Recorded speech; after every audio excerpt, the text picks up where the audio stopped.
Stories and Sketches ******** Stories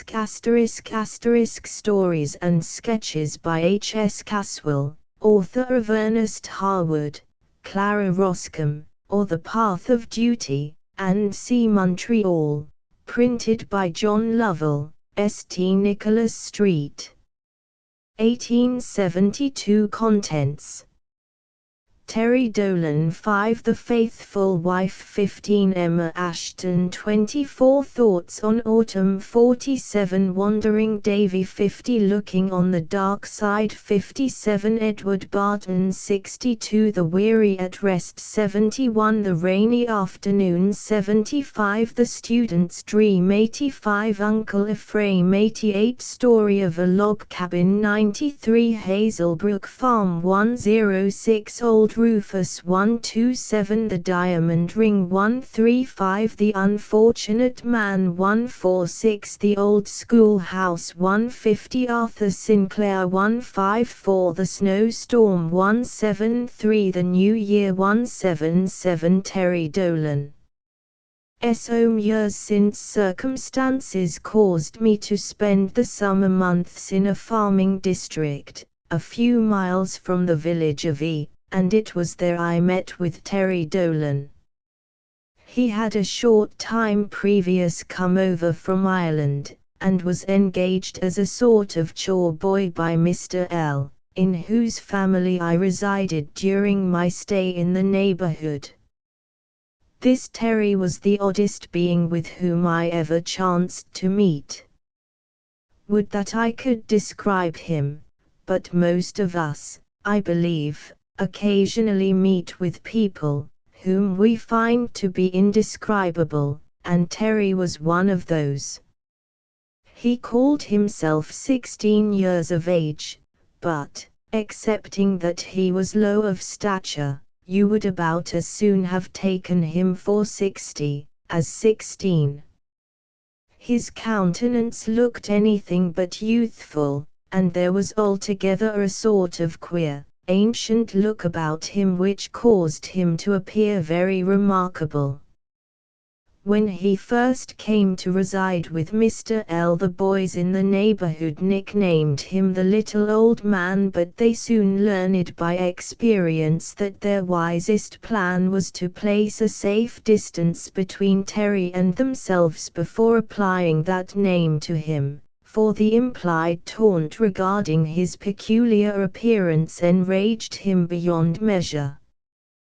Whenever he entered the room, especially if he ventured a remark, and no matter how serious you might have been a moment before, the laugh would come, do your best to repress it.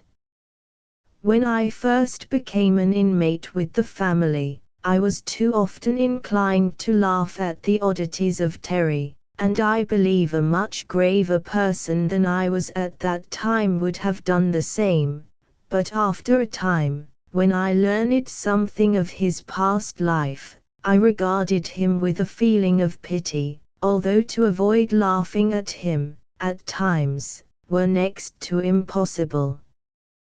One evening in midsummer I found him seated alone upon the piazza, with a most dejected countenance. Taking a seat by his side I enquired why he looked so sad. His eyes filled with tears as he replied, "It's of Rhode Island I'm thinking tonight, sure." I had never before seen Terry look sober, and I felt a deep sympathy for the homesick boy. I asked him how it happened that he left all his friends in Ireland and came to this country alone. From his reply I learned that his mother died when he was only 10 years old, and, also, that his father soon after married a second wife, who, to use Terry's own words, bait him unmercifully.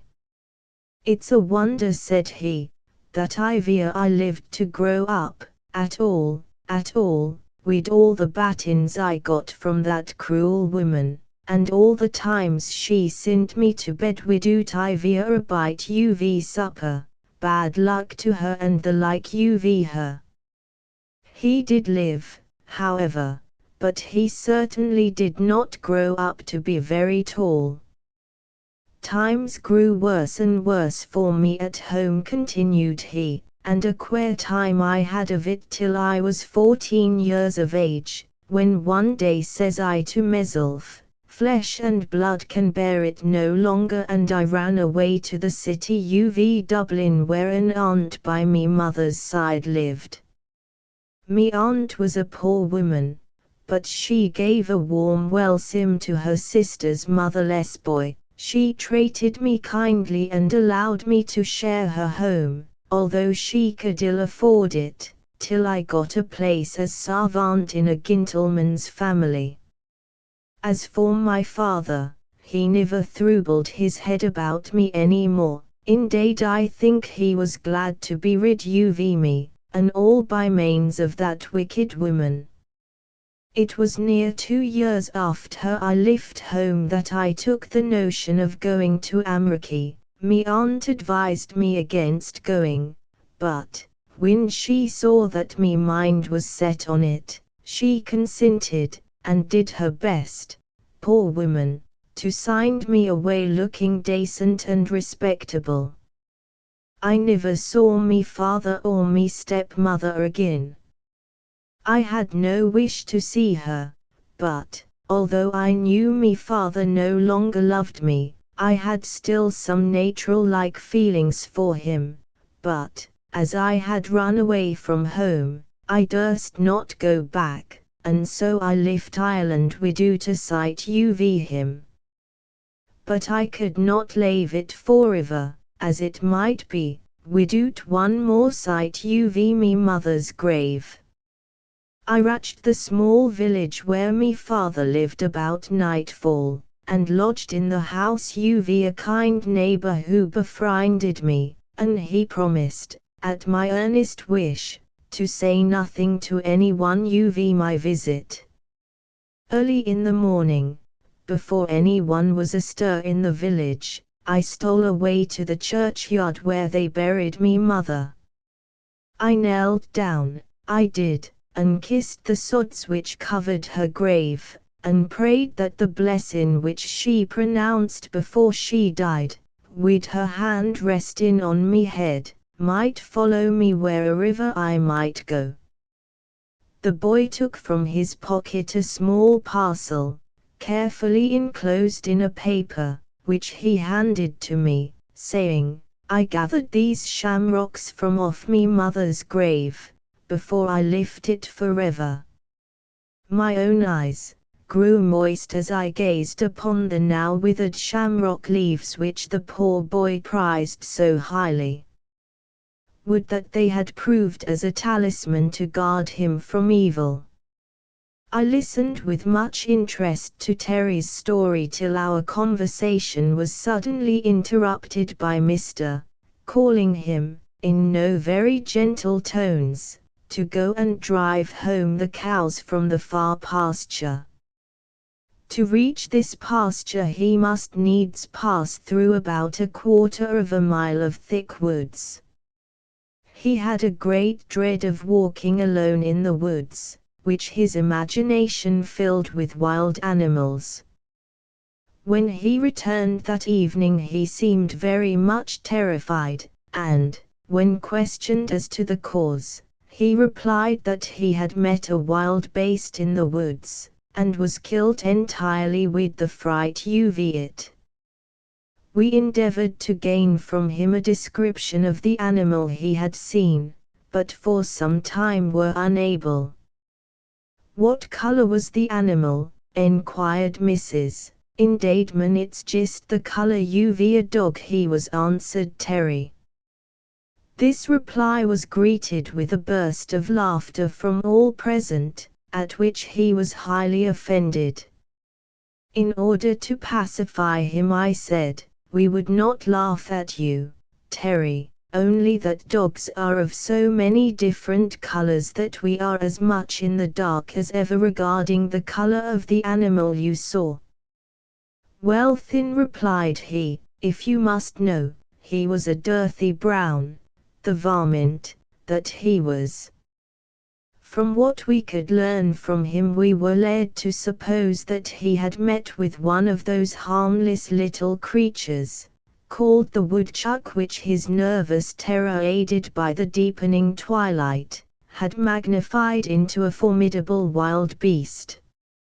A few evenings after, 2 or 3 friends of the family chanced to call, and in course of conversation someone mentioned an encampment of Indians, who had recently located themselves in our vicinity, for the purpose of gathering material for the manufacture of baskets, and other works of Indian handicraft.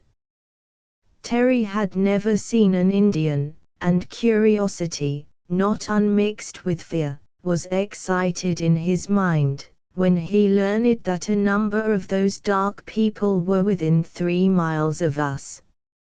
He asked many questions regarding their personal appearance, habits, and it was evident that he entertained some very comical ideas upon the subject. After sitting for a time silent, he suddenly enquired, "Do they eat praties like other people?" A lady, present, in order to impose upon his credulity, replied, "Indeed, Terry, they not only eat potatoes, but they sometimes eat people." His countenance expressed much alarm, as he replied, "Faith in, but I'll keep out of their way." After a short time he began to suspect they were making game of him, and applied to me for information, saying, "Tell me, sir, if what Mrs. says is true." "Do not be alarmed, Terry," I replied, "for if you live till the Indians eat you, you will look even older than you now do." This allusion to his ancient appearance was very mischievous on my part, and I regretted it a moment after. But he was so much pleased to learn that he had nothing to fear from the Indians that he readily forgave me for alluding to a subject upon which he was usually very sensitive. I remember taking a walk one afternoon during the haymaking season to the field where Terry was at work.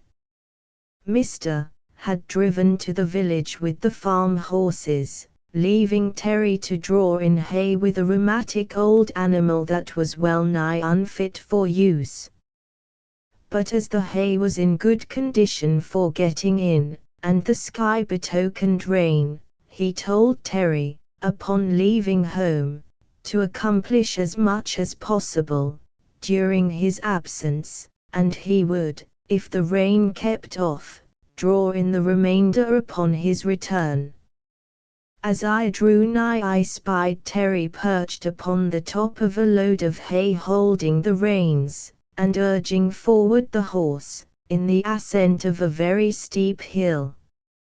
First, he tried coaxing, and as that proved of little avail, he next tried the effect of a few vigorous strokes with a long switch which he carried in his hand.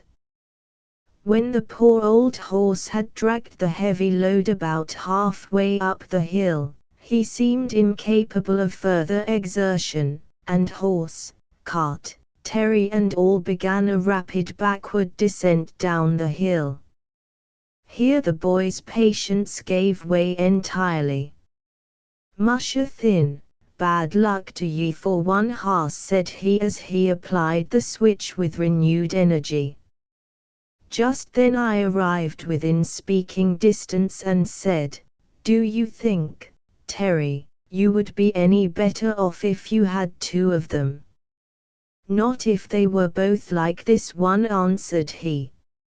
I advised Terry to come down from his elevated position, and not add his weight to the load drawn by the overburdened animal. He followed my advice, and when with some difficulty we had checked the descending motion of the cart wheels, we took a fair start, and the summit of the hill was finally gained. "It's often said, Terry, that I've seen a horse draw a cart, but I never before saw a cart drawing a horse. There was one trait in the character of the boy which pleased me much. He was very grateful for any little act of kindness. He often got into difficulties with the family, owing to his rashness and want of consideration, and I often succeeded in smoothing down for him many rough places in his daily path, and when he observed that I interested myself in his behalf, his gratitude knew no bounds. I believe he would have made almost any sacrifice to please me. He surprised me one day by saying suddenly, "Don't I wish you'd only be tuck sick?" "Why, Terry," replied I am surprised indeed, that you should wish evil to me." "Indeed then," answered he, "it's not for evil that I wish it, but for your good, just to let ye see how tenderly I would take care of ye." I thanked him for his kind intentions, saying that I was very willing to take the will for the deed in this case, and had no wish to test his kindness by a fit of sickness. He came in one evening fatigued with a hard day's work, and retired early to bed. His sleeping apartment adjoined the sitting room. I had several letters to write which occupied me till a late hour. The family had all retired. I finished writing just as the clock struck 12.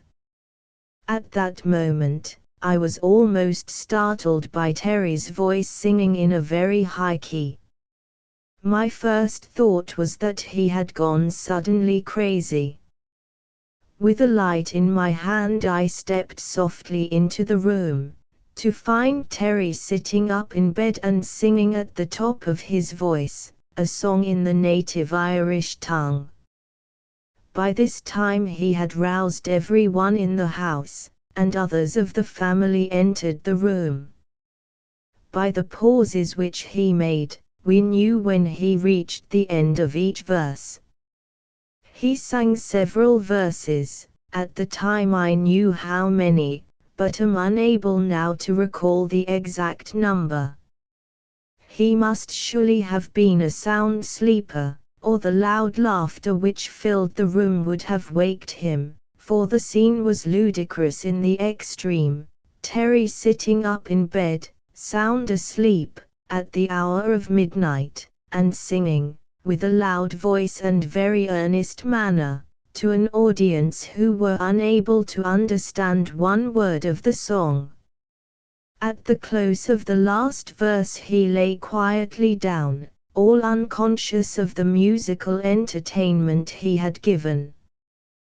The next morning some of the family began teasing him about the song he had sung in his sleep.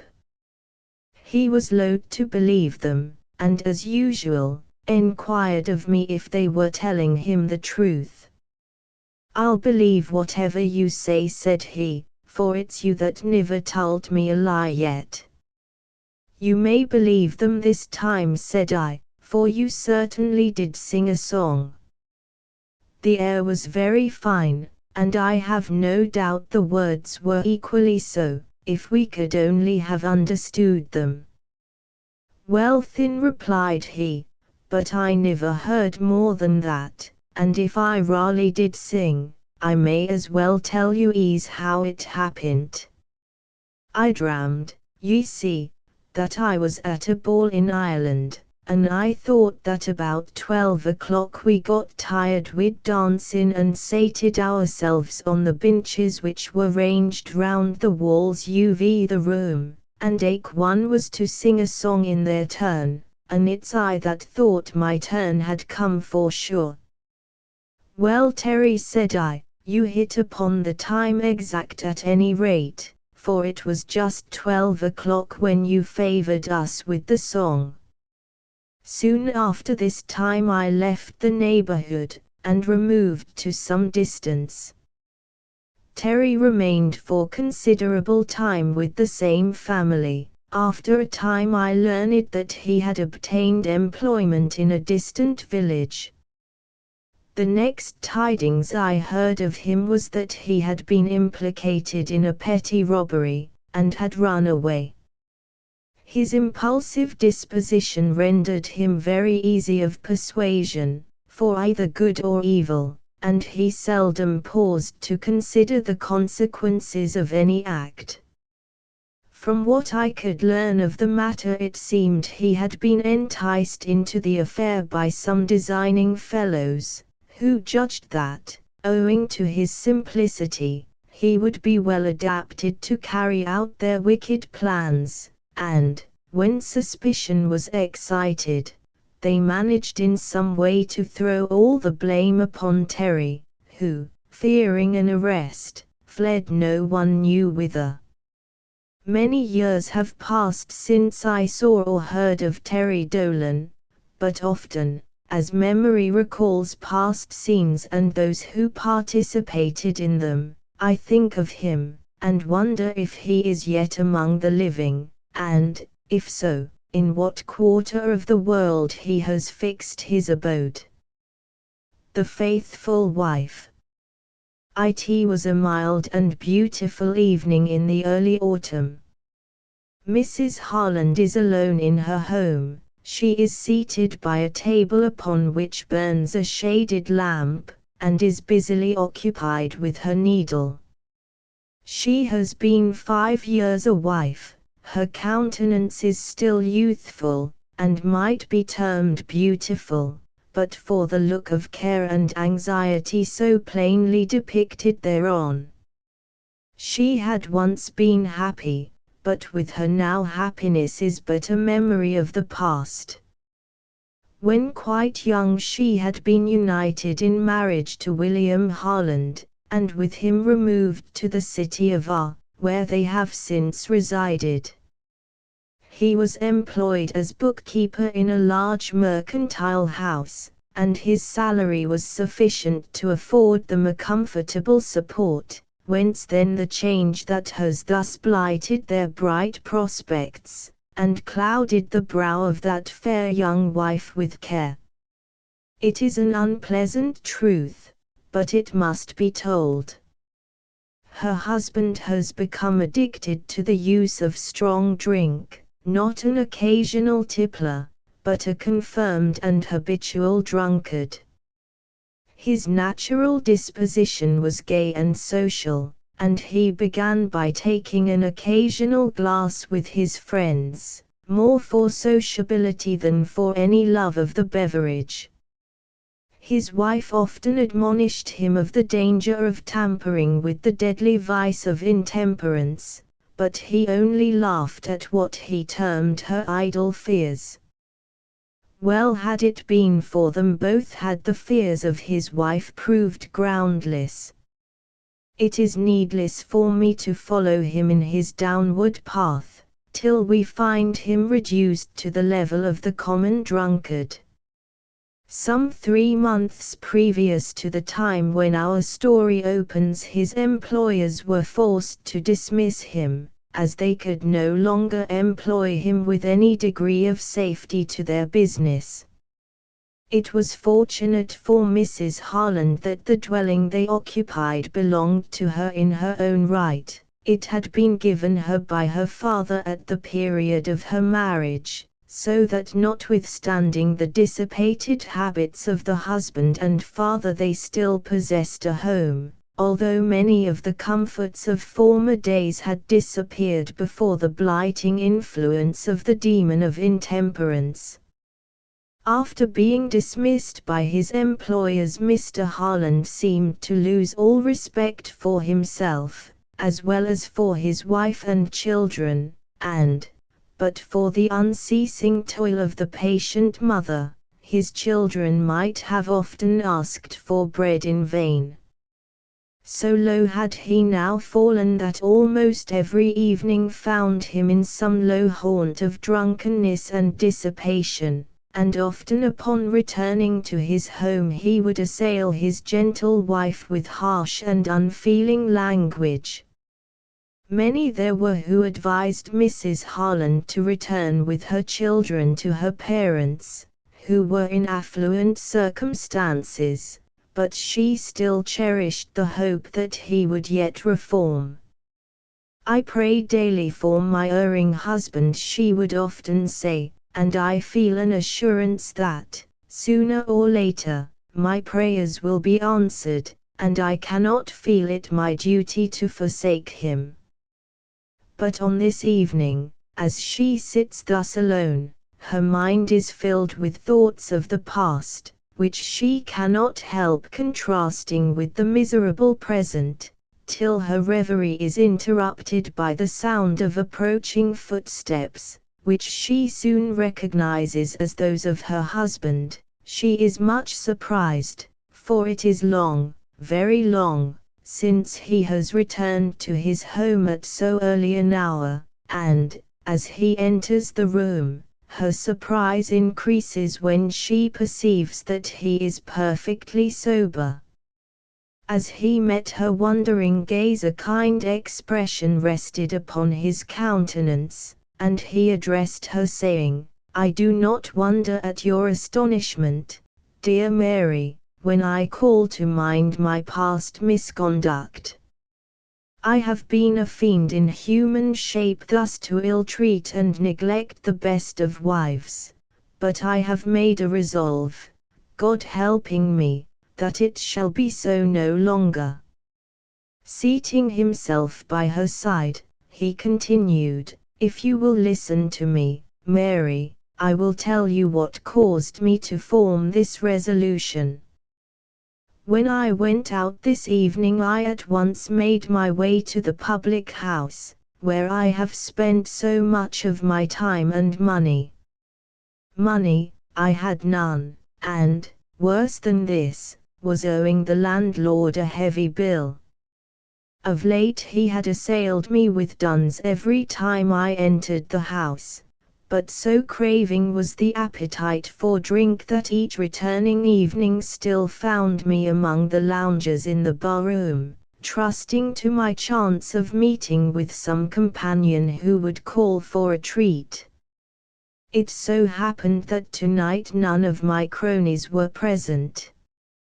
When the landlord found that I was still unable to settle the old score as he termed it, he abused me in no measured terms, but I still lingered in sight of the coveted beverage, and knowing my inability to obtain it my appetite increased in proportion.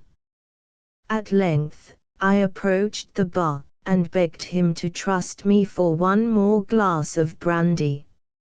I will not wound your ears by repeating his reply, and he concluded by ordering me from the house, telling me also never to enter it again till I was able to settle the long score already against me. The fact that I had been turned from the door, together with his taunting language, stung me almost to madness. I strolled along, scarce knowing or caring whither, till I found myself beyond the limits of the city, and seating myself by the roadside I gazed in silent abstraction over the moonlit landscape, and as I sat thus I fell into a deep reverie. Memory carried me back to my youthful days, when everything was bright with joyous hope and youthful ambition. I recalled the time when I wooed you from your pleasant country home, and led you to the altar, a fair young bride, and there pledged myself before God and man to love, honor and cherish you, till death should us part. Suddenly, as if uttered by an audible voice, I seemed to hear the words, "William Harland, how have you kept your vows?" At that moment I seemed to suddenly awake to a full sense of my fallen and degraded position. What madness, thought I, has possessed me all this time, thus to ruin myself and those dear to me? And for what? For the mere indulgence of a debasing appetite. I rose to my feet, and my step grew light with my new-formed resolution, that I would break the slavish fetters that had so long held me captive. And now, my dear wife, if you can, forgive the past and aid me in my resolutions for amendment, there is hope for me yet. Mrs. Harland was only too happy to forgive her erring but now truly penitent husband, but she trembled for the future, knowing how often he had formerly made like resolutions, but to break them. She endeavored, however, to be hopeful, and to encourage him by every means which affection could devise. Through the influence of friends, his former employers were induced to give him another trial. He had many severe struggles with himself ere he could refrain from again joining his dissipated companions, but his watchful wife would almost every evening form some little plan of her own for his amusement, that he might learn to love his home. In a short time their prospects for the future grew brighter, his wife began to smile again, and his children, instead of fleeing from his approach, as they had formerly done, now met him upon his return home with loving caresses and lively prattle. Some 6 months after this happy change, Mrs. Harland one evening noticed that her husband seemed very much downcast and dejected. After tea, she tried vainly to interest him in conversation. He had a certain nervous restlessness in his manner, which always troubled her, knowing, as she did, that it was caused by the cravings of that appetite for strong drink, which at times still returned with almost overwhelming force. About 8 o'clock he took down his hat preparatory to going out.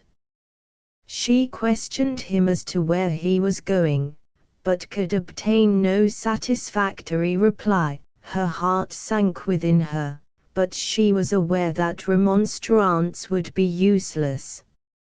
She remained for a few moments, after he left the house, in deep thought, then suddenly rising she exclaimed aloud, "I will at least make one effort to save him." She well knew that should he take but one glass, all his former resolves would be as nothing. As she gained the street she observed her husband a short distance in advance of her, and walking hastily she soon overtook him, being careful to keep on the opposite side of the street, that she might be unobserved by him. She had formed no definite purpose in her mind, she only felt that she must endeavor to save him by some means. As they drew nigh the turn of the street she saw 2 or 3 of his former associates join him, and one of them addressed him, saying, "Come on, Harland, I thought you would get enough of the cold water system. Come on, and I'll stand treat to welcome you back among your old friends." For a moment he paused as if irresolute. Then his wife grew sick at heart, as she saw him follow his companions into a drinking saloon near at hand. Mrs. Harland was by nature a delicate and retiring woman. For a moment she paused, dare she go further? Her irresolution was but momentary, for the momentous consequences at stake gave her a fictitious courage.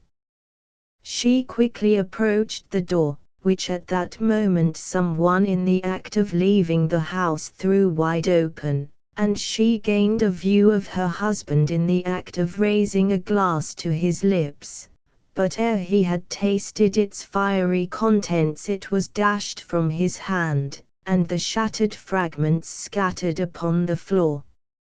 Mr. Harland, supposing it the act of one of his half-drunken companions, turned with an angry exclamation upon his lips, but the expression of anger upon his countenance suddenly gave place to one of shame and humiliation when he saw his wife standing before him, pale but resolute. In a subdued voice he addressed her, saying, "Mary, how came you here?" "Do not blame me, William," she replied, "for I could not see you again go astray without, at least, making an effort to save you. And now will you not return with me to your home?" The other occupants of the room had thus far remained silent since the entrance of Mrs. Harland, but when they saw that Mr. Harland was about to leave the house by her request, they began taunting him with his want of spirit in being thus ruled by a woman. One of them, who was already half drunk, staggered toward him, saying, "I'd just like to see my old woman following me round in this way. I'll be bound I'd teach her a lesson she wouldn't forget in a hurry." Many similar remarks were made by one and another present. The peculiar circumstances in which Mrs. Harland found herself placed gave her a degree of fortitude, of which upon ordinary occasions she would have found herself incapable. Raising her hand with an imperative gesture, she said in a firm voice, "Back tempters, hinder not my husband from following the dictates of his better nature." For a few moments there was silence in the room, till one of the company, more drunken and insolent than the others, exclaimed in a loud, derisive voice, "Zounds, madam, but you would make a capital actress, specially on the tragedy parts. You should seek an engagement upon the stage."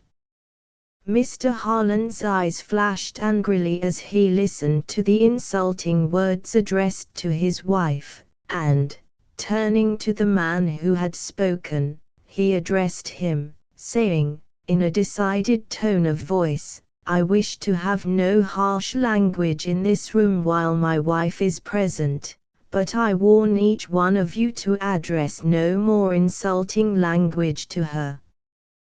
The manner in which Mr. Harland addressed them, together with the gentle and ladylike appearance of his wife, had the effect to shame them into silence.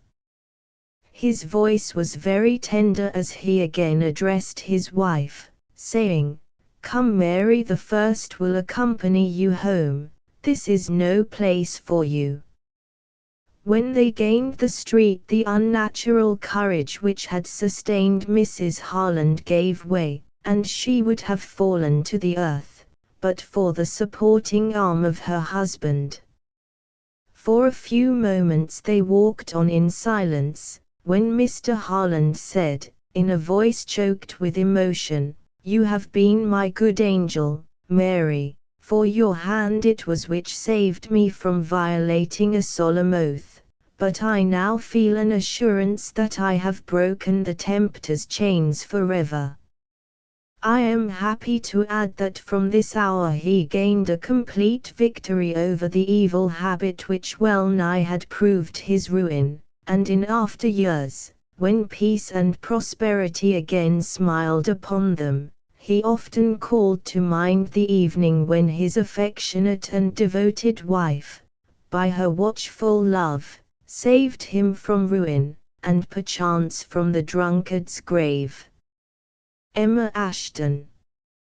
It was a sad day for Emma Ashton, when, with her widowed mother, she turned from her father's new-made grave, and again entered their desolate home. None but those who have experienced a like sorrow can fully understand their grief as they entered their now lonely home, where a short time since they had been so happy.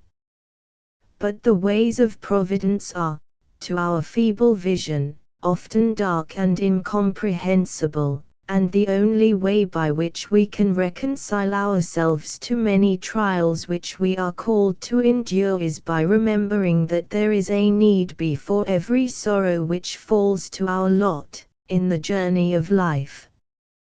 Emma was an only child and had been the idol of her father's heart, and no marvel if the world, to her, looked dark and dreary when he was removed by death. Added to the grief occasioned by their bereavement, the mother and daughter had yet another cause for anxiety and disquietude, for the home where they had dwelt for so many years in the enjoyment of uninterrupted happiness was now no longer theirs. Since quite a young man, Mr. Ashton had held the position of overseer in a large manufactory in the village of W. Owing to his sober and industrious habits he had saved money sufficient to enable him, at the period of his marriage, to purchase a neat and tasteful home, to which he removed with his young wife. He still continued his industry, and began in a small way to accumulate money, when, unfortunately, he was persuaded by one whom he thought a friend to sign bank notes with him to a large amount, but, ere the notes became due, the man he had obliged left the country, and he was unable to gain any trace of him, and was soon called upon to meet the claim. Bank notes must be paid, and to raise money to meet the claim he was forced to mortgage his house for nearly its full value. His health failed, and for 2 years previous to his death he was unable to attend to his business. The term of the mortgage was 5 years, which time expired soon after his death.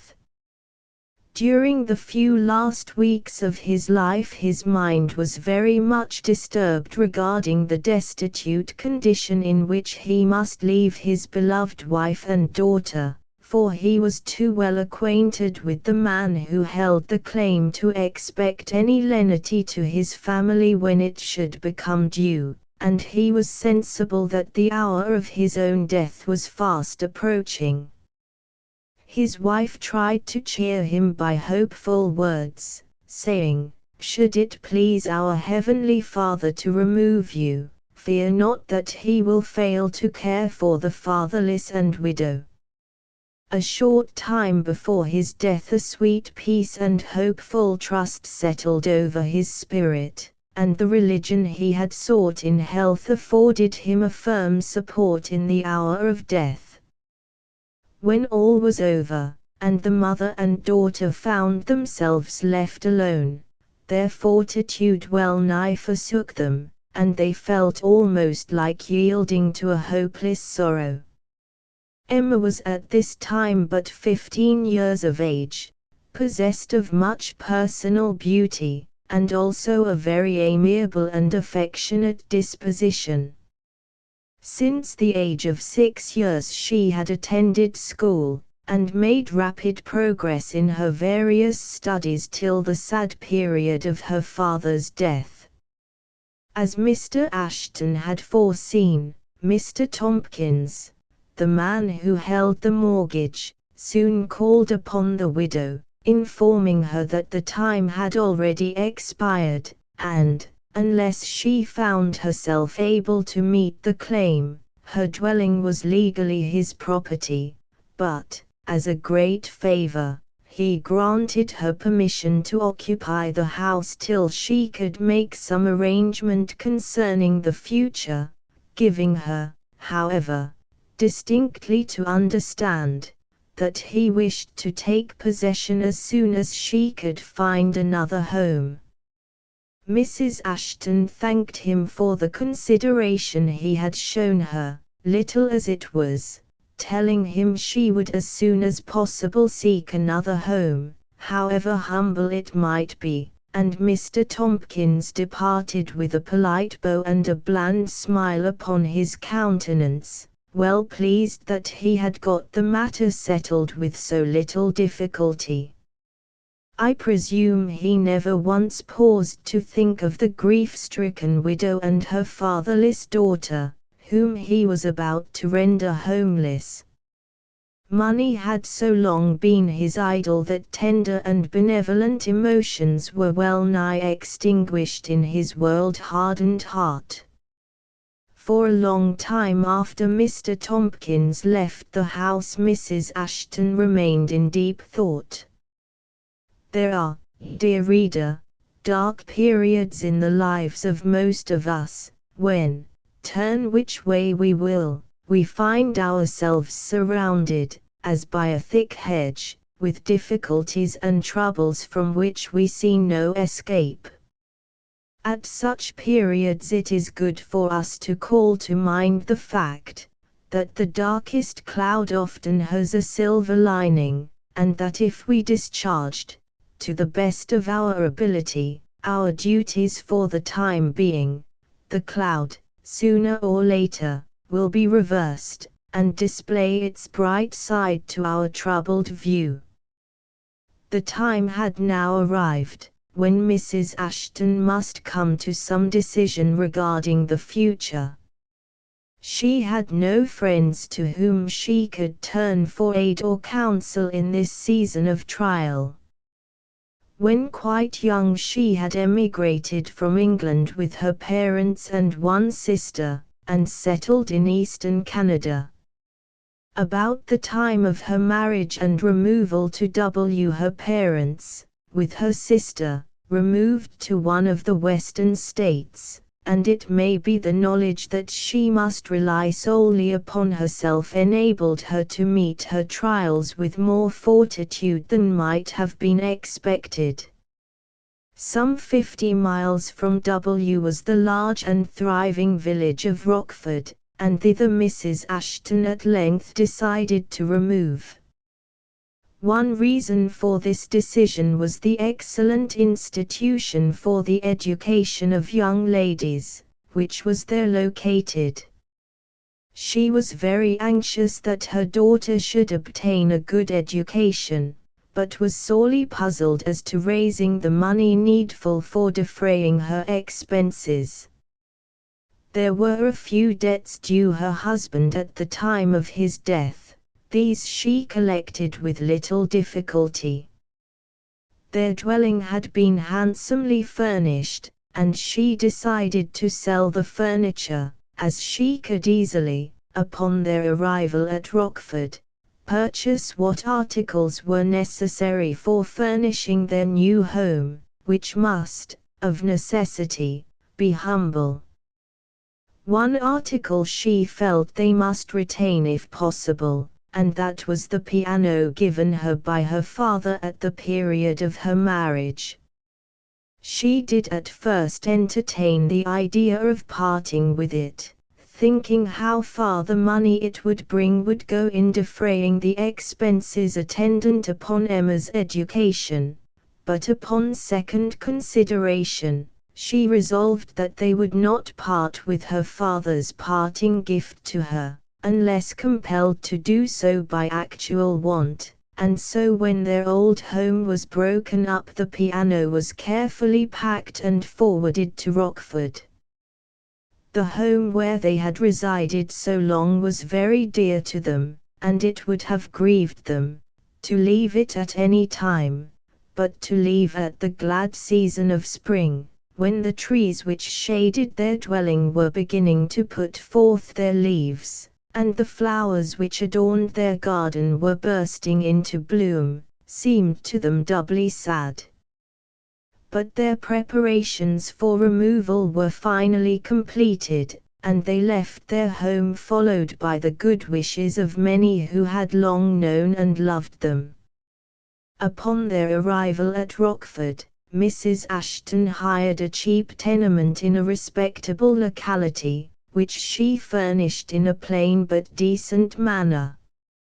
When they became settled in their new home they had still in hand money sufficient to secure them from immediate want, But as Mrs. Ashton wished Emma to enter at once upon her studies, she was very anxious to devise some means of earning money to meet necessary expenses. There was one family residing in Rockford with whom Mrs. Ashton had several years before been intimately acquainted. Their name was Lebaron, and they had at one time resided in the same village with the Ashtons. Mr. Lebaron had opened a store upon removing to Rockford.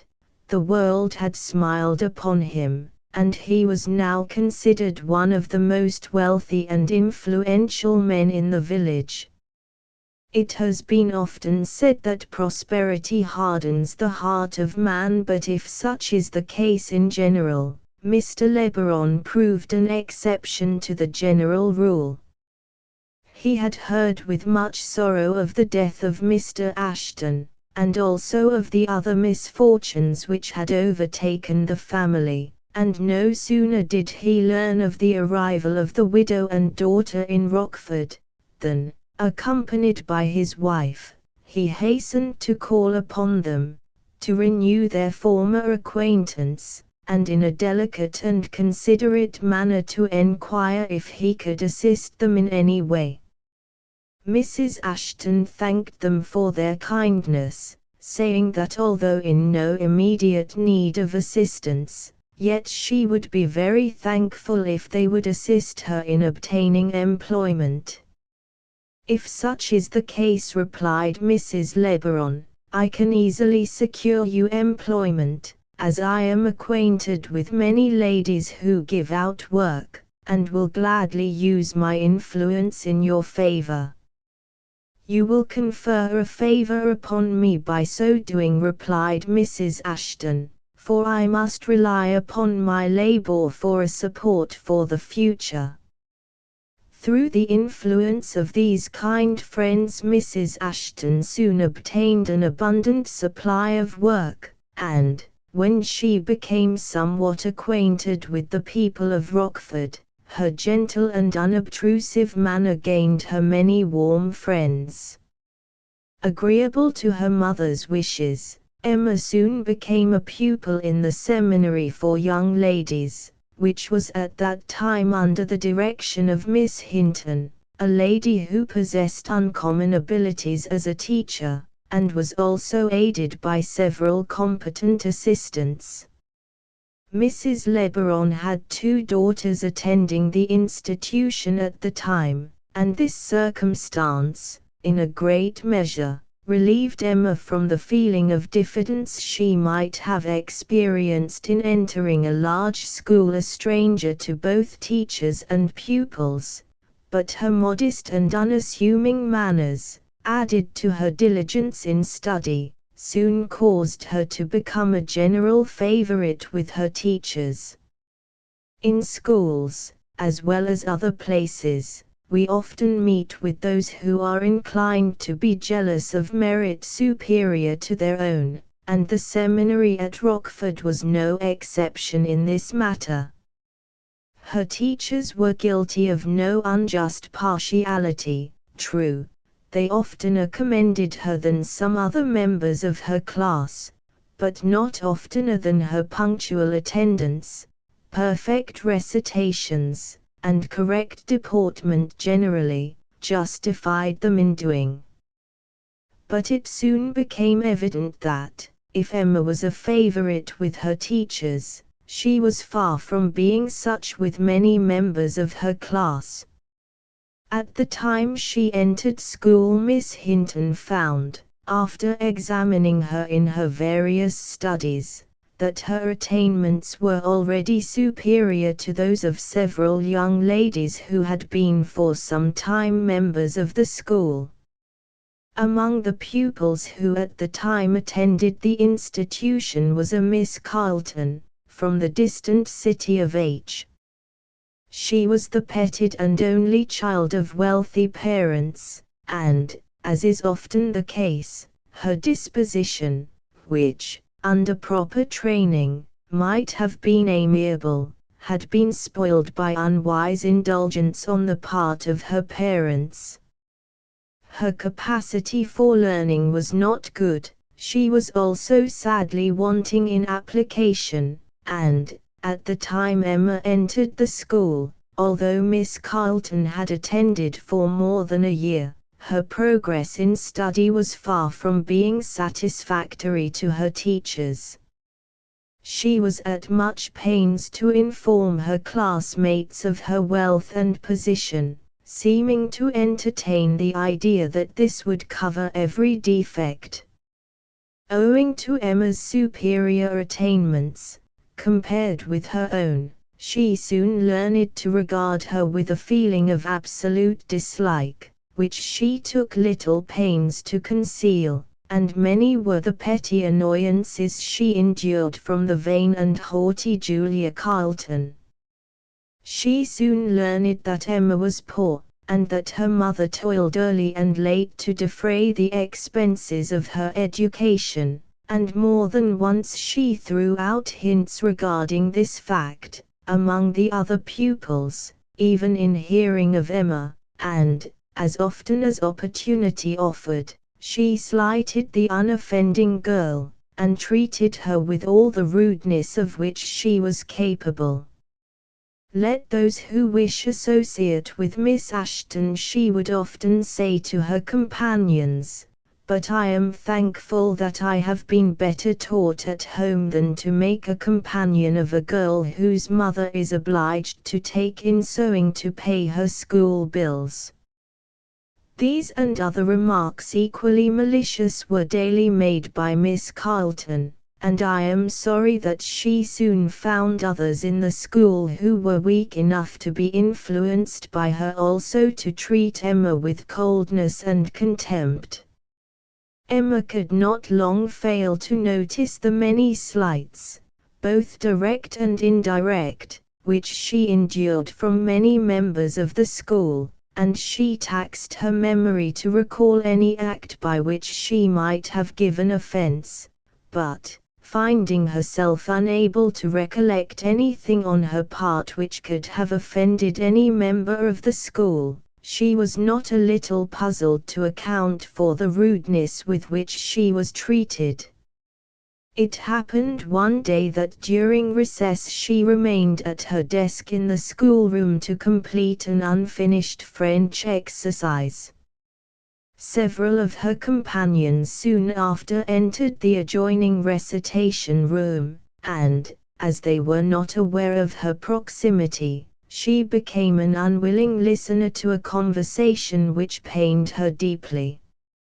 As Sarah Lebaron entered the room, one of the girls addressed her, saying, "When you first introduced Miss Ashton among us, I supposed her to be at least a companionable girl, but I have lately been informed that she resides in a cheap tenement, and, farther, that her mother takes in sewing, and, if such is the case, I wish to cultivate no further acquaintance with her."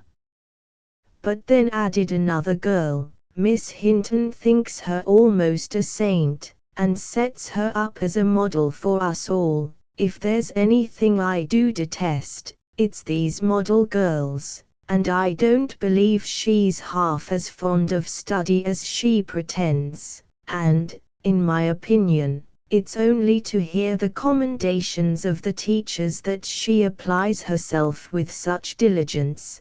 But Miss Hinton is so taken with her meek face and ladylike manners that she places her above us all, and, I suppose, we must submit, for as the old song says, what can't be cured must be endured. Well, I for one shall try some method of cure, before I put up with much more of her impudence and assumption," chimed in the amiable Miss Carlton.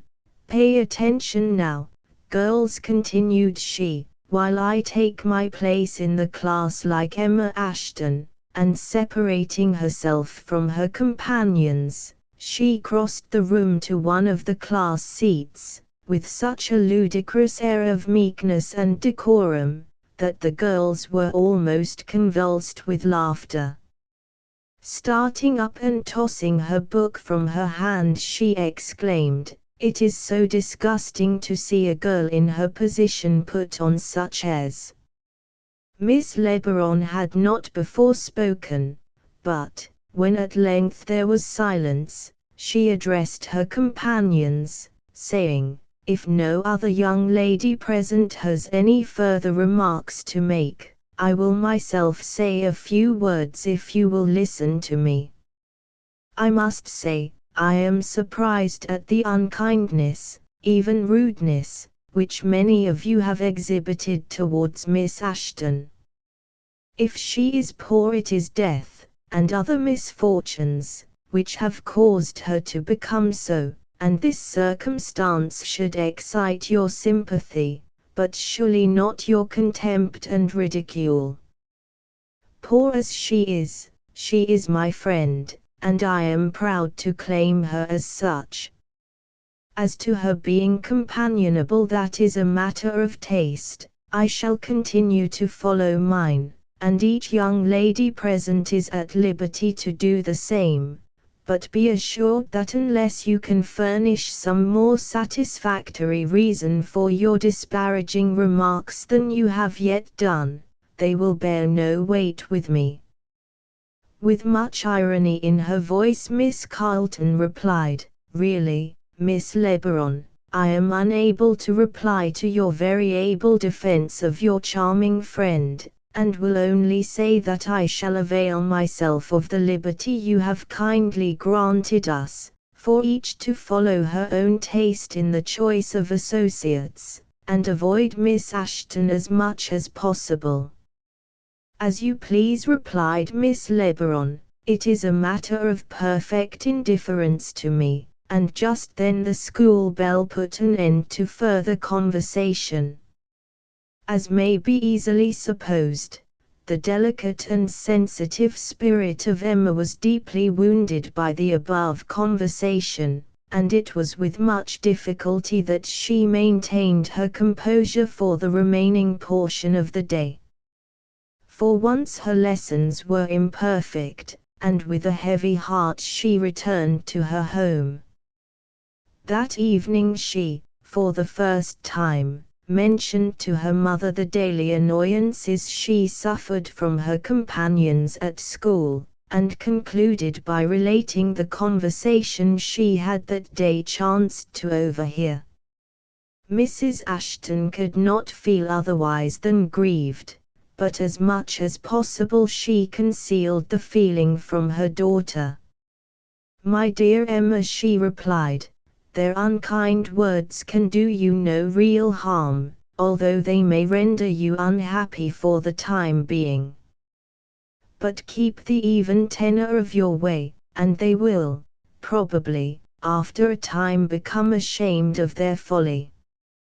Should they make any further remarks regarding my laboring to give you an education, you may tell them that I esteem it at one of my chief blessings that I have health granted me so to do." Time passed on, and the invariable kindness with which Emma treated her classmates finally gained her several warm friends, and some of them even apologized for their past unkindness. Miss Carleton still regarded her with a feeling of enmity and dislike, but as Emma seemed not to notice the many annoyances she experienced, she was at length forced to desist, although the same resentful feeling remained in her heart. When Emma left the seminary, after attending it for 4 years, her departure was deeply regretted by both teachers and pupils. As she had pursued her studies in a very systematic manner, she had acquired, before leaving school, a thoroughly good education, which she intended turning to account by teaching. Miss Carleton also left school at the same time to return to her elegant home in the city of H. It was fortunate for her that she was not obliged, as was Emma, to teach as a means of support, for, notwithstanding the unwearied pains of her teachers. Her education, when she left school, was very superficial. Emma soon obtained a situation as teacher in a small village some 20 miles from Rockford, where she remained for 2 years. During her absence, her mother, to avoid being left alone, received as boarders 2 or 3 young ladies who attended school in the village. Emma's success as a teacher became so well known that she was at length offered a high salary to accept of the position of assistant teacher in an academy in the city of H, the same city where Miss Carleton resided. As the salary offered was very liberal, she decided to accept of the position, and as situation was likely to prove a permanent one, she was very anxious that her mother should accompany her, and after some deliberation upon the subject, Mrs. Ashton consented, thinking they would both much happier together than otherwise. Emma proved quite as successful in this her second situation as in the first, and owing to her position as teacher she soon formed acquaintance with several families of cultivated tastes and high respectability. She often received invitations to parties, but her tastes were quiet, and she usually preferred spending her evenings with her mother in the quiet of their own home, to mingling in scenes of mirth and gaiety, and it was only upon a few occasions that she attended parties, that her friends might not think her unsocial. At one of these parties she chanced to meet her former schoolmate, Miss Carleton, whose only sign of recognition was a very formal bow. This gave her no uneasiness. She cherished no malice towards Miss Carleton, but her ideas and tastes so widely differed from her own that she did not covet her friendship, even had she been inclined to grant it her. Meanwhile, with the widow and her daughter, time passed happily away. Emma's salary was more than sufficient for their support, and they were happy in the society of each other. There was one family, by the name of Milford, who had treated them with much kindness since their residence in the city. Mrs. Milford at first placed 2 little girls under Emma's instruction, and thus began an acquaintance which soon ripened into intimate friendship, for, although occupying a position of wealth and influence, Mrs. Milford was one of the few who place mind above matter and respected true worth wherever she met with it. Her eldest daughter, having finished her education at a distant boarding school, returned home about the same time her 2 sisters were placed in charge of Emma, and the little girls were so eloquent in their praises of their teacher, that their elder sister became interested, and decided to call upon her at her home, and the ladylike appearance of both mother and daughter, together with the appearance of good taste which their home exhibited, strongly interested her in their favor. Some 6 months previous to the period of which I am writing, a young physician from the upper province located himself in the city of H for the practice of his profession. According to common report, he was wealthy, and the study of a profession had with him been a matter not of necessity but of choice.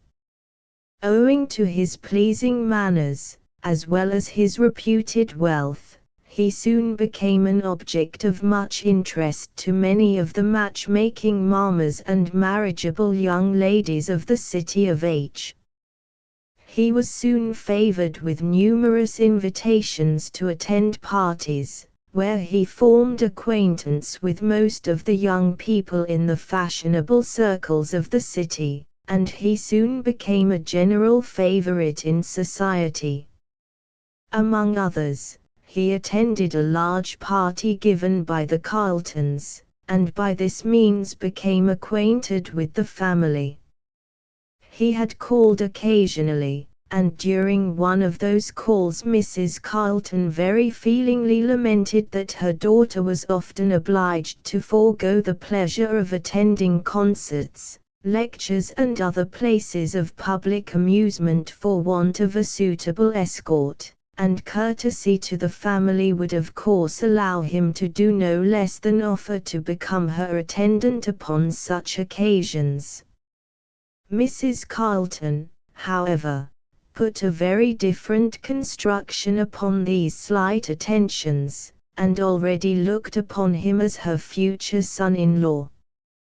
When Dr. Winthrop had resided for about a year in the city, the Milfords also gave a large party, and Miss Ashton was included among their guests.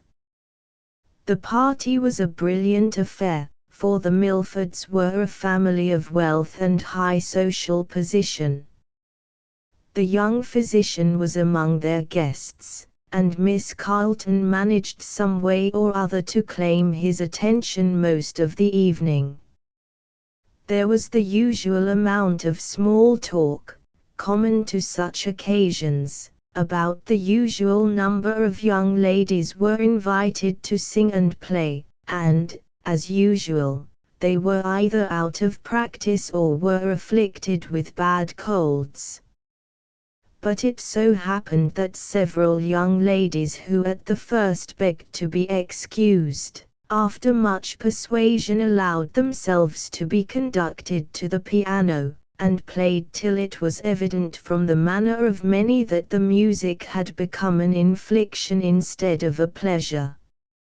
When after a time Miss Ashton was invited to play, she took the vacant seat at the piano without any of the usual apologies, and began playing the prelude to a much admired song of the day, and before she reached the close of the first verse there was a hush through the room, and the countenance of each evinced the pleasure with which they listened to her performance. As she rose from the instrument, Dr. Winthrop addressed Miss Carlton, saying, "Can you inform me who is that young lady? I never met her before, but she has favored us with the first real music I have listened to this evening." The young physician was not wanting in politeness, and he certainly must have forgotten that Miss Carlton occupied the seat at the piano a short time before. That young lady colored with anger as she replied, "Her name is Miss Ashton, and I understand she is engaged as an assistant teacher in one of the academies in the city." "It is singular," replied Dr. Winthrop, "that I have never before met her at any of the numerous parties I have attended during the past year." "There is nothing very singular in that," replied Miss Carlton, "for I presume she is not often invited to fashionable parties, and I suppose it is owing to Mrs. Milford's two little girls being her pupils that we find her among their guests. But as you seem so much interested, I will tell you all I know of the person in question. When I attended school in Rockford, Miss Ashton was a pupil in the same institution, but, when I learned that her mother, who is a widow, took in sewing, to pay her school bills, I did not care to cultivate her acquaintance. She left school about the same time with myself, and I heard no more of her till she obtained a situation in this city." "Pardon me," replied the young physician, "but I see nothing in what you have stated that is in the least disparaging to the young lady, and I should be much pleased to make her acquaintance." "Our ideas slightly vary in these matters," replied Miss Carlton, with a haughty toss of her head, but I will not detain you from seeking the introduction for which you seem so anxious. I am sorry I cannot oblige you by introducing you myself, but as I did not associate with her when at school, I am still less inclined to do so at the present time. I hope, however, you may find her an agreeable acquaintance." And with a haughty manner she swept from his side in quest of companions whose tastes were more congenial. Dr. Winthrop obtained the desired introduction, and if Miss Carleton indulged the hope that he would find Miss Ashton an agreeable acquaintance, there was soon a fair prospect that her wishes would be realized, for the marked attention which Dr. Winthrop paid the lovely and engaging Miss Ashton soon formed the chief topic of conversation among the circle of their acquaintances. For once, public rumor was correct. Dr. Winthrop was very wealthy, but when a mere youth he had a decided taste for the study of medicine, and his parents allowed him to follow the bent of his own inclinations, in fitting himself for a profession for which he entertained so strong a liking. He had an uncle residing in a distant city, who was also a physician of high reputation, and, after passing through the necessary course of study, he had practiced his profession for 2 years under the direction of his uncle, before removing to the city of H. Up to the time when we introduced him to the reader, matrimony was a subject to which he had never given a serious thought, and until he met with Miss Ashton he had never felt any personal interest in the matter. From what I have already said, the reader will not be surprised to learn that the acquaintance begun at Mrs. Milford's party terminated in a matrimonial engagement, with the free consent of all who had a right to a voice in the matter.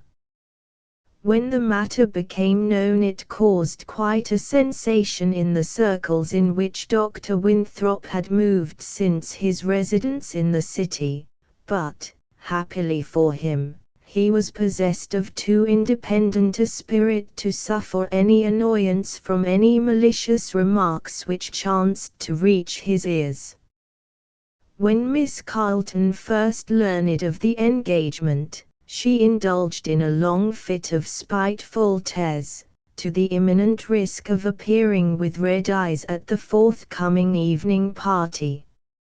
In due time the marriage took place, and the young physician and his lovely bride set out on their wedding tour amid the congratulations and good wishes of many true friends. After their departure Mrs. Carleton remarked to several of her dear friends that she had long since discovered that Dr. Winthrop was not possessed of refined tastes, and for her part she thought Miss Ashton much better suited to be his wife than many others which she could name. Had the doctor been present to express his sentiments regarding this matter, they would in all probability have exactly agreed with those already expressed by Mrs. Carleton. During their wedding tour, which occupied several weeks, they visited many places of note, both in Canada and the United States. Upon their return to the city Dr. Winthrop purchased an elegant house in a central location, which he furnished in a style justified by his abundant means, and with his wife and her mother removed thither.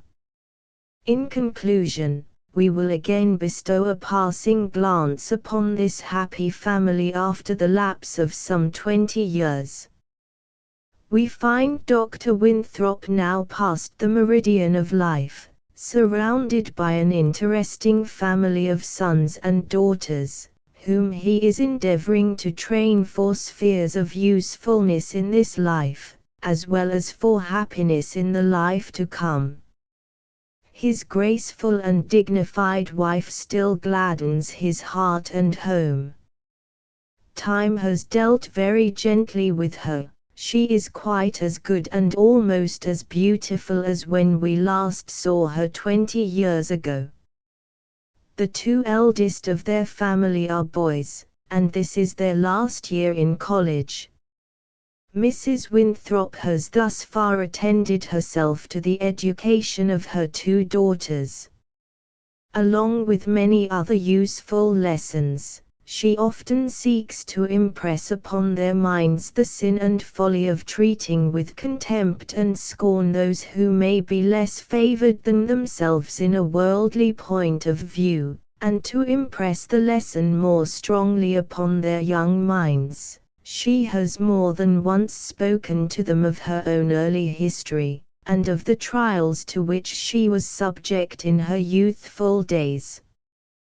But what of Mrs. Ashton? She still lives, although her once active form is beginning to bow beneath the weight of years, and her hair has grown silvery white.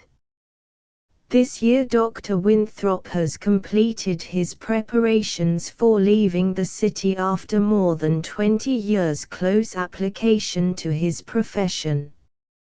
He resolved to remove with his family to some quiet country village, which would afford sufficient practice to prevent time from hanging heavily upon his hands. But he now felt quite willing to resign his fatiguing and extensive practice in the city. When he first formed the idea of seeking a country home, he enquired of his wife if she had any choice regarding a location.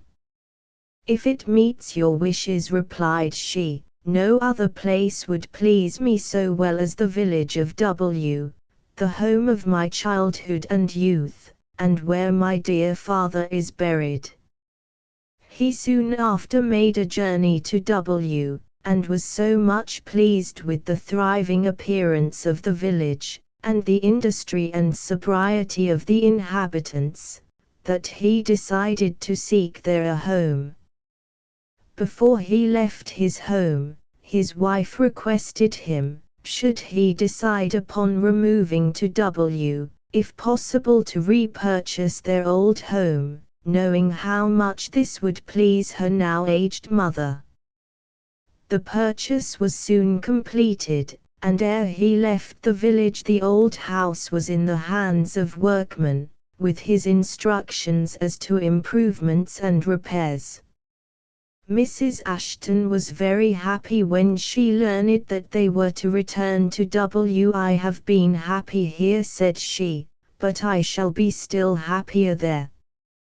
In a short time they removed from the city to take possession of the dear old home in W., now enlarged and adorned in various ways, but the same clear brook still flowed at the foot of the garden, and the same trees, only that they were older, and their branches had grown more wide-spreading, shaded the dwelling.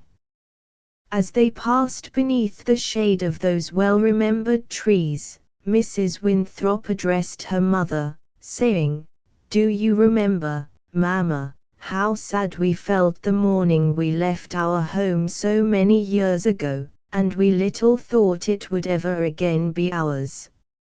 Mrs. Ashton gazed fondly upon her daughter and the blooming children at her side, as she replied in the language of the psalmist, "I have been young and now am old, yet have I not seen the righteous forsaken nor his seed begging bread."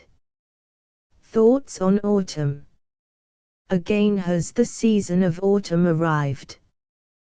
The stated changes of the seasons serve as monitors to remind us of the flight of time, and upon such occasions the most unthinking can hardly avoid pausing to reflect upon the past, the present, and the probable future. Autumn has been properly styled the Sabbath of the year. Its scenes are adapted to awaken sober and profitable reflection, and the voice with which it appeals to our reflective powers is deserving of regard. This season is suggestive of thoughts and feelings which are not called forth by any other, standing, as it were, a pause between life and death, holding in its lap the consummate fruits of the earth, which are culled by the hand of prudence and judgment, some to be garnered in the treasury of useful things, while others are allowed to return to their primitive elements. When spring comes smiling o'er the earth, she breathes on the ice-bound waters, and they flow anew. Frost and snow retreat before her advancing footsteps.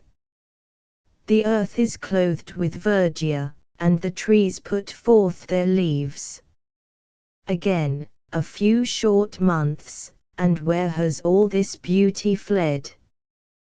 The trees stand firm as before, but, with every passing breeze, a portion of their once green leaves now fall to the ground. We behold the bright flowers, which beautify the earth, open their rich petals, shed their fragrance on the breeze, and then droop and perish. Sad emblem of the perishing nature of all things earthly. May we not behold in the fading vegetation, and the falling leaves of autumn, a true type of human life. Truly we all do fade as a leaf. Life at the best is but a shadow that passes quickly away. Why then this love of gain, this thirst for fame and distinction? Let us approach yonder churchyard and there seek for distinction. There we may behold marble tablets cold as the clay which rests beneath them, their varied inscriptions of youth, beauty, age, ambition, pride and vanity, are all here brought to one common level, like the leaves which in autumn fall to the earth, not one preeminent over another. The inspired writers exhibit the frailty of man by comparing him to the grass and the flowers withering and dying under the progress and vicissitudes of the year, and with the return of autumn we may behold in the external appearance of nature the changes to which the sacred penman refers, when he says, "So is man. His days are as grass, as a flower of the field so he flourisheth. For the wind passeth over it and it is gone, and the place thereof shall know it no more." Autumn, too, is the season of storms. Let this remind us of the storms of life. Scattered around us are the wrecks of the tempests which have beaten upon others, and we cannot expect always ourselves to be exempt. Autumn is also the season of preparation for winter. Let us remember that the winter of death is at hand, and let us be impressed with the importance of making preparation for its approach. Let us then, as we look upon the changed face of nature, take home the lesson which it teaches, and, while we consider the perishable nature of all things pertaining to this life, may we learn to prepare for another and a happier state of being. Wandering Davy. It was while I was spending a few days in the dwelling of Mr. C., a Scottish immigrant, that he received a long letter from his friends in Scotland. After perusing the letter he addressed his wife, saying, "So old Davy's gone at last." "Pooh man," replied Mrs. C., "if he's dead let us hope that he has found that rest and peace which has been so long denied him in this life." "And who was old Davy?" "May I enquire?" said I, addressing Mr. C. "Man," he replied, "'tis a sad story, but when my work is by for the night, I'll tell ye that I ken o' the life o' Davy Stewart." I was then young and very imaginative, and a story of any kind possessed much interest for me, and the thought that the story of old Davy was to be a true one, rendered it doubly interesting, so I almost counted the hours of the remaining portion of the day, and when evening came I was not slow to remind Mr. C. of his promise. Accordingly he related to me the following particulars of the life of David Stewart, which I give, as nearly as possible, in his own words, for it seems to me that the story would lose half its interest were I to render it otherwise. Davy Stewart was an all-man when I was a wee boy at the school. I been used wi' him, for he often bided wi' us for days thegither, and while a boy I gave little heed to his odd ways and wanderin' mode o' life, for he was very kind to Missel and a younger brother, and we thought muckle o' him. But when we had grown up to manhood my father telled us what had changed Davy Stewart from a useful and active man to the pooey demented body he then was. He was born in a small parish in the south of Scotland, o' respectable honest parents, who spared nae pains as he grew up to instruct him in his duty to baith God and man. At quite an early age he was sent to the parish school, where he remained maist o' the time till he reached the age o' 14 years. At that time he was apprenticed to learn the trade o' a shoemaker, in a distant town. It would seem that he served his time faithfully, and gained a thorough knowledge o' his trade. Upon leaving his master, after paying a short visit to his native parish, he gaed away to the city of Glasgow, to begin the world for himself. He continued steady and industrious, and was prospered accordingly, and at the age o' 25 he had saved considerable money. It was about this time that he was married to a worthy young woman, to whom he had been long deeply attached. They had but one bairn, a fine boy, who was the delight o' his father's heart, and I ha' heard it said by they who kenned them at the time, that a bonnier or mair winsome hoy could na ha' been found in the city, than wee Geordie Stewart. Time gaed on till Geordie was near 12-year-old, when it began to be talked o' among Mr. Stewart's friends that he was becoming ower fond o' drink.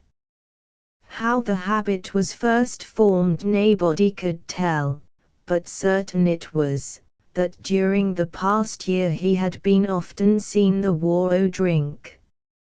His wife, pooey body, admonished and entreated him to break awa frae the sinful habit, and he often, when moved by her tears, made resolutions o' amendment, which were broken maist as soon as made, and it was during a longer season o' sobriety than was usual wi' him, that his wife, thinking if he was once awa frae the great city he would be less in the way o' temptation, persuaded him to leave Glasgow and remove to the sma village o' Milburn, a little way frae the farm which my father rented.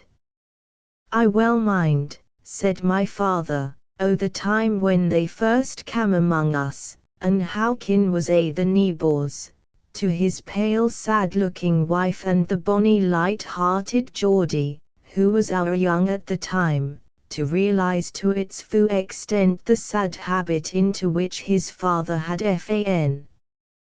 When Mr. Stewart first came to our village he again took up his old habits o' industry, and for a long time would not taste drink ever, but when the excitement o' the sudden change had worn off, his all liking for strong drink came back wi' full force, and he, pooey weak man, had na the strength o' mind to withstand it. He soon became even more than before, his money was a gain, he did na work, so what was there but poverty for his wife and child? But it is useless for me to linger o'er the sad story. When they had lived at Milburn a little better than a 12-month, his wife died, the neighbours said o' a broken heart. A wee while afore her death she ca'd Davy to her bedside, and once mair talked lang and earnestly to him o' the evil habit which had gotten sick a hold o' him, and begged him for the sake o' their dear Geordie, who, she reminded him, would soon be left without a mither to care for him, to make still an either effort to free himself frae the deadly habit. I believe Davy was sincere when he promised the dying woman that he would gie up drink. Wi' his faults, he had tenderly loved his wife, and I ha' nae doubt fully intended keeping the promise he made her. For a lang time after her death, he was ne'er seen to enter a public house ever, and again he applied himsel to his walk wi' much industry. After the death o' Mrs. Stuart Geordie and his father bided o' their lane. Their house was on the ither side o' the burn which crossed the high road, a wee bit out o' the village. Time gied on for some time with them in this way. Davy continued sober and industrious, and the neighbours began to ha' hopes that he had gotten the better o' his evil habit. He had ne'er been kent to taste strong drink o' one kin sin the death o' his wife. One evening after he and Geordie had ta'en their suppers, he made himsel ready to gang out, saying to Geordie that he was gone doon to the village for a wee while, and that he was to bide i' the house and he would na be lang awa. The hours wore awa till 10 o'clock, and he had na come home. It was I supposed that the boy, becoming uneasy at his father's lang stay, had set out to look for him, when by some mishap, it will ne'er be kenned what way, he lost his footing, and fell frae the end o' the narrow brig which crossed the burn. The burn was na large, but a heavy rain had lately fa'en, and there was a deep bit at one end o' the brig. He had fan head first into the water in sic a way that he could not possibly won out. It was a clear moonlit night, and when Davy reached the brig, the first thing he saw was his ain son lying i' the water. I ha' often been told that a sudden shock o' one kind will sober a drunken man. It was Sae Davy, for the first neighbour who, hearing his cries for assistance, ran to the spot, found him standing i' the middle o' the brig, perfectly sober, with the drowned boy in his arms, although it was weel kenned that he was quite drunk when he left the village. Every means was used for the recovery o' the boy, but it was useless. He was quite dead and cool. Ah, said Davy, when telled by the doctor that the boy was indeed dead, my punishment is greater than I can bear. Geordie had I been as the apple o' his eye, never had he been kent to ill use the boy, even when under the influence o' drink, and the shock was too much for his reason. Many wondered at his calmness a the while the body lay i' the house afore the burial, but it was the calmness o' despair, he just seemed like ane turned to stane. The first thing that roused him was the sound o' the first earth that fell on Pooey Geordie's coffin. He gied a bitter groan, and wad ha' fan to the earth had na a kind neighbour supported him. His mind wandered frae that hour, he was harmless, but the light o' reason never came back to his tortured mind.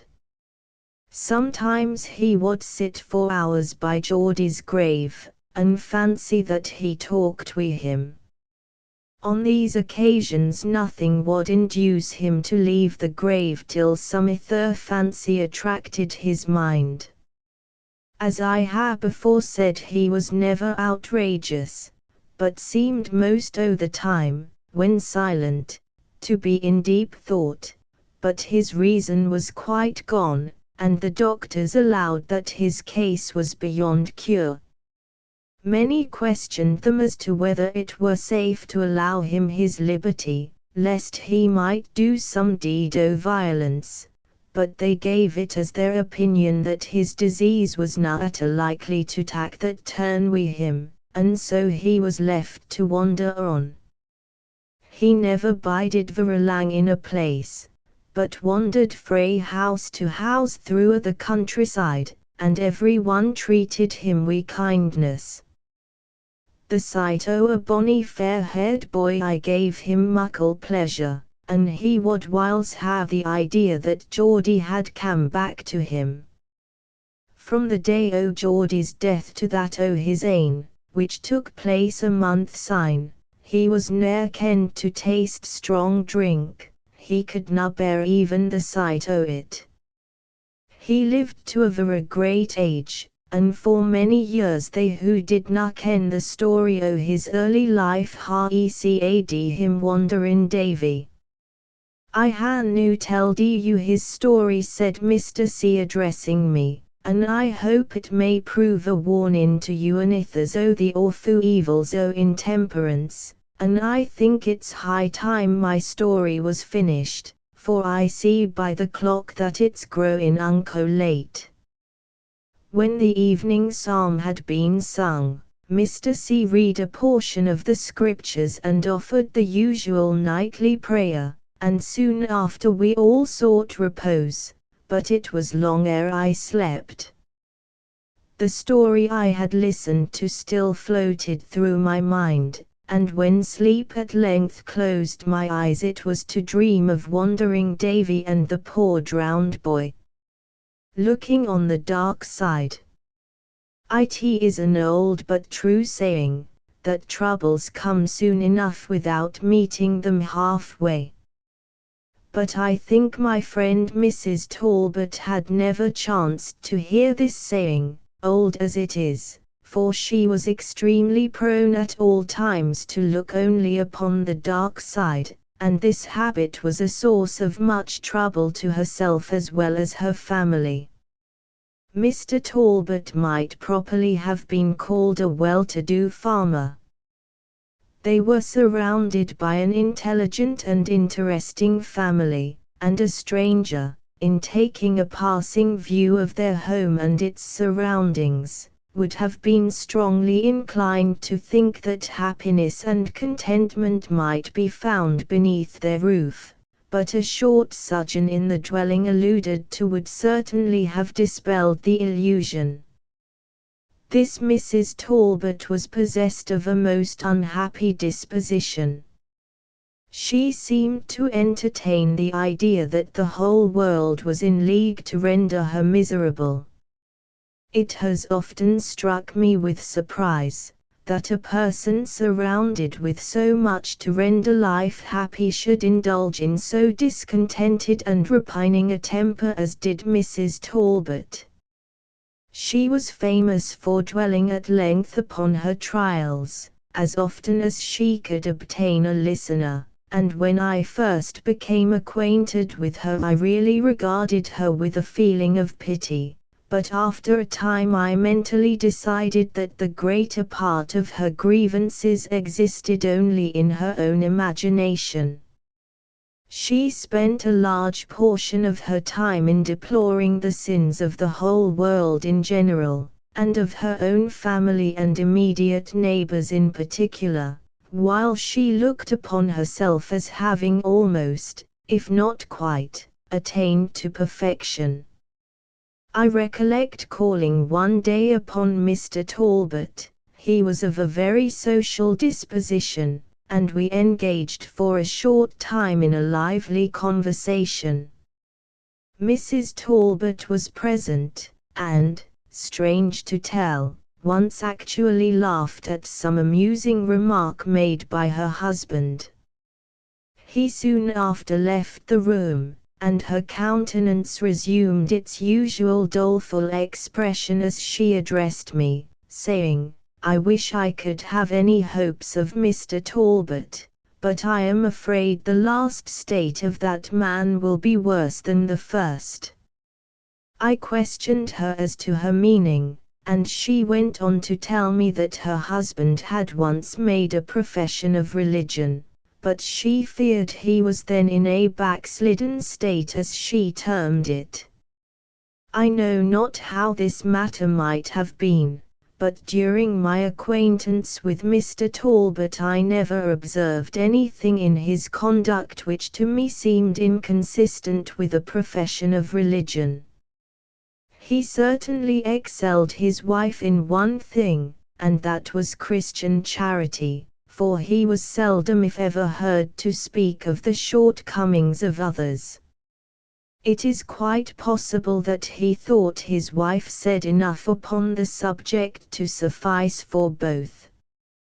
Mrs. Talbot made a point of visiting her neighbors, if she chanced to hear of their meeting with any trouble or misfortune. The reason she gave for so doing was that she might sympathize with them, and if sickness invaded a household Mrs. Talbot was sure to be there, but I used often to think that her friends must look upon her as one of Job's comforters, for no sickness was so severe, no misfortune so great, that she did not prophesy something worse still. According to her own ideas she was often favored with warnings of sickness and misfortune both to her own family and others. She was also a famous believer in dreams, and often entertained her friends at the breakfast table by relating her dreams of the previous night. I remember meeting with her upon one occasion, when it struck me that her countenance wore a look of unusual solemnity, even for her, so much so, that I enquired the cause. "Ah," said she, "we are to have sickness, perhaps death, in our family very soon, for only last night I dreamed I saw a white horse coming toward our house upon the full gallop. And to dream of a white horse is a sure sign of sickness, and the faster the horse seems in our dream to be approaching us the sooner the sickness will come." Her husband often remonstrated with her upon the folly of indulging in these idle fancies. I remember a reply he once made to some of her gloomy forebodings: "I think the best way is for each one to discharge their duty in the different relations of life, and leave the future in the hands of an all-wise Providence." "That is always the way with you," was her reply.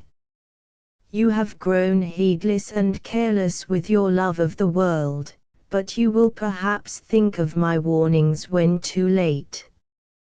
Before meeting with Mrs. Talbot I had often heard the remark that none were so cheerful as the true Christian, but I soon saw that her views must be widely different. A hearty laugh she seemed to regard as almost a crime. A cheerful laugh upon any occasion would cause her to shake her head in a rueful manner, and denounce it as untimely mirth.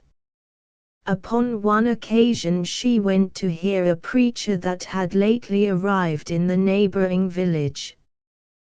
This same preacher was remarkable for drawing dismal pictures, and was very severe in his denunciations, while he quite forgot to offer a word of encouragement to the humble seeker after good. Upon the Sabbath in question Mrs. Talbot returned from church, and seated herself at the dinner table with a countenance of mute woeful solemnity. Her husband at length enquired how she had enjoyed the sermon. "Oh," replied she, "he is a preacher after my own heart, and his sermon explained all my views clearly."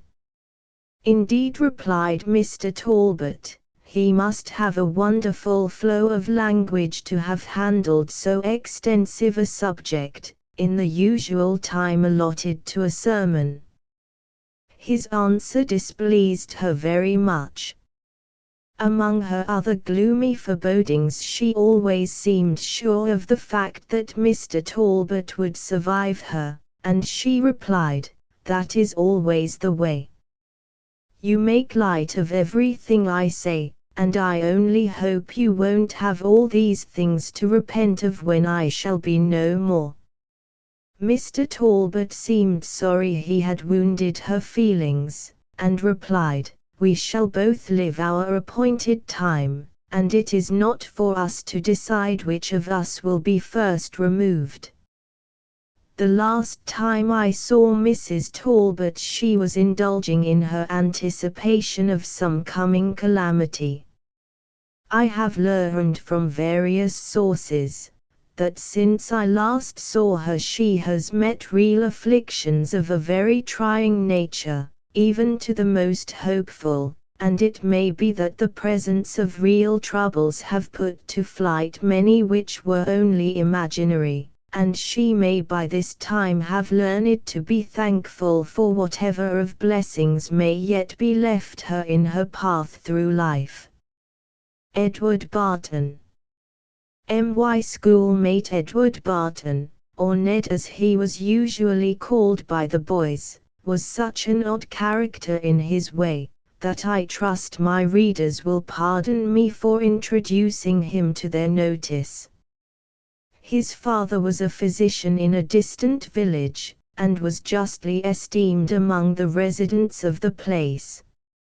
He had an extensive practice both in the village and surrounding country, and his time was very much occupied, and as Ned grew up he proved a source of constant anxiety to his father, who, being unable to keep him under his own eye, at length decided to send him to reside with some relatives in a farming district some 20 miles from his home. Ned's disposition was a singular compound of good and evil, and his conduct depended, in a great measure, upon the companions he associated with. He was easily persuaded, and often during his father's frequent and lengthened absences from home he played truant from school, and associated with the worst boys in the village. I well remember the morning he first entered our school. He was then about 12 years of age, but owing to his carelessness and inattention, he had made but slight progress in study. I learned afterward that he had so long borne the names of dunce and blockhead in the school he attended in his own village that he supposed himself to be really such, and made up his mind that it was useless for him to try to be anything else, and I think when our teacher first called him up for examination he was inclined to be of the same opinion. The teacher first addressed him by saying, "How far have you advanced in reading, my boy?" "Don't know, sir, never thought anything about how far I've been." "Well, at least," replied the master, "you can tell me the names of the books you have studied, in reading and spelling." "Oh, yes," replied the boy. "I've been clean through Webster's Elementary and the Progressive Reader." "Can you tell me the subject of any of your lessons?" "I can just remember one story, about a dog that was crossing a river on a plank with a piece of meat in his mouth, and when he saw his shadow in the water, made a spring at it, and dropped the meat which he held in his mouth, and it was at once carried away by the current." "Well," said the teacher, "as you remember the story so well, You can perhaps tell me what lesson we can learn from this fable. I thought, replied the boy, when I read the story, that the best way is to hold on to what we are sure of, and not grab after a shadow and lose the whole. Your idea is certainly a correct one, said the master, and now we will turn to some other branch of study. Can you cipher? Don't know, I never tried, replied the boy, with the greatest coolness imaginable. Well, replied the teacher, we will, after a time, see how you succeed, when you do try. Can you tell me what the study of geography teaches us? Oh, said the boy, geography tells all about the world, the folks who live in it, and most everything else. The master then asked him some questions regarding the divisions of land and water, and for a short time he answered with some degree of correctness. At length, while referring to the divisions of water, the master said, Can you tell me what is a strait? This question seemed a puzzler to him, and for some moments he looked downward as if studying the matter. When the question was repeated in rather a sharp tone, it seemed he thought it wiser to give an answer of some kind than none at all, and he replied, When a river runs in a straight course, we call it straight, and when it twists and winds about, we call it crooked. A river is not a straight, replied the teacher with the manner of one who prayed for patience. Well, at any rate, said the boy, straight is straight, and crooked is crooked, and that is all I know about it. It was evident from the teacher's manner that he was half inclined to think the boy was endeavoring to impose upon him by feigning ignorance, and he dismissed him to his seat for the time being, thinking, no doubt, that he had met with a case out of the common order of school experience. It seems that the boy had never before attended school with punctuality, and it required a long time to teach him to observe anything like system, either in his conduct or studies. Our teacher, though very firm, was mild and judicious in his government, and, thinking that possibly Ned's disposition had been injured by former harshness at school, resolved to avoid inflicting corporal punishment as long as possible, and try upon him the effect of kindness and mild persuasion.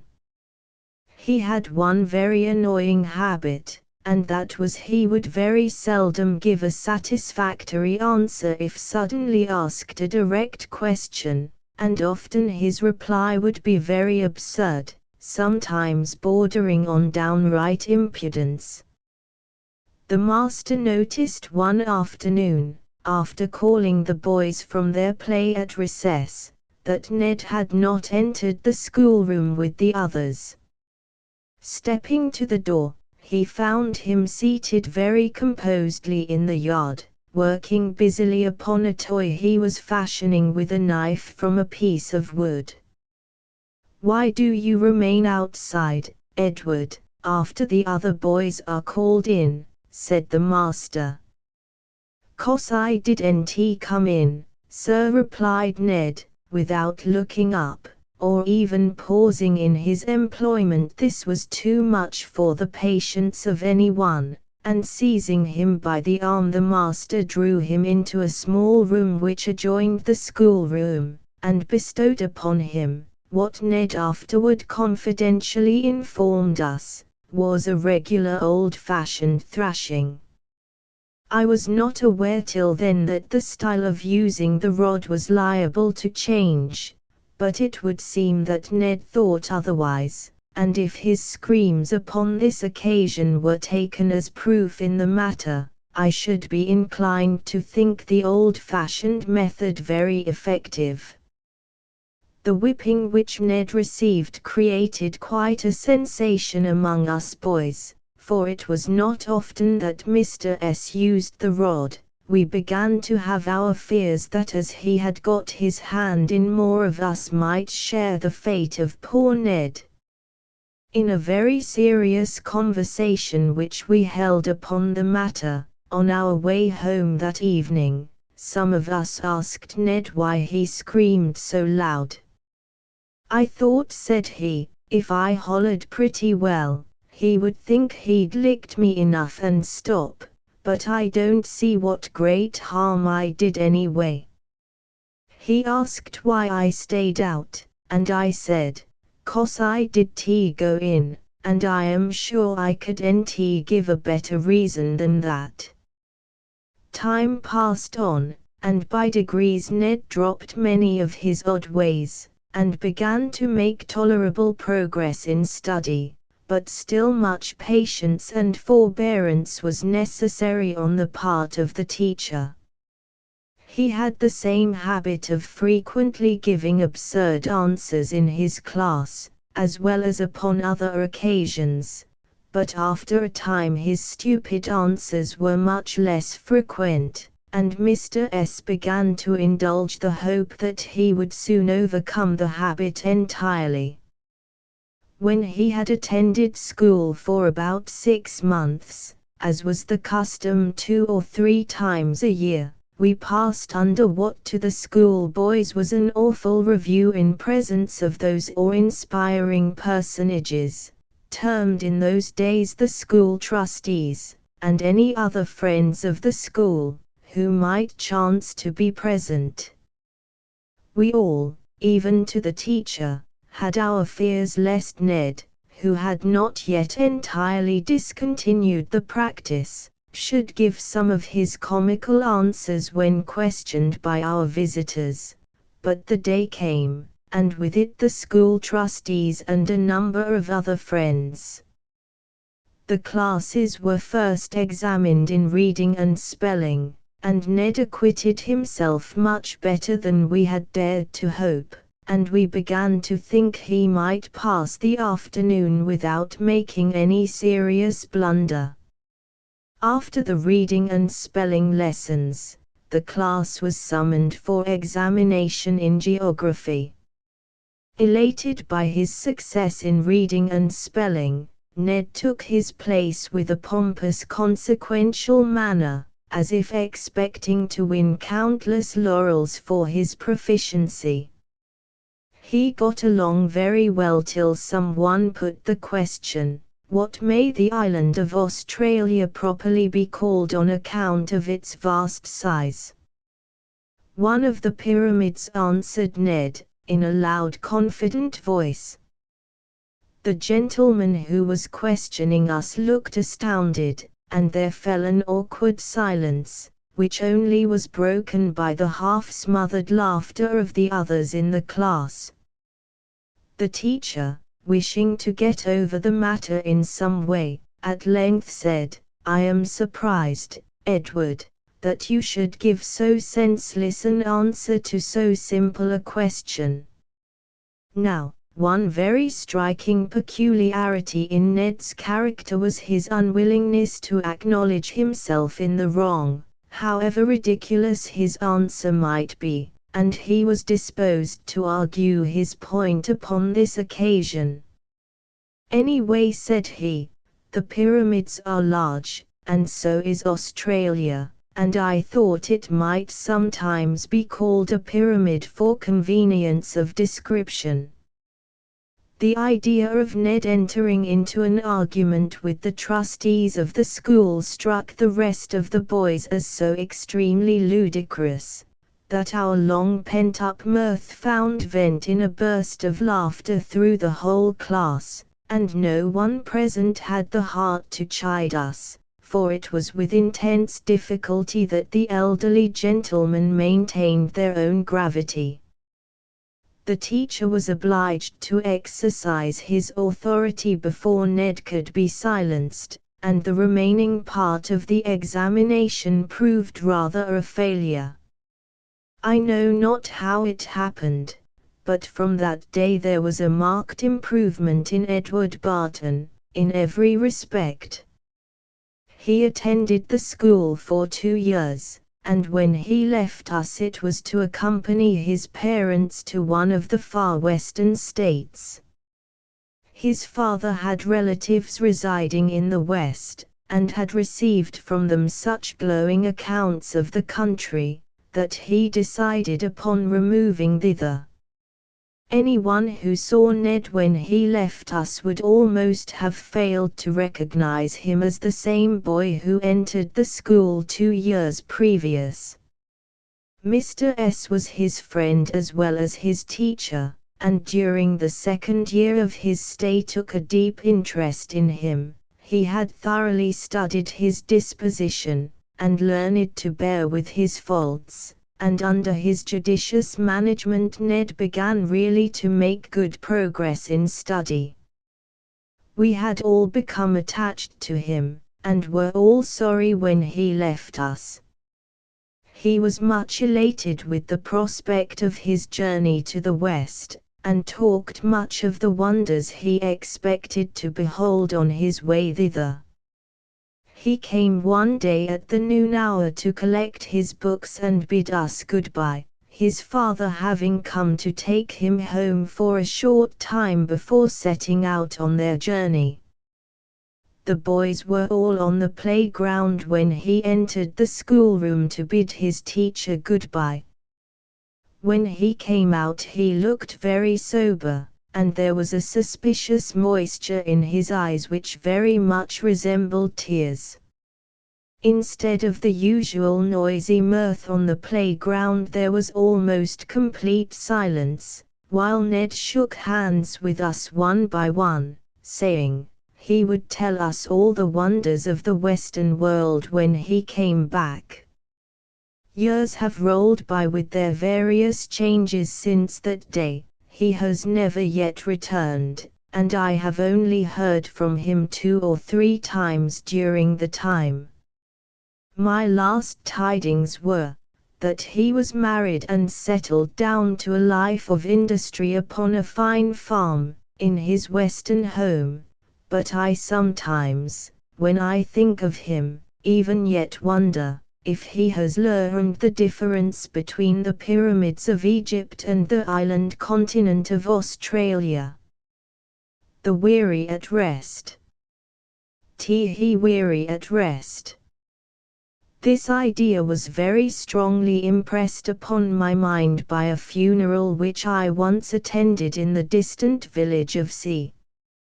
It was that of a very aged woman, whom I had often heard mentioned as one who had been subjected for many years to bodily suffering in no ordinary degree.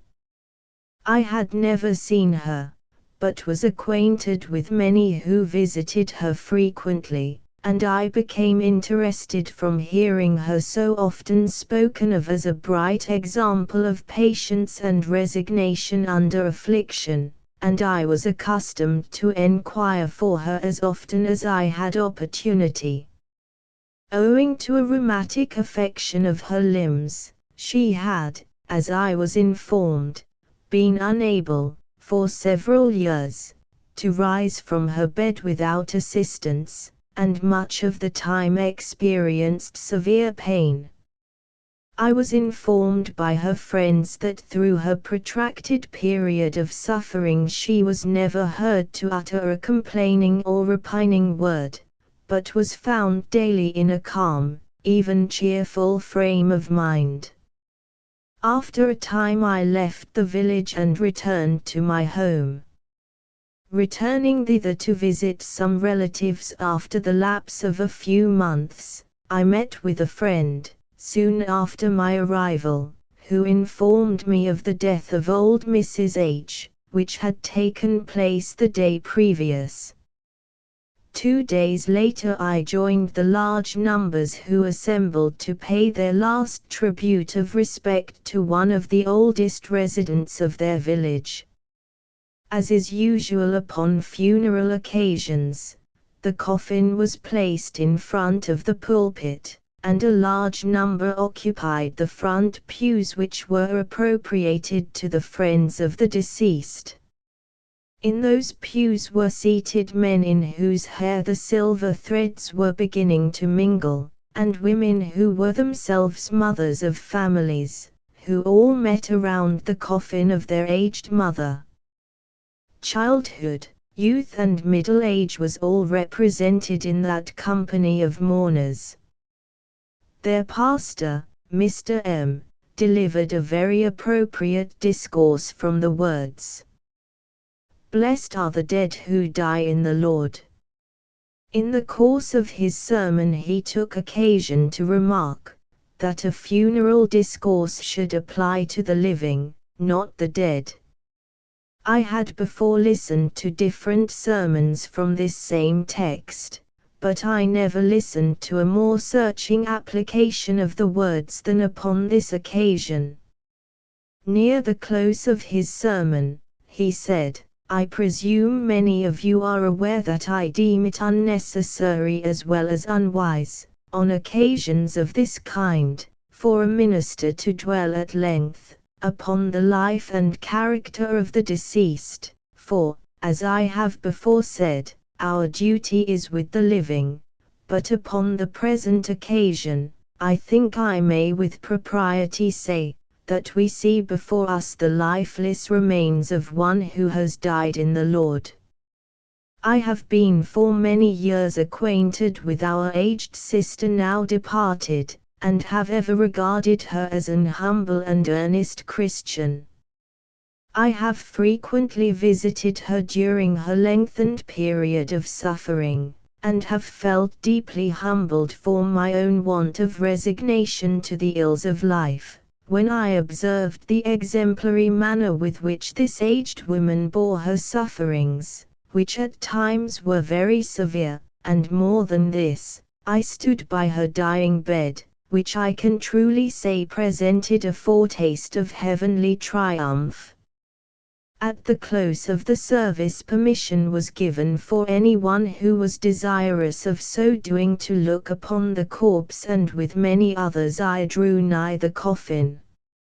I had been told that the habitual expression of her countenance was one of pain, and I was surprised by the calm and peaceful expression which rested upon the face of the dead.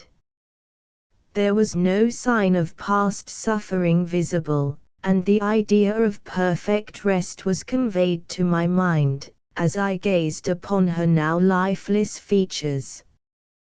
When the strangers had all retired, the relatives and near friends drew nigh to take their last sad look of the aged one who in life had been so dear to them.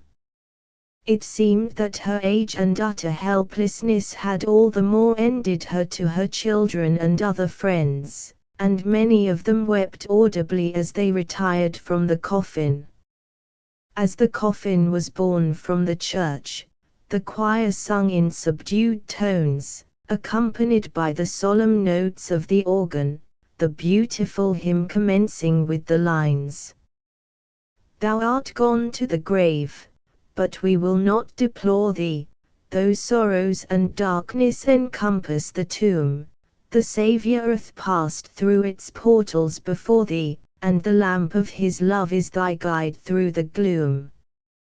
When the long procession reached the churchyard, the coffin was lowered to its final resting place, and the burial service was read by their pastor, and most of the company departed to their homes. I know not how it was, but, although a stranger to the deceased, I was among the few who lingered till the grave was filled up. That funeral impressed me deeply, and has often since recurred to my mind, amid the cares and turmoil of after life. The rainy afternoon. "It's too bad," exclaimed Harry Knights, as he turned from the window, where for the last 10 minutes he had been silently watching the heavy drops of rain as they pattered against the glass. "It's too bad," repeated he, we can have no out-of-door play this afternoon," and as he spoke his face wore a most rueful expression. I was one among a number of Harry's schoolmates who had gone to spend the day at the farm of Mr. Knight's, Harry's father. The eldest of our number was not more than 14, and for a long time we had looked forward to this day with many bright anticipations of fun and enjoyment. The important day at length arrived, and so early did we set out upon our excursion that we reached Harry's home before 8 o'clock in the morning. We spent the forenoon in rambling over the farm, searching out every nook and corner which possessed any interest to our boyish minds. Accompanied by Harry we visited all his favorite haunts, which included a fine stream of water, where there was an abundance of fish, also a ledge of rocks which contained a curious sort of cave, formed by a wide aperture in the rocks, and, last, though not least, a pond of water which, owing to its extreme beauty of appearance, Harry had named the Enchanted Pond. He had said so much to us regarding the uncommon beauty of this spot that some of the boys, myself among the number, had often been inclined to ridicule him, but when we came within view of it, I for one ceased to wonder at his admiration, for, before nor since, I never looked upon so lovely a scene. The pond was situated upon the back portion of the farm, in a clearing which had been made by a settler who had occupied the land for some years before it was purchased by Mr. Knight's. The form of the pond was entirely circular, and it was surrounded by a green field, in which had been left standing, here and there, some fine old trees to add to the effect. I remember when I first gained a view of the spot, it reminded me of a surface of polished silver, bordered with emeralds. As we drew nigh we could see that its smooth waters were thickly dotted with the pure blossoms of the pond lily. I have never since visited the spot, but the view I obtained of it that day, now so long ago, is still vividly present to my mind. By the time we again reached the farmhouse the dinner hour had arrived, and our long-continued exercise in the open air had so much improved our appetites that we did ample justice to the good things set before us. Dinner being over we observed, what had before escaped our notice, that the sky was becoming overcast with dark clouds, and soon a heavy rain began to fall, which put an end to all our plans of out-of-door enjoyment for the afternoon. As I mentioned at the beginning, Harry was very much disappointed, for outside sports were his especial delight, and for a time his face looked almost as dark and forbidding as the sky itself.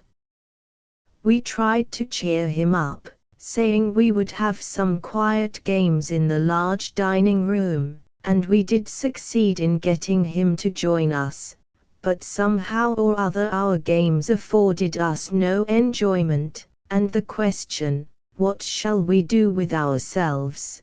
began to pass from one to the other among the group of eager, restless boys.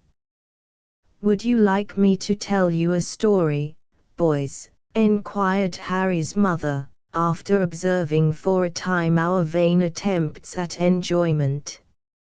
Mrs. Knights was a lady of high culture, and possessed the happy faculty of rendering herself an agreeable companion to either the young or old, and more than one pair of eyes grew bright with pleased anticipation, when she proposed telling us a story, and, of course, we as eagerly assented to her proposal. Seating herself our midst, she took up a piece of needlework, saying, I can always talk best when my hands are employed, and began as follows. I suppose none of you, perhaps not even my own Harry, is aware that my home has not always been in Canada, but I will now inform you that the days of my childhood and youth were passed in a pretty town near the base of the Allegheny Mountains in the state of Virginia. I will not pause at present to give you any further particulars regarding my own early years, as the story I am about to relate is concerning one of my schoolmates who was a few years older than myself. The pastor of the church in the small village where my parents resided had but one son, and, when quite a little girl, I remember him as one of the elder pupils in the school I attended. I was too young at that time to pay much attention to passing events, but I afterward learned that, even then, his conduct was a source of much anxiety and sorrow to his parents. His ready talent, great vivacity, and love of amusement continually led him into mischief and caused him to be disliked by many of their neighbors.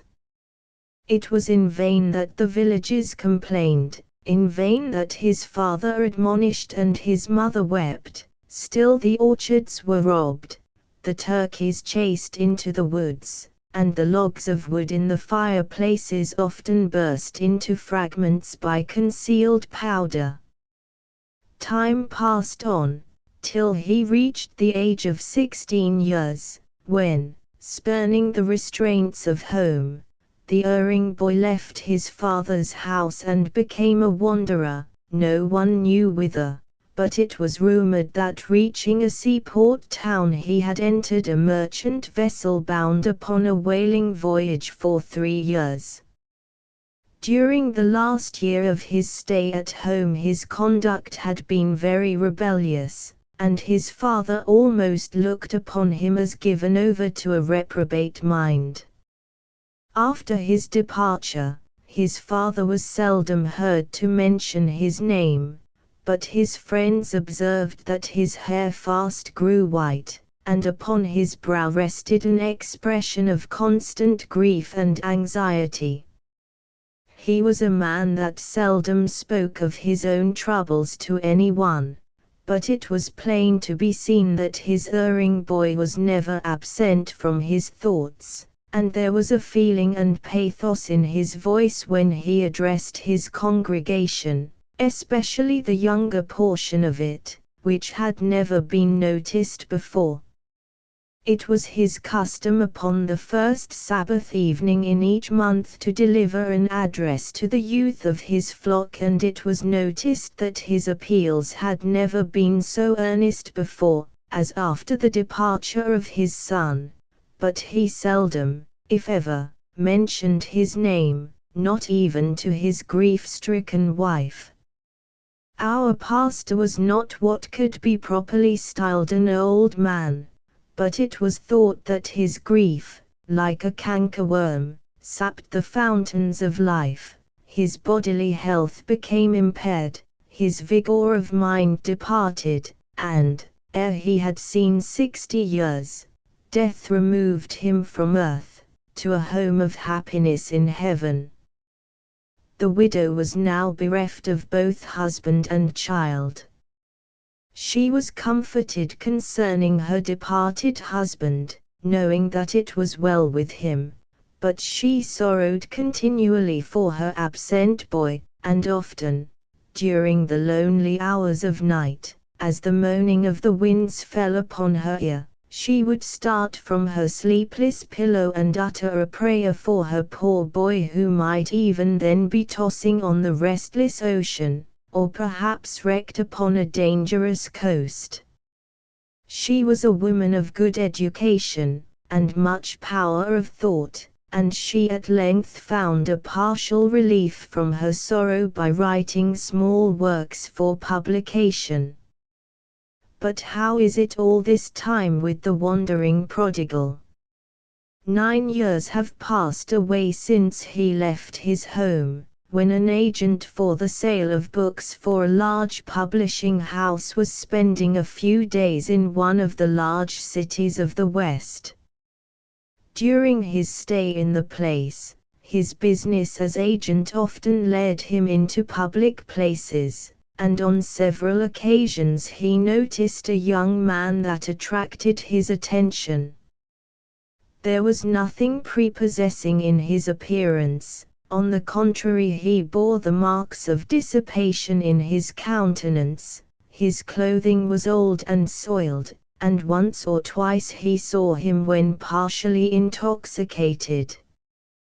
The agent was a middle-aged man, and was a close observer of those with whom he came in contact, and somehow or other he felt a strange interest in this young man for which he could not account, and meeting him so frequently, he determined to speak to him.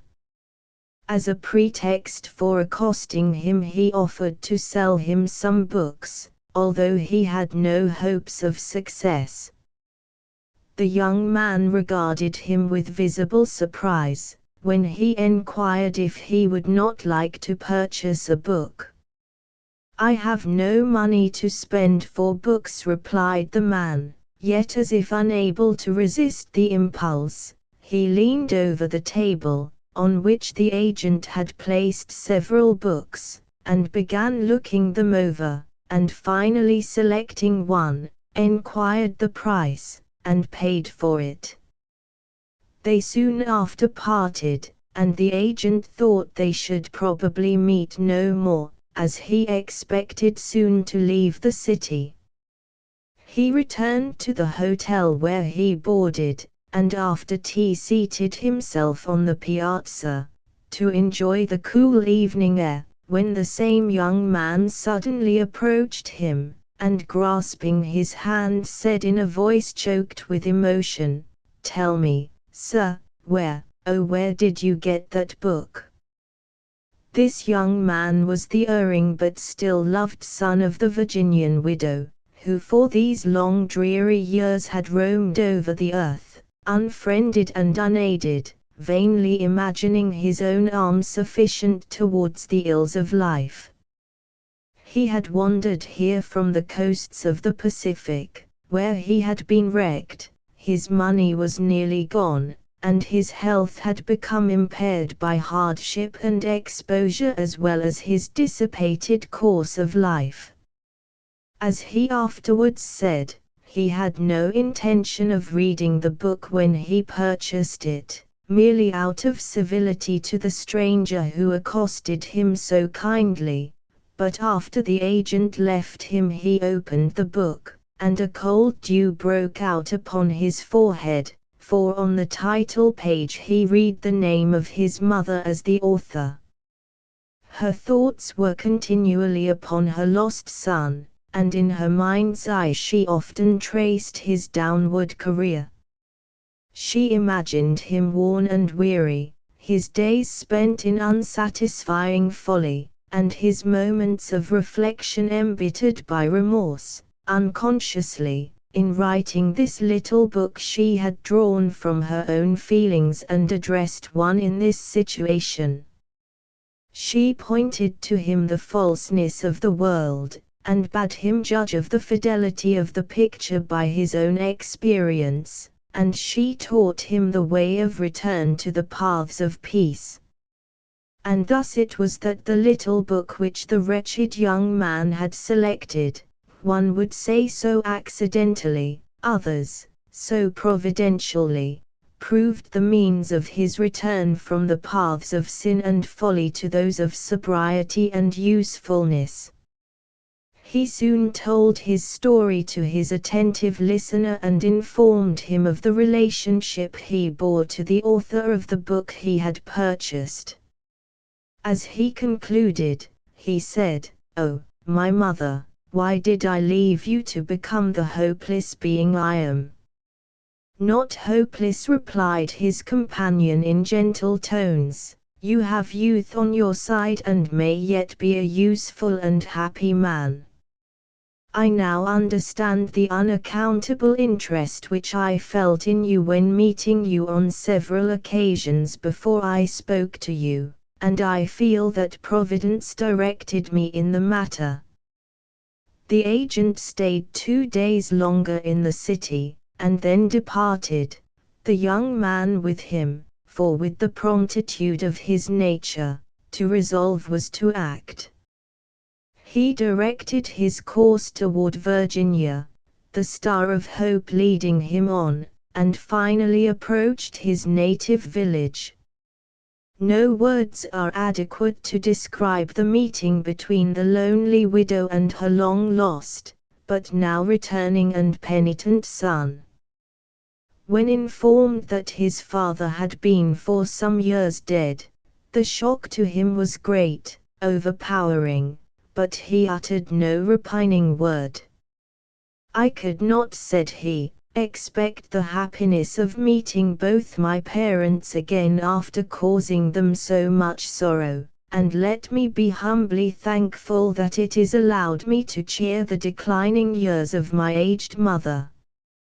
"I well remember," said Mrs. Knights, "the return of the young man to his home. It was but a short time before I left Virginia, but I have been informed by friends, still residing there, that he was for several years the staff and support of his mother, of whom it might be said, her last days were her best days. After the death of his mother, as he had no living tie to bind him to the spot, he removed to another section of country, where he married and is now a useful and respected member of society. And now, boys," said Mrs. Knights, "allow me in conclusion to say to you all as one, as you value your own well-being in time and eternity, be sure that you honor and obey your parents, think of what the end of this young man might have been, and shun his example. But I see that the hour for tea is near at hand, and for a time I will leave you to amuse yourselves, while I assist in preparing your tea, and if you have been interested in my story, I may tell you another when you next pass a rainy afternoon at our house." We all thanked the kind lady for the interesting story, and I for one very much hoped that the next day we chanced to pass at Mrs. Knight's farm, would prove to be rainy in the afternoon. The Student's Dream. Arthur Wilton had been for several years a student, but he was one of the plodding sort, who make but slow progress. The principal barrier to his improvement arose from one defect in his character, and that was the habit in which he constantly indulged, of deploring the past, without making any very strong efforts toward amendment in the future. He was one evening seated in his room, a ponderous volume lay open, on his study table, and for a time he vainly tried to fix his attention thereon, till finally he closed the book, and leaning back in his chair, his brows contracted, and the lines about his mouth grew tense, as if his thoughts were anything but pleasing. As usual he was bemoaning his misspent hours. "Ah," said he, speaking in soliloquy, "they are gone never more to return. The careless happy days of childhood, the sunny period of youth, and the aspiring dreams of mature manhood. I once indulged in many ambitious dreams of fame, and these dreams have never been realized. Many with whom I set out on equal ground have outstripped me in the race of life, and here am I alone. Many who were once my inferiors have nearly overtaken me, and doubtless they too will soon pass me by. What I very much prize is a true friend, and yet no friend approaches with a word of sympathy or encouragement. Would that some would counsel me, as to how I may better my condition. Thus far had Arthur Wilton proceeded in his soliloquy, when his eyelids were weighed down by drowsiness, and he soon sank into a deep slumber. In his dream an aged man, with a most mild and venerable countenance stood before him, who, addressing him by name, said, "Thy heart is full of sorrow, but if you will listen to, and profit by my words, your sorrow shall be turned into joy. You have been grieving over the hours which have been run to waste, without pausing to reflect, that while you have been occupied with these unavailing regrets, another hour has glided away past your recall forever, and will be added to your already lengthened list of opportunities misimproved. You grieve that your name is not placed on the lists of fame. Cease from thy fruitless longings. Discharge faithfully your present duties, and if you merit fame it will certainly be awarded you. You also complain that no friend is near you. Have you ever truly sought a friend, by the unwearied exercise of those affections, and in the performance of those numberless offices of kindness by which alone friendship is secured and perpetuated? All like the purchase, few the price will pay, and this makes friends such miracles below. Hast thou hoped for the society of the wise and good? Then with diligence and untiring zeal you should seek to fit yourself for such companionship. Have your early companions got before you in the race of life, and yet you remain at ease, dreaming over the past? Awake, young man, ere yet your day is done, and address yourself to your work with renewed energy. Look forward to your future instead of brooding over the past, and be assured you will acquire wisdom, friends and every other needful blessing." With these words the aged man disappeared and the student awoke. His fire had gone out and his lamp burned but dimly. He rose, replenished his fire, trimmed his lamp, and resumed his studies with ardor. This dream was not lost upon Arthur Wilton. Instead of now wasting his time in regrets for the past, he looked forward with a stead purpose of improvement, and from that period no harder student was to be found in the college, and he finally graduated with high honors. In after years he often related this dream to those of his acquaintances whom he thought in danger of falling into the same habit to which he himself had been so prone in his youthful days. Uncle Ephraim. For years, when a child, I used daily to pass the dwelling of Uncle Ephraim, on my way to and from school. He was not my uncle, indeed he bore no relationship whatever to me, but Uncle Ephraim was the familiar appellation by which he was known by all the schoolboys in the vicinity. He was among the oldest residents in that section, and although a very eccentric person, was much respected by all his neighbors. How plainly do I yet remember him, after the lapse of so many years. His tall figure, shoulders that slightly stooped, his florid complexion, clear blue eyes, and hair bleached by the frosts of time to snowy whiteness. The farm on which he resided had improved under the hand of industry, till since my earliest recollection, it was in a state of high cultivation. His dwelling was an old-fashioned structure, placed a little back from the main road, and almost hidden from view by thick trees. In an open space, a little to one side, was the draw well with its long pole and sweep, and I have often thought that I have never since tasted such water as we used to draw from that well. We used often to linger for a few moments in Uncle Ephraim's yard on our return from school during the hot summer afternoons. He must have been fond of children, for he was a great favorite among the boys, and he often gave us permission to gather fruit from the trees in the garden, provided we broke none of his prescribed rules. But the unlucky urchin who transgressed against a command, forfeited his good opinion from henceforth, and durst no more be seen upon his premises. I happened to be among the fortunate number who retained his approbation and goodwill during all our acquaintance.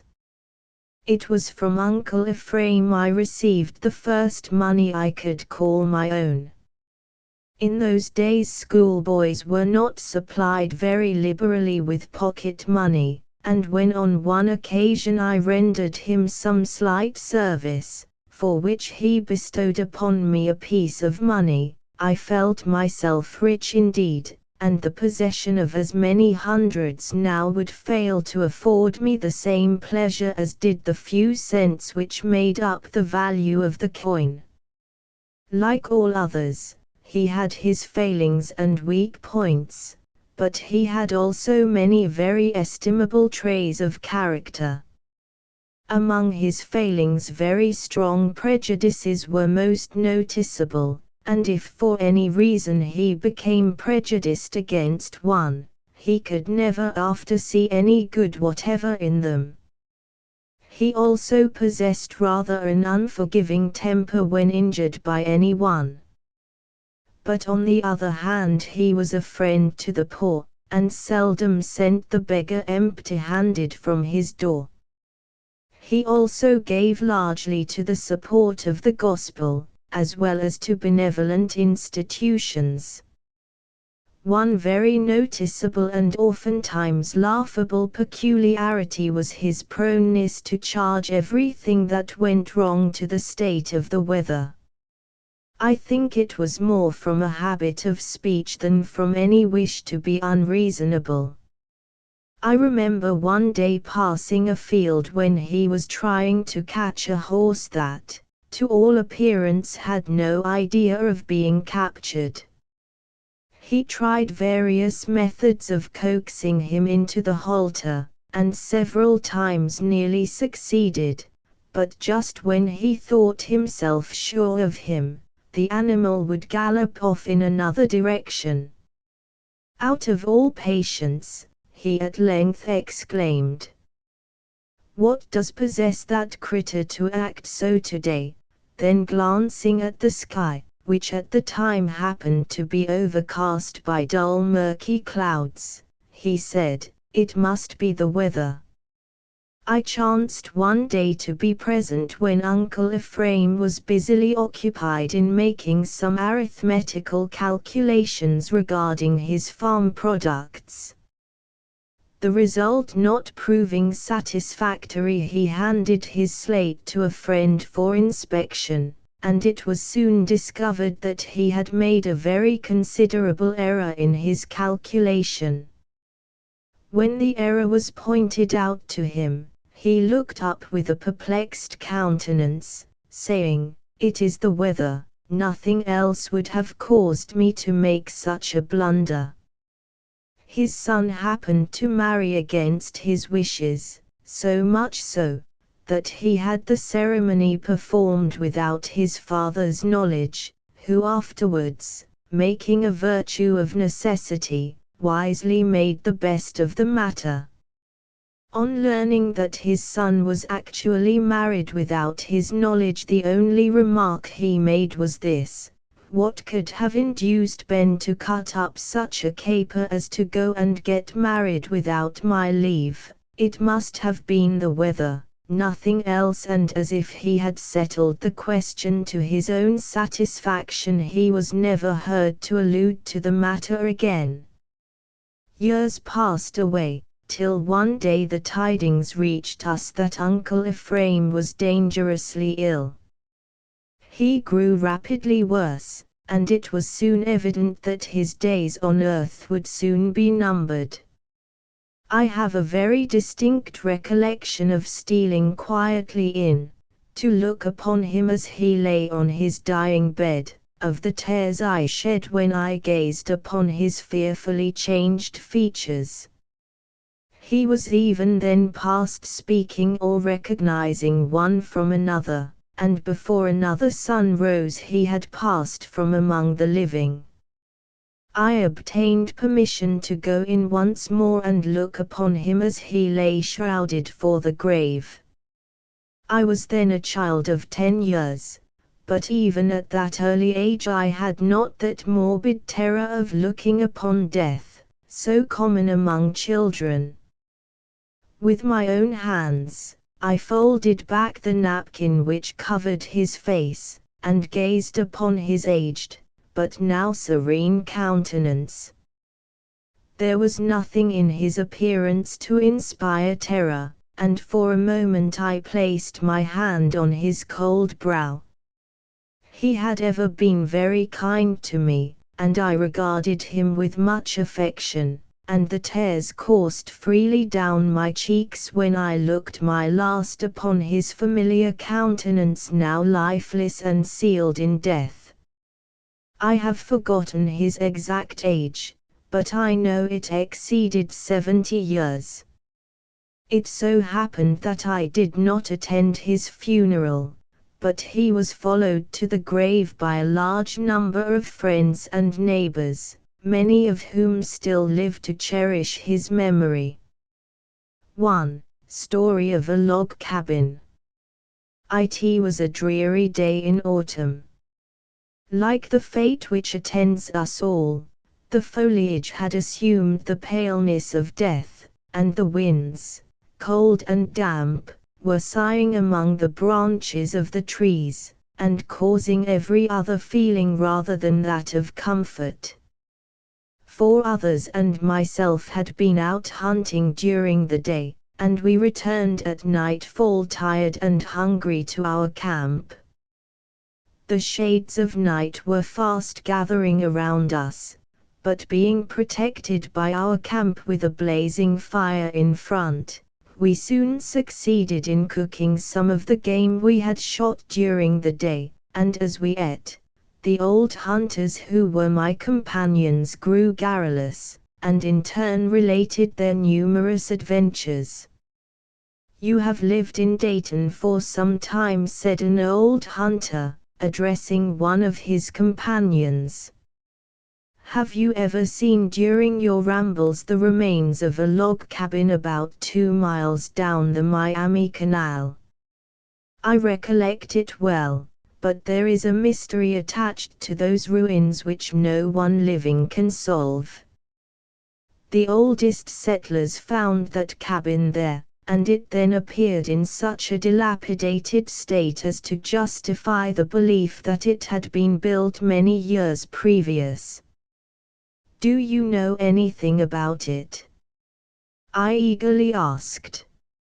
"I know all about it," replied the old hunter, "for I assisted in building it, and occupied it for several years, during the trapping season. That cabin," he continued, as a shade passed over his features, "has been the scene of carnage and bloodshed.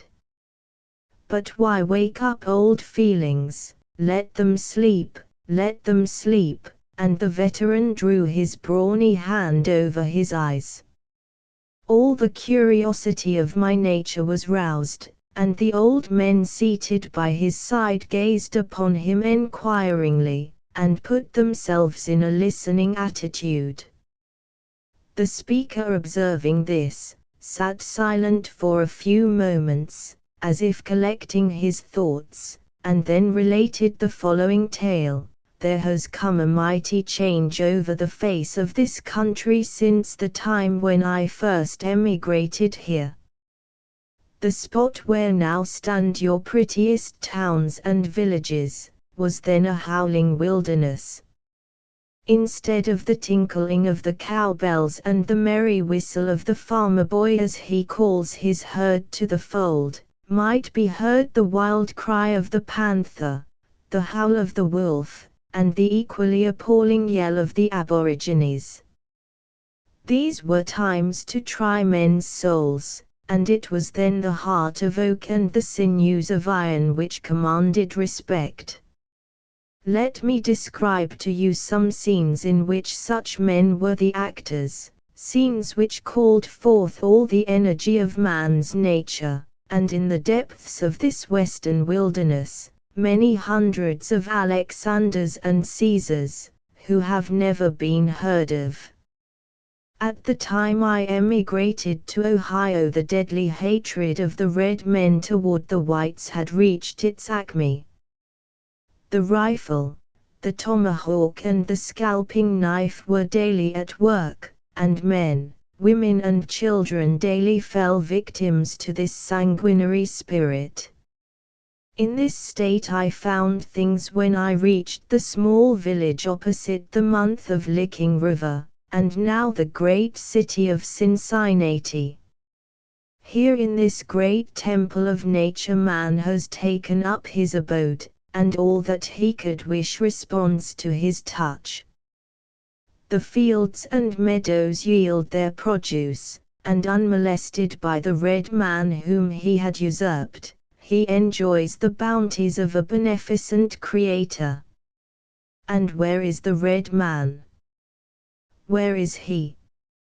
Like wax before the flame he has melted away from before the white man, leaving him no legacy save that courageous daring which will live in song long after their last remnant shall have passed away. At the time when I first stepped upon these grounds the red man still grasped the scepter which has since been wrenched from his hand. They saw the throne of their fathers beginning to totter. Their realm had attracted the cupidity of a race of strangers, and with maddening despair, they grasped their falling power, and daily grew more desperate as they became more endangered. I among the rest had now a view of this exuberant West, this great valley of the Hesperides, and I determined to assist in extirpating the red man, and to usurp the land of his fathers. Among the men who were at the village, I found one who for magnanimity and undaunted courage merits a wreath which should hang high in the temple of fame, and yet like hundreds of others, he has passed away unhonored, unsung.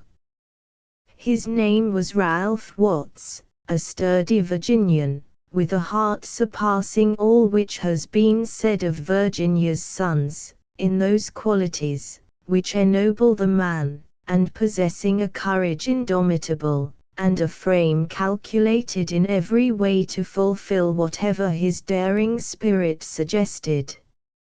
Such was Ralph Watts. I had only been in the town a few days, when Ralph and I contracted an intimacy which ended only with his death. I was passing the small inn of the town, when a tall man, with a hunting shirt and leggings on, stepped out and laying his hand on my shoulder said, "Stranger, they say you have just come among us, and that you are poor. Come along. I have got just $5. No man shall ever say that Ralph Watts passed a moneyless man, without sharing with him the contents of his pocket. Come along."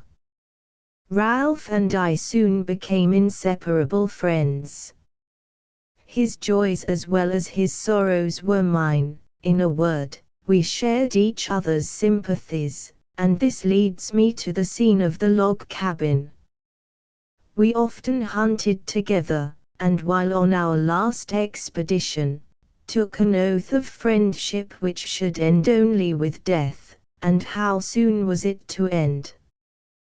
We left the infant Cincinnati one summer morning at the rising of the sun, and with our guns on our shoulders, and our pouches well supplied with ammunition, we struck into the deep wilderness, trusting to our own stout hearts, and woodscraft for our food and safety.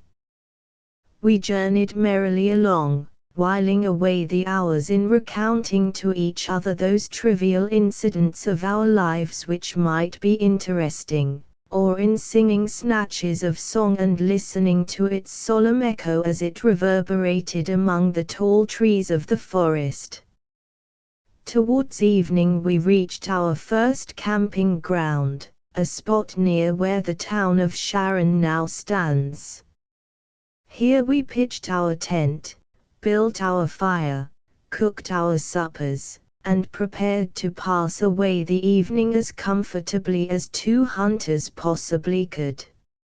All at once the deep stillness which reigned around us was broken by a low cry similar to that of a panther.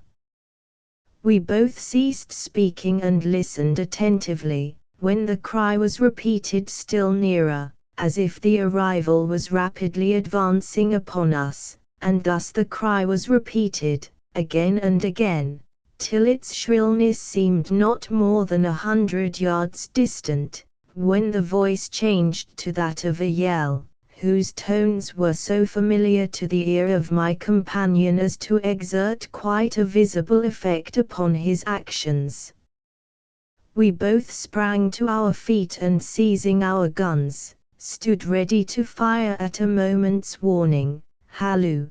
cried a deep voice, just outside our camp, but instead of answering it we nerved ourselves for a desperate encounter, feeling assured that several Indians were lurking outside our tent. "Halloo! White brother, come out!" cried the same voice in broken English. We consulted for a moment and finally decided to trust, for once, to Indian faith. Ralph first stepped forth and demanded in no very amiable voice, what was wanting. "Come out, white brother," was the answer.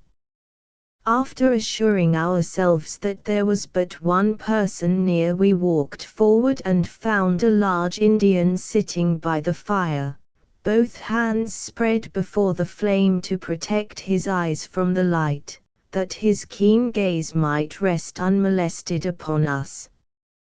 As soon as he saw us, a writhing grin spread over his painted features, and rising he offered us each his hand in a very friendly manner. The Indian drew from his belt a large pipe, gaudily painted, and from which depended a profusion of wampum, beads, and eagle's feathers. He lighted the pipe, and after taking a whiff, passed it to Ralph, who following his example passed it to me. After taking a puff I handed it to the Indian, who replaced it in his belt. This very important ceremony being finished, the Indian made known his business. After bestowing 1,000 anathemas upon his red brethren, he informed us that he had left the red man forever, and was willing to join his white brothers, and to wage an exterminating warfare against his own kindred. We strove to extort from him the cause of this ebullition of passion, but he only shook his head in reply to our questions, and uttered a guttural oath. We at first suspected him of some treacherous plot, but there was such an air of candor and earnestness in the communication he now made, that we threw aside all suspicion and confided in him. He stated that there was a large party of Indians in our rear, who had been tracking us for several hours, and that it was their intention early in the morning to surround us, and take us prisoners for victims at the stake. But said he, "If my white brother will follow his red brother, he will lead him safe." We instantly signified our willingness to trust ourselves to his guidance, and shouldering our blankets and guns, we left our camp, and followed our guide due north at a rapid gait. For several miles we strode through the thick woods, every moment scratching our faces and tearing our clothing, with the thick tangled brush through which we had to pass. But considering this of minor importance, we hurried on in silence, save when we intruded too near the nest of the nocturnal king of the forest, when a wild hoot made us start and involuntarily grasp our rifles. "Sit on this log and eat," said our red guide. Finding our appetites sharpened by vigorous exercise, we sat on the log and commenced our repast, when our guide suddenly sprang from his seat, and with a hideous yell bolted into the forest and was soon lost to our sight. This conduct instantly roused our fear, and with one accord we sprang to our feet. We gazed around. Turn which way we would, the grim visage of a painted warrior met our terrified gaze, with his tomahawk in one hand, and his rifle in the other. "Perfidious villain!" exclaimed Ralph, "and this is an Indian's faith." An Indian of gigantic size, dressed in all the gaudy trappings of a chief, now strode towards us. Ralph raised his gun, and closed his eye as the sight of the weapon sought the warrior's breast. "Don't shoot, and you will be treated friendly," cried the savage in good English. "So long as I live," said Ralph, "I'll never put faith again in an Indian's word." The gun went off, and the savage, with an unearthly cry, bounded high in the air, and fell upon his face a corpse. A scream as if 10,000 furies had been suddenly turned loose upon the earth, rang around us, and ere we could start 10 steps on our flight, we were seized by our savage foes, and like the light bark when, borne on the surface of the angry waves, were we borne equally endangered upon the shoulders of these maddened men. We were thrown upon the earth, our hands and feet were bound till the cords were almost hidden in the flesh, and then with the fury of madmen they commenced beating us with clubs, when another chief, who appeared to be of higher standing than the one who had just lost his life, rushed into the crowd, hurling the excited warriors to the right and left in his progress, and mounting upon a log he harangued them for a few moments with a loud voice. They at once desisted, perhaps reconciled by the prospect of soon seeing us burnt at the stake. We were carried to their encampment, where we were still left bound, with 2 sentinels stationed to guard us. In this painful state we remained all day, when towards evening another company of warriors arrived, and then vigorous preparations were made for burning us. A stake was planted in the ground, and painted a variety of fantastic colors. The brush was piled around it at a proper distance, and every other necessary arrangement made, while we sat looking on, subject to the continual epithets of an old squaw, whose most consoling remarks were, "How will white man like to eat fire?" and then she would break out into a screeching laugh, which sounded perfectly hideous. A cold chill pervaded my frame as I gazed upon these ominous signs of death, but how often is our misery but the prelude of joy? At the moment that these horrid preparations were finished, a bright flash of lightning shattered a tall hickory nearby, and then the earth was deluged with rain. The Indians sought the shelter, but left us beneath the fury of the storm, where we remained for several hours, but seeing that it increased rather than diminished, they forced us into a small log hut and leaving a man to guard us, bolted the door firmly and left us for the night. What were our reflections when left alone? Your imagination must supply an answer. But we did not entirely give way to despondency. We were young and robust, and our spirits were not easily subdued. Instead of becoming disheartened, our approaching fate emboldened us, and by looks, whose expression made known our minds to each other, we resolved to effect our escape or be slain in striving for it. Anything was preferable to the fiery torture which awaited us.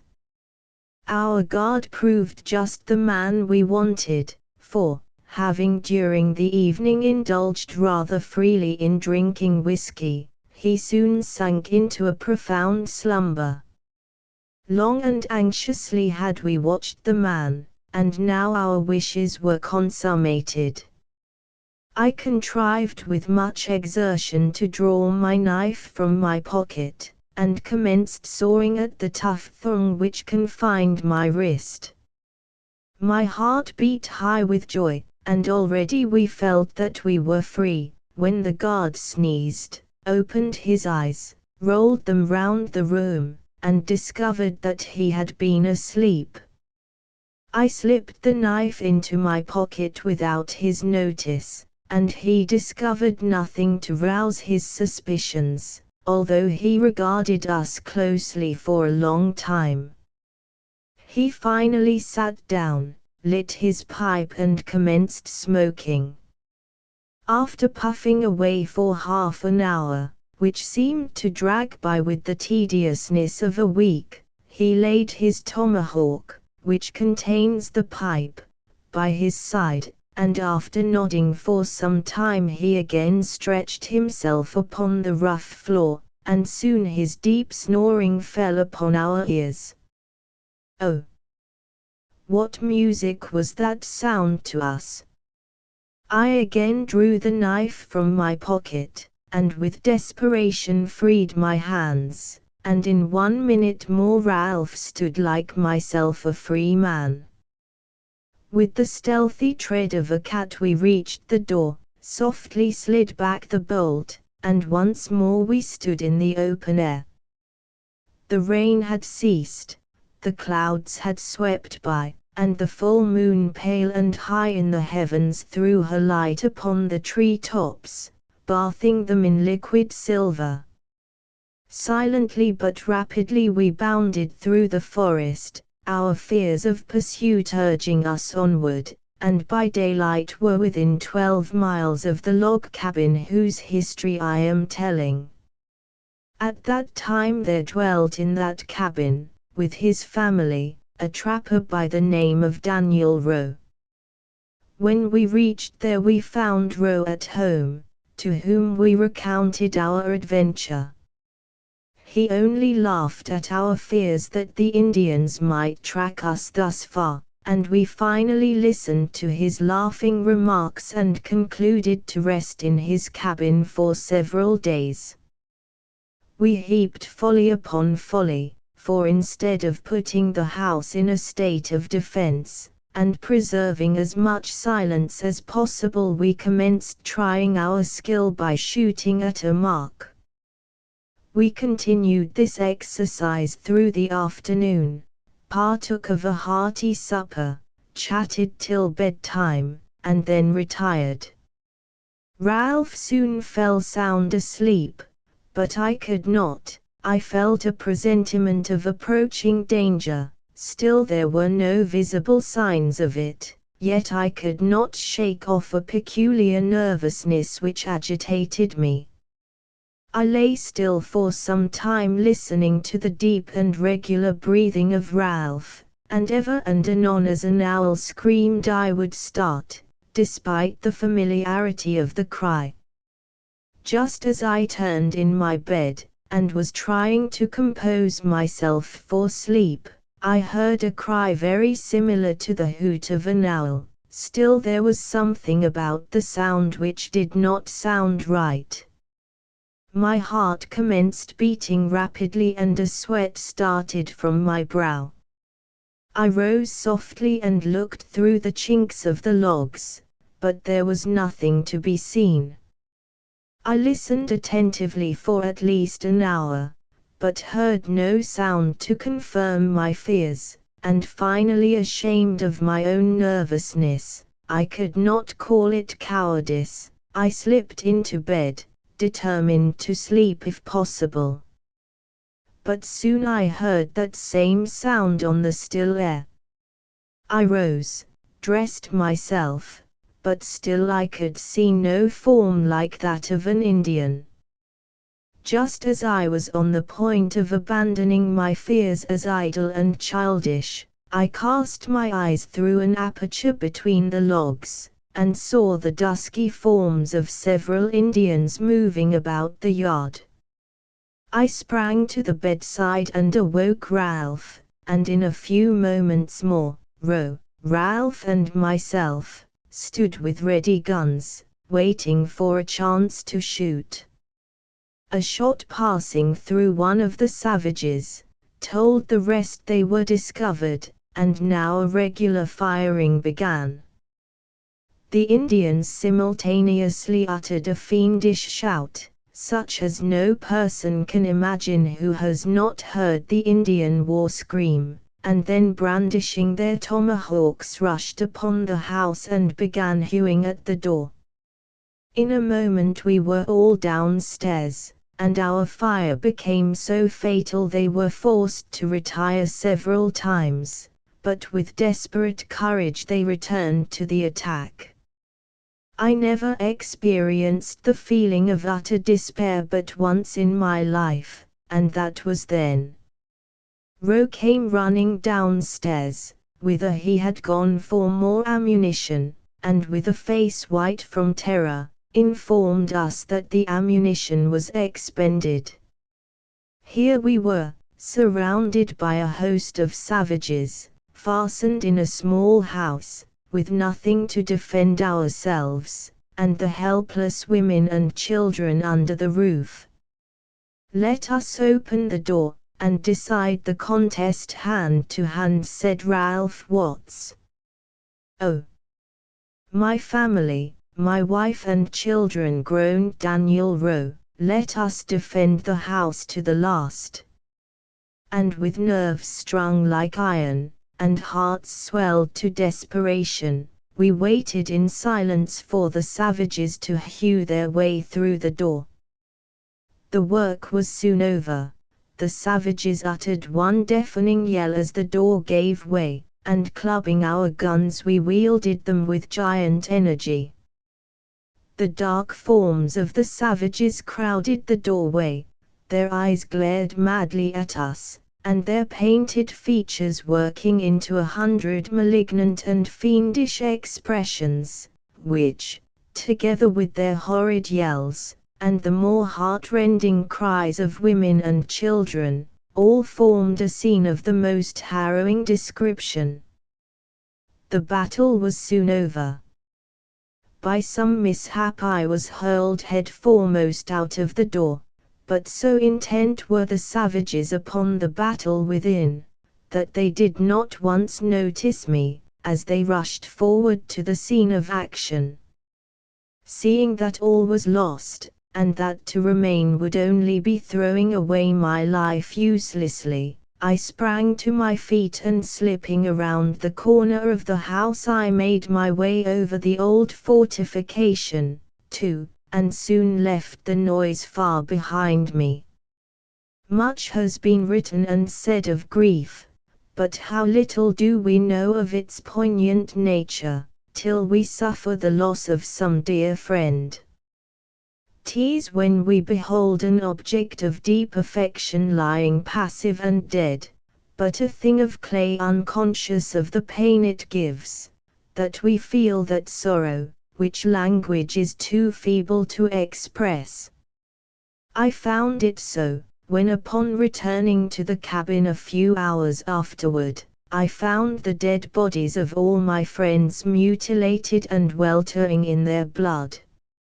Around the body of poor Ralph lay 6 Indians, with their skulls beat in, his gun furnishing evidence, by its mutilated state, of the force with which he had used it. My story is soon finished.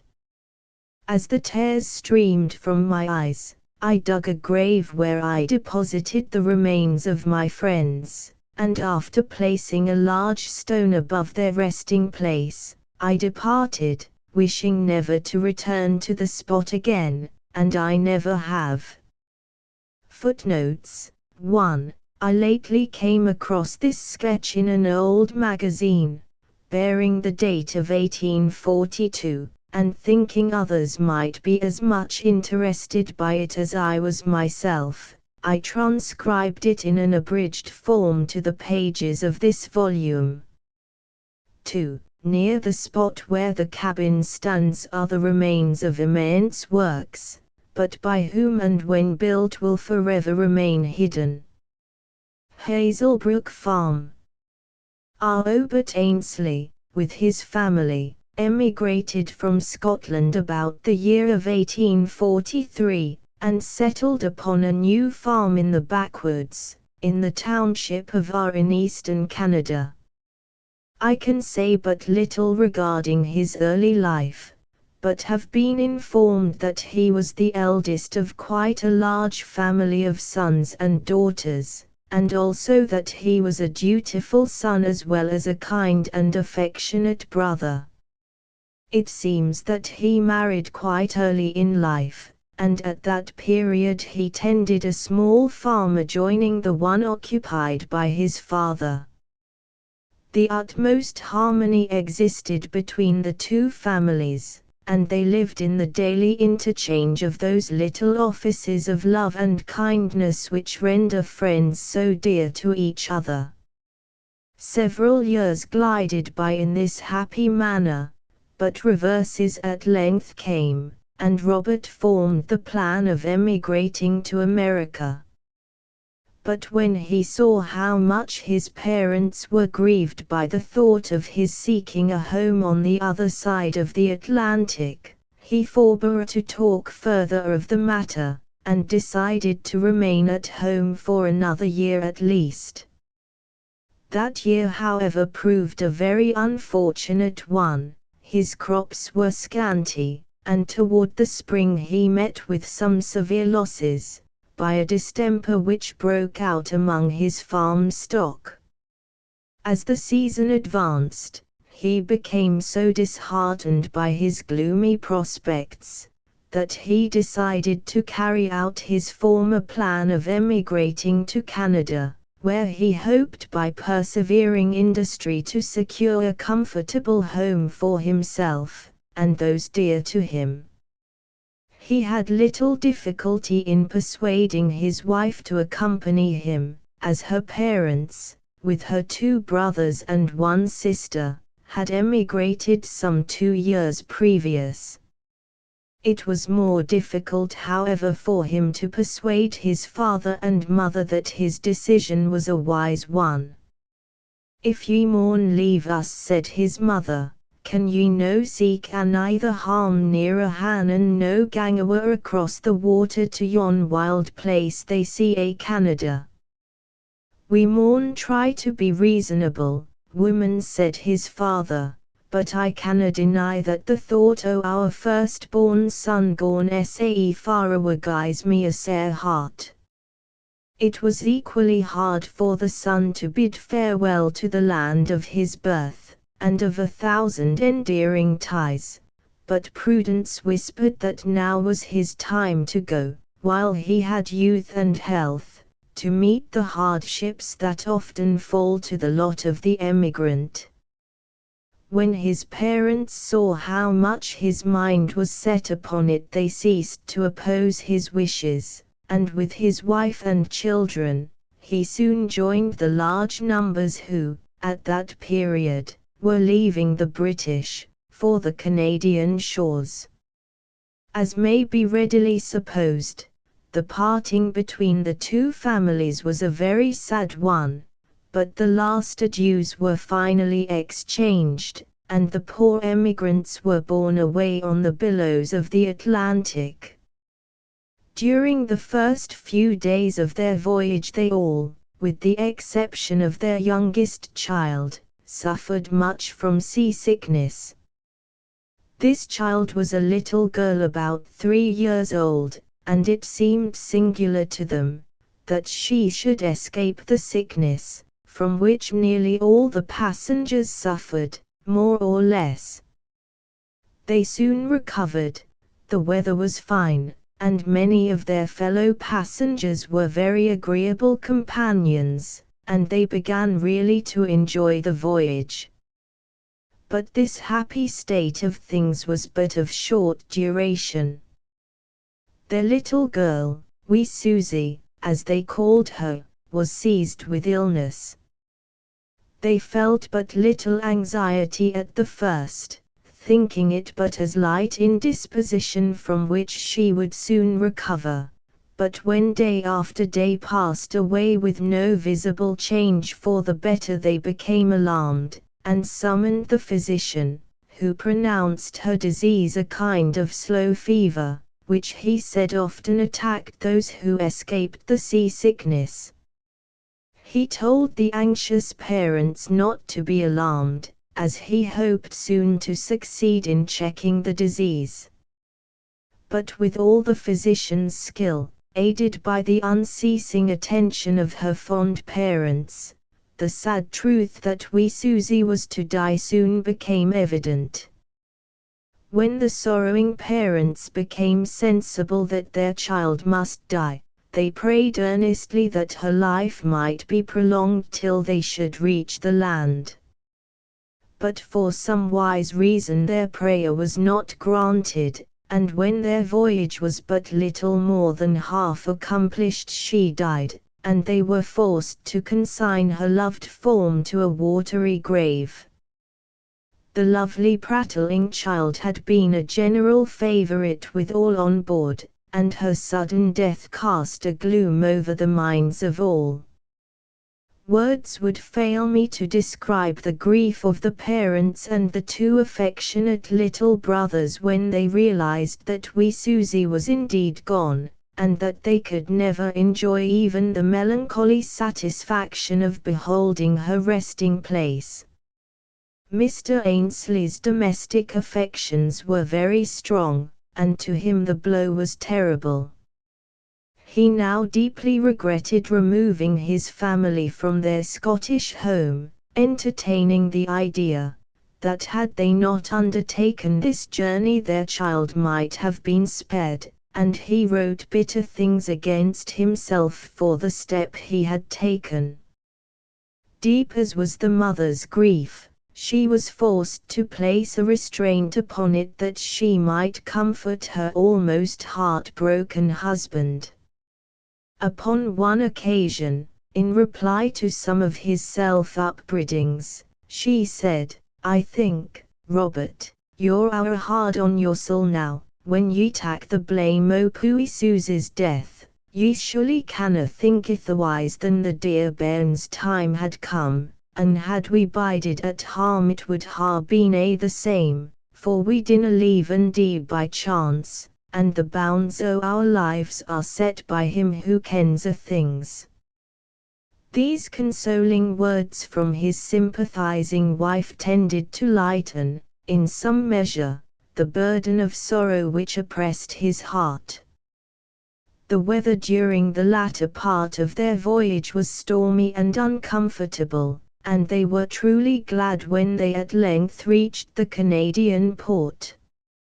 At the city of Montreal they parted with all those who had been their fellow passengers, as all except themselves were bound for the upper province, while they intended joining their friends in Lower Canada. In the days of which I am speaking the emigrants' journey from the city of Montreal to the townships was toilsome in the extreme, and the same journey, which is now accomplished in a few hours by railway, was then the work of several days, and the only mode of conveyance for themselves and their luggage were the horse carts hired for the occasion. But their fatiguing journey was at length terminated, and they arrived safely at the bush settlement in where the friends of Mrs. Ainsley resided. That now thriving and prosperous settlement was then in its infancy, and possessed but few external attractions to the newcomer, for at the period when Mrs. Ainsley's parents settled there it was an unbroken wilderness. It is needless for me to add that the way-worn travellers met with a joyous welcome from the friends who had been long anxiously looking for their arrival. Mr. and Mrs. Miller were overjoyed to meet again their daughter, from whom they had been so long separated by the deep roll of the ocean, and almost their first enquiry was for the wee lassie who when they left Scotland was less than a 12-month-old. Mr. Ainsley was unable to reply, and looked toward his wife as if beseeching her to answer to their enquiry.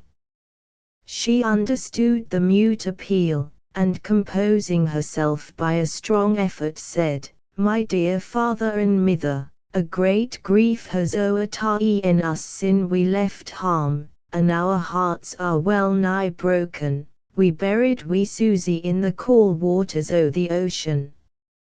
She endeavored to relate to them the particulars of the child's death, but her feelings overcame her, and for some moments they could only weep together. When Mr. Miller was able to command his voice he said, "God is good, my children, and overrules all things for our good. Let us bow before him in prayer." And when they rose from their knees, they felt calmed and comforted by the soothing influence of prayer. With the two boys, Geordie and Willie, fatigue soon got the better of their joy at meeting with their friends, and they were soon enjoying the sound sleep of healthful childhood.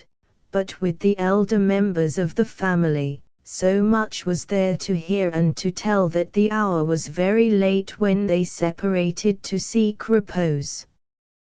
Mr. Ainsley decided upon purchasing a lot of land, lying some 2 miles north of the farm occupied by Mr. Miller. Although it was covered with a dense forest, its location pleased him, and the soil was excellent, and he looked forward to the time when he might there provide a pleasant home. They arrived at on the 1st of July. There were beside Mr. Miller but 3 other families in the settlement, but they were all very kind to the newly arrived strangers, and they assisted Mr. Ainsley in various ways while he effected a small clearing upon his newly purchased farm. They also lent him a willing hand in the erection of a small log house, to which he removed his family in the fall, Mrs. Ainsley and the children having remained with her parents during the summer. And kind as their friends had been, they were truly glad when they found themselves again settled in a home of their own, however humble. They were people of devoted piety, and they did not neglect to erect the family altar the first night they rested beneath the lowly roof of their forest home.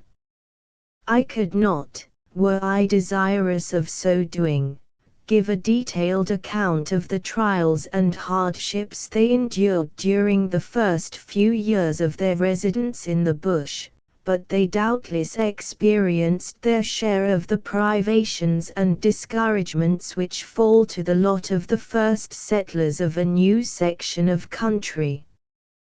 The first winter they passed in their new home was one of unusual severity for even the rigorous climate of eastern Canada, and poor Mrs. Ainsley often during that winter regretted the willingness with which she bade adieu to her early home, to take up her abode in the dreary wilderness.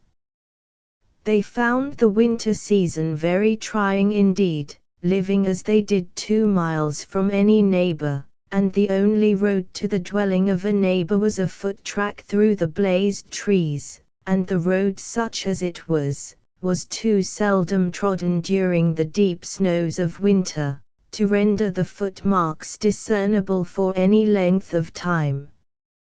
Their stores had all to be purchased at the nearest village, which was distant some 7 miles, and Mr. Ainsley often found it very difficult to make his way through the deep snows which blocked up the roads, and to endure the biting frost and piercing winds on his journeys to and from the village.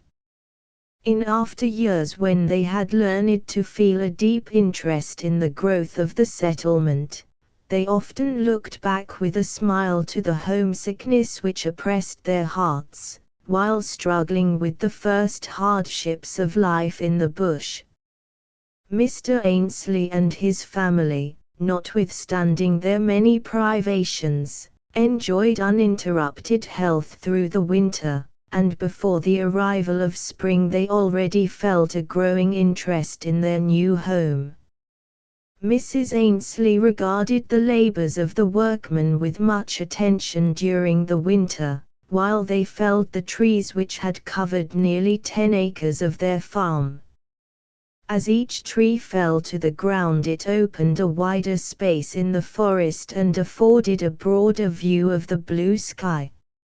A stream of water, which in many places would have been termed a river, but which there only bore the name of Hazel Brook, flowed near their dwelling, and as the spring advanced, the belt of forest which concealed it from view having been felled, she gained a view of its sparkling waters when the warm showers and genial rays of the sun loosened them from their icy fetters, and she often afterward remarked that the view of those clear waters was the first thing which tended to reconcile her to a home in the forest.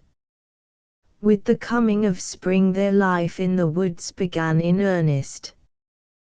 When the earth was relieved of its snowy mantle, the fallen trunks of the trees, with piles of brushwood, were scattered in every direction about their dwelling.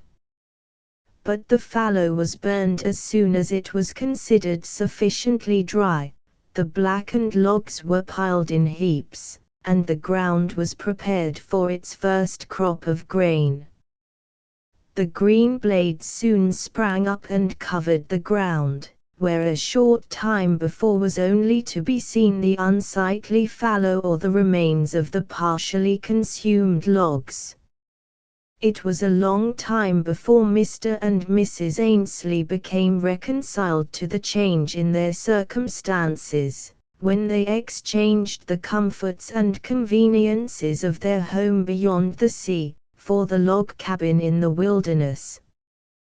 Cut off as they were from the privileges of society to which they had been accustomed from childhood, they felt keenly the want of a place of worship, with each returning Sabbath, and next to this, the want of a school for their 2 boys, for taken as a people the Scotch are intelligent, and we rarely meet with a Scotchman, even among the poorer classes, who has not obtained a tolerable education. And the careful parents felt much anxiety when they beheld their children debarred from the advantages of education, but to remedy the want as much as lay in their power, they devoted the greater part of what little leisure time they could command to the instruction of their boys. They had been regular attendants at their own parish church in the old country, and very sensibly they felt the want, as Sabbath after Sabbath passed away, with no service to mark it from other days. "It just seems," said Mr. Ainsley, "that sin we came to America we ha' nae Sabbath ever." In order to meet the want in some measure, he proposed to the few neighbors which there formed the settlement, that they should assemble at one house, on each Sabbath afternoon, and listen to the reading of a sermon by someone present. "I think it our duty," said he, "to show our respect to the Sabbath day by assembling ourselves together, and uniting in worship to the best of our ability. I have among my books a collection o' sermons by different divines, and I am very willing to take my turn in the reading o' ane, and I'm sure you should be agreeable to do the same." His proposal met with the hearty approval of all his neighbors, and for some years each Sabbath afternoon saw most of the neighbors collected together for the best mode of worship within their reach. The bush settlements at this period were much infected by bears, and they often proved very destructive to the crop of the early settler, and also a cause of no little fear. I believe the instances have been rare when a bear has been known to attack a person, although it has happened in some cases, but the immigrant has so often listened to exaggerated accounts regarding the wild animals of America, that those who settle in a new section of country find it difficult to get rid of their fears. On one occasion when the Sabbath meeting met at Mr. Ainsley's house, Mrs. Ainsley urged her mother to remain and partake of some refreshment before setting out on her walk homeward. "Na, replied the old lady, "I maunny gang while I ha company. I dinna expect to leave muckle longer at one rate, but wouldna like to be eaten by the bears." And for several years the one who ventured alone to the house of a neighbor after dark was looked upon as possessing more courage than prudence. But although the settlers often came across these animals, on the bush road, I never heard of one being attacked by them. An old man upon one occasion returning in the evening from the house of a friend's, and carrying in his hand a torchlight composed of bark from the cedar tree, suddenly met a large bear in the thick woods. Being asked if he was not frightened, he replied, "Deed I think the bear was maist frightened o' the TWA, for he just stood up on his TWA hind legs, and glowered at me for a wee while till I waved the torchlight toward him, when he gie an awfu' snort, and ran into the woods as fast's ever he was able, and I cam awa harm no a bit the war, and I think I'll never be sae muckle feared about bears again." But these early settlers certainly found these animals very troublesome from their frequent depredations upon their fields of grain, and they often spent a large portion of the night watching for them, prepared to give them battle. But it was not often they saw one on these occasions, for these animals are very cunning, and seem at once to know when they are watched. It sometimes also happened that during the early period of this settlement people lost their way in the bush while going from one house to another. A woman once set out to go to the house of a neighbor who lived about a mile distant. Supposing herself on the right path, she walked onward, till thinking the way rather long she stopped and gazed earnestly around her, and became terrified as she noticed that the trees and rocks, and every other surrounding object had a strange unfamiliar look, and she knew at once that she had taken a wrong path. Becoming much alarmed, she endeavored to retrace her steps, but after walking a long time would often return to the spot from which she set out. She left home about 10 o'clock in the forenoon, and her friends, alarmed at her long stay, called together some of their neighbors and set out to look for her, knowing that she must have lost her way in the forest. They continued their search through the afternoon, sounding horns, hallooing, and calling her name, as they hurried through the tangled underbrush and other obstructions, and at sunset they returned to procure torches with which to continue their search through the night. Her friends were almost beside themselves with terror, and all the stories they had heard or read of people being devoured by wild animals rushed across their minds. But just when they had collected nearly every settler in the vicinity, and were preparing their torches to continue the search, the woman arrived safely at home, with no further injury than being thoroughly frightened, and very much fatigued. She stated that she had walked constantly, from the time when she became aware she was lost, and that she was so much bewildered that she at the first did not know their own clearing, till some familiar object attracted her attention. As the neighbors were going to their homes, after the woman's return, they were, naturally enough, talking of the matter, regarding it as a cause of deep thankfulness that no harm had befallen her. Mr. G, one of the number, although a very kind-hearted man, had an odd dry manner of speaking which often provoked a laugh. It so happened that the woman who was lost was very small, her stature being much below the medium height. Laughter was far enough from the mind of anyone, till old Mr. G, who had not before made a remark, suddenly said, "Sick a wee body as you should never attempt to gang ower her lane through the bush without a bell hanged aboot her neck to let people ken where to find her in case she should gang off the writ road." This was too much for the gravity of anyone, and the stillness of the summer night was broken by a burst of hearty laughter from the whole company, and the old man made the matter little better, when the laugh had subsided, by saying in a very grave manner, "Well, after I think it would be a vera wise like precaution we sick a wee bit body as her." Time passed on, other settlers located themselves in the vicinity, and the settlement soon began to wear a prosperous appearance. As soon as circumstances allowed, a schoolhouse was erected, which, if rude to structure, answered the purpose very well. For some time the school was only kept open during the summer and autumn, as the long distance and deep snows forbade the attendance of young children during the winter season.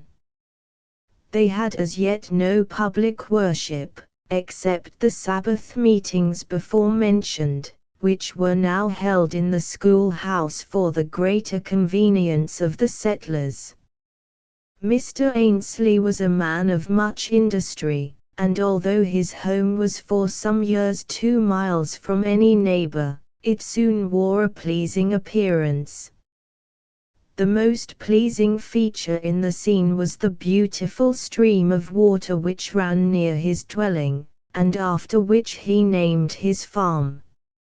In 5 years from the time when he first settled in the bush, he exchanged his rude log house for a comfortable and convenient framed dwelling, with a well-kept garden in front, and near his house were left standing some fine shade trees which added much to the beauty of the place. In process of time, the excellent quality of the soil in that range of lots attracted others to locate themselves in the vicinity, and Hazelbrook Farm soon formed the center of a fast-growing neighborhood. 2 sons and another daughter had been added to Mr. Ainsley's family during this time, and the birth of the little girl was an occasion of much joy to all the family. They had never forgotten wee Susie, and all the love which they bore to her memory was lavished upon this second daughter in the family. The elder brothers were anxious to bestow the name of their lost favorite upon their infant sister, but the parents objected, having rather a dislike to the practice, so common, of bestowing upon a child a name that had belonged to the dead, and so the little girl was named Janet, after her grandmother, Mrs. Miller. About this time old Mr. Miller died. He was an old man, full of days, having seen nearly 80 years of life. He had ever been a man of strong constitution and robust health, and his last illness was very short, and from the first he was confident that he should never recover. When he first addressed his family upon the subject, they were overwhelmed with grief.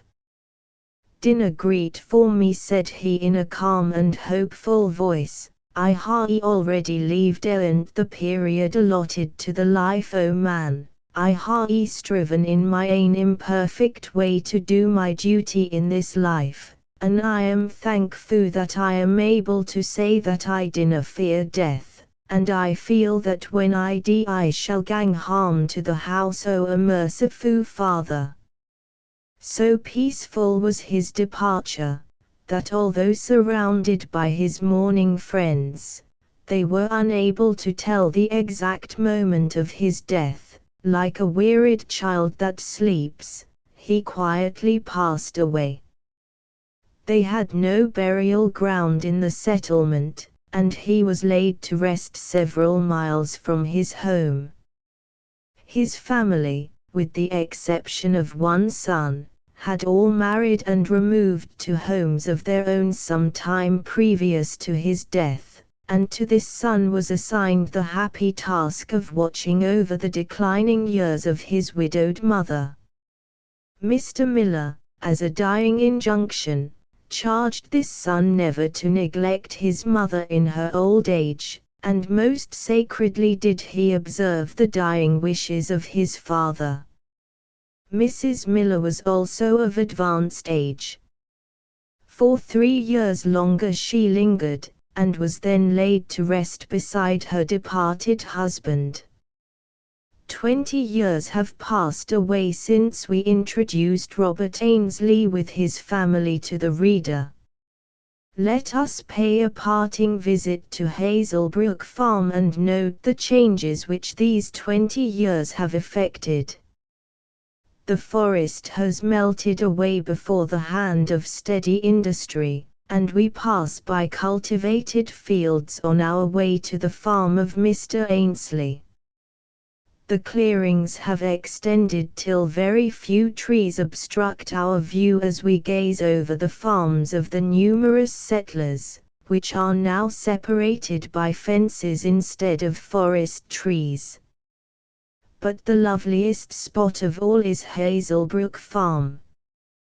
The farmhouse of Robert Ainsley, enlarged and remodeled according to his increased means, is painted a pure white, and very pleasant it looks to the eye, through the branches of the shade trees which nearly surround it.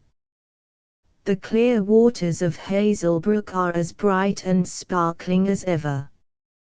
The banks near the dwelling are still fringed with trees and various kinds of shrubs, but farther up the stream all obstructions have been cleared away, and the sound of a sawmill falls upon the ear. Let us enter the dwelling. Mr. and Mrs. Ainsley, although now no longer young, evince by their cheerful countenance that they yet retain both mental and bodily vigor. As yet their children all remain at home, as the boys find ample employment upon the farm, and at the mill, while Janet assists her mother in the labors of the household. For many years the setting sun has rested upon the gleaming spire of the neat and substantial church erected by the settlers, and now upon the Sabbath day, instead of listening to a sermon read by a neighbor, they listen to the regular preaching of the gospel, and each one according to his means contributes to the support of their minister. It was Mr. Ainsley who first incited the settlers to exert themselves in the erection of a suitable place for worship. Some of his neighbors at the first were not inclined to favor the idea, thinking the neighborhood too poor for the undertaking. But he did not suffer himself to become discouraged, and after considerable delay the frame of the building was erected. When the building was once begun, they all seemed to work with a will, and to the utmost of their ability. Those who were unable to give money brought contributions of lumber, boards, shingles, and besides giving their own labor freely to the work, and in a short time the work had so far advanced that they were able to occupy the building as a place of worship, although in an unfinished state. But the contributions were continued year after year, till at length they were privileged to worship in a church which they could call their own.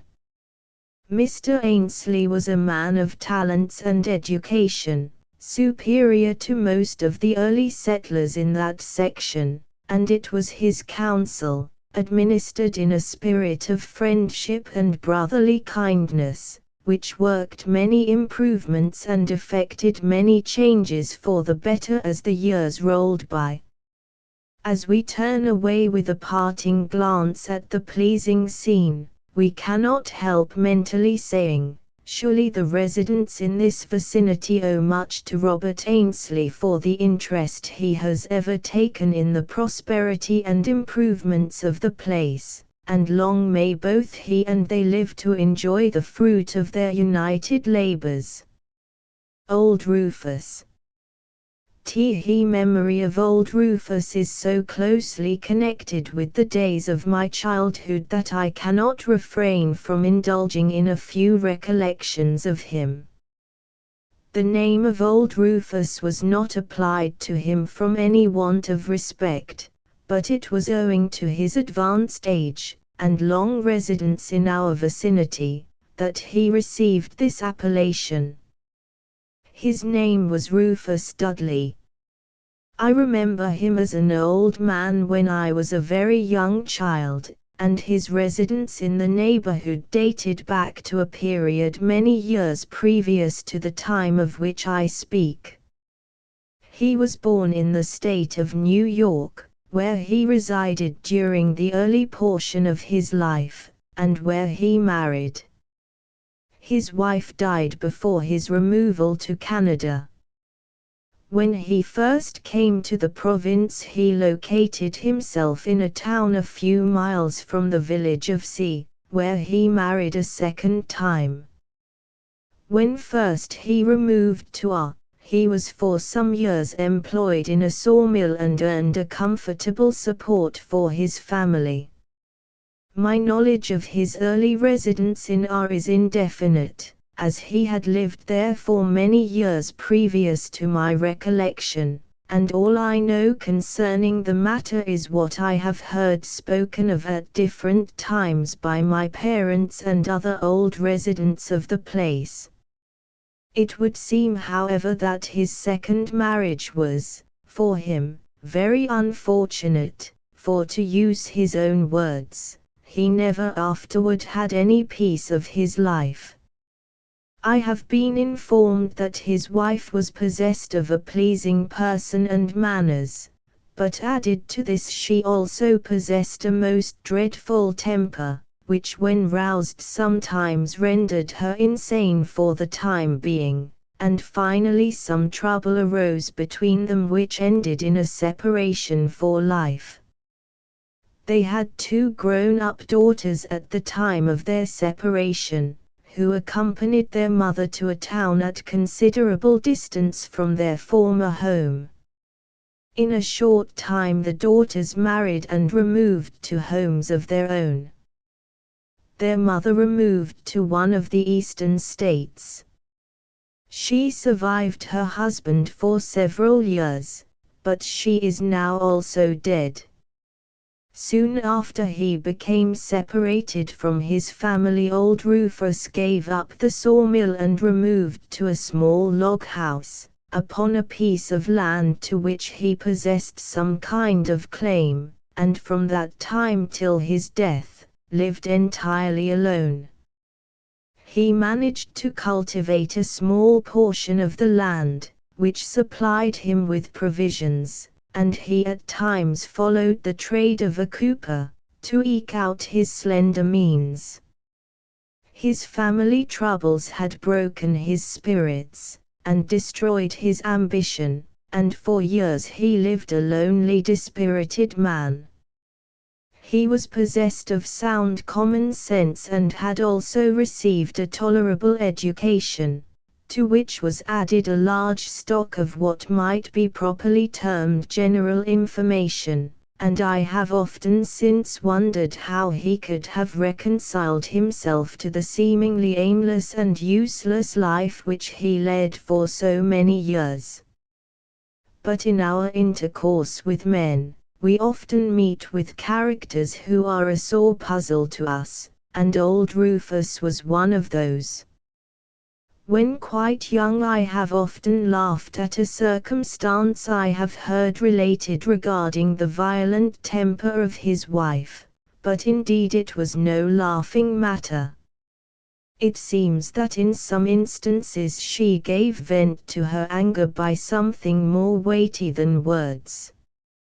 Old Rufus one day entered the house of a neighbor with marks of blows on his face, and was asked the cause. He never spoke of his wife's faults if he could avoid it, but on this occasion he sat for a moment as though considering what reply to make, and finally said, "Oh, there is not much the matter with my face anyway, only Polly and I had a little brush this morning." I know not how serious the matter was, but old Rufus certainly came off second in the encounter. This aged man is so deeply connected with the early scenes of my home life that I yet cherish a tender regard for his memory, although the flowers of many summers have scattered their blossoms, and the snows of many winters have descended upon his grave.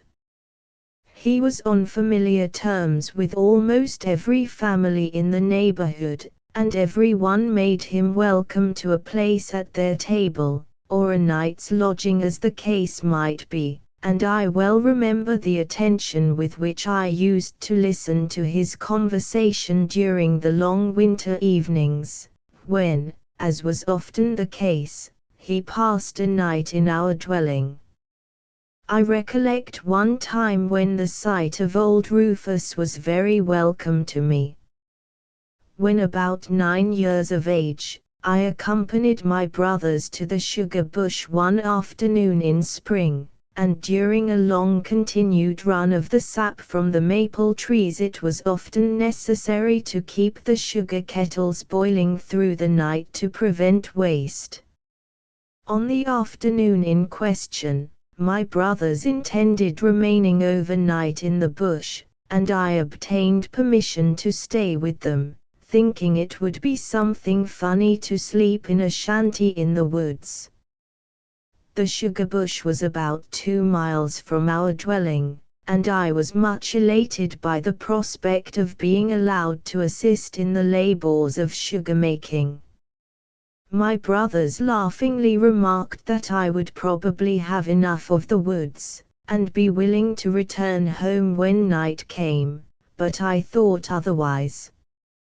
During the afternoon I assisted in tending the huge fires, and the singing of the birds, and the chirping of the squirrels as they hopped in the branches of the tall trees, delighted me, and the hours passed swiftly by, till the sun went down behind the trees and the shades of evening began to gather about us.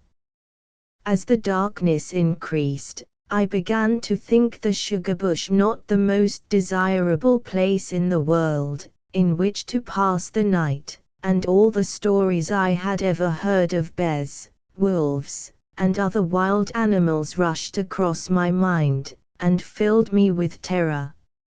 I would have given the world, had it been at my disposal, to have been safely at home, and it was only the dread of being laughed at, which prevented me from begging my brothers to take me there. And when darkness had entirely settled over the earth, and the night owls set up their discordant screams, my fears reached a climax. I had never before listened to their hideous noise, and had not the slightest idea of what it was. I had often heard old hunters speak of a wild animal, called the catamount, which they allowed had been seen in the Canadian forests during the early settlement of the country. I had heard this animal described as being of large size, and possessing such strength and agility, as enabled them to spring from the boughs of one tree to those of another without touching the ground, and at such times their savage cries were such as to fill the heart of the boldest hunter with terror. I shall never forget the laugh which my grown-up brothers enjoyed at my expense, when trembling with terror, I enquired if they thought a catamount was not approaching among the tree-tops. "Do not be alarmed," said they, "for the noises which frighten you so much proceeds from nothing more formidable than owls." Their answer, however, did not satisfy me, and I kept a sharp lookout among the branches of the surrounding trees lest the dreaded monster should descend upon us unawares. Old Rufus was boiling sap, half a mile from us, and it was a joyful moment to me, when he suddenly approached us out of the darkness, saying, "Well, boys, don't you want company? I have got my sap all boiled in, and as I felt kinda lonesome, I thought I would come across, and sleep by your shanty fire." The old man enquired why I seemed so much terrified, and my brothers told him that I would persist in calling a screech owl a catamount. Old Rufus did not often laugh, but he laughed heartily on this occasion, and truly it was no wonder, and when he corroborated what my brothers had already told me, I decided that what he said must be true. His presence at once gave me a feeling of protection and security, and creeping close to his side on the cedar boughs which formed our bed, while the immense fire blazed in front of our tent, I soon forgot my childish fears, in a sound sleep which remained unbroken till the morning sun was shining brightly above the trees. But it was long before I heard the last of the night I spent in the bush, and as often as my brothers wished to tease me, they would enquire if I had lately heard the cries of a catamount. Time passed on till I grew up, and leaving the paternal home went forth, to make my own way in the world. Old Rufus still resided in our. When a child I used to fancy that he would never seem older than he had appeared since my earliest recollection of him, but about the time I left home there was a very observable change in his appearance. I noticed that his walk was slow and feeble, and his form was bending beneath the weight of years, and his hair was becoming white by the frosts of time. I occasionally visited my parents, and during these visits I frequently met with my old friend, and it was evident that he was fast failing, and was fast losing his hold of life. He still resided alone, much against the wishes of his neighbors, but his old habits still clung to him. I removed to a longer distance and visited my early home less frequently. Returning to after a longer absence than usual, I learned that the health of old Rufus had so much failed, that the neighbors, deeming it unsafe for him to remain longer alone, at length persuaded him to remove to the house of a neighbor, where each one contributed toward his support. His mind had become weak as well as his body. Indeed, he had become almost a child again, and it was but a short time that he required the kind attentions which all his old neighbors bestowed upon him. I remained at home for several weeks, and ere I left, I followed the remains of old Rufus to the grave. I have stood by many a grave of both kindred and stranger. Never before or since have I seen one laid in the grave without the presence of some relative, but no one stood by his grave who bore to him the least relationship. It was on a mild Sabbath afternoon in midsummer that we laid him to rest in the burial ground of our dot, and if none of his kindred stood by to shed the tear of natural affection, there was many a cheek wet with the tear of sensibility when the coffin was lowered to its silent abode. I am unable to state his exact age, but I am certain that it considerably exceeded 80 years, and from what I can recollect of his life, I have a strong hope that death opened to him a blessed immortality beyond the grave. The diamond ring. "And has it indeed come to this," said Mrs. Harris, addressing her daughter Ellen, "must I part with my mother's last gift to obtain bread?" Mrs. Harris, as she spoke, held in her hand a costly diamond ring, and the tears gathered in her eyes, as the rays of light falling upon the brilliants caused them to glow like liquid fire. This costly ornament would have struck the beholder as strangely out of place in the possession of this poor widow, in that scantily furnished room, but a few words regarding the past history of Mrs. Harris and her daughter will explain their present circumstances.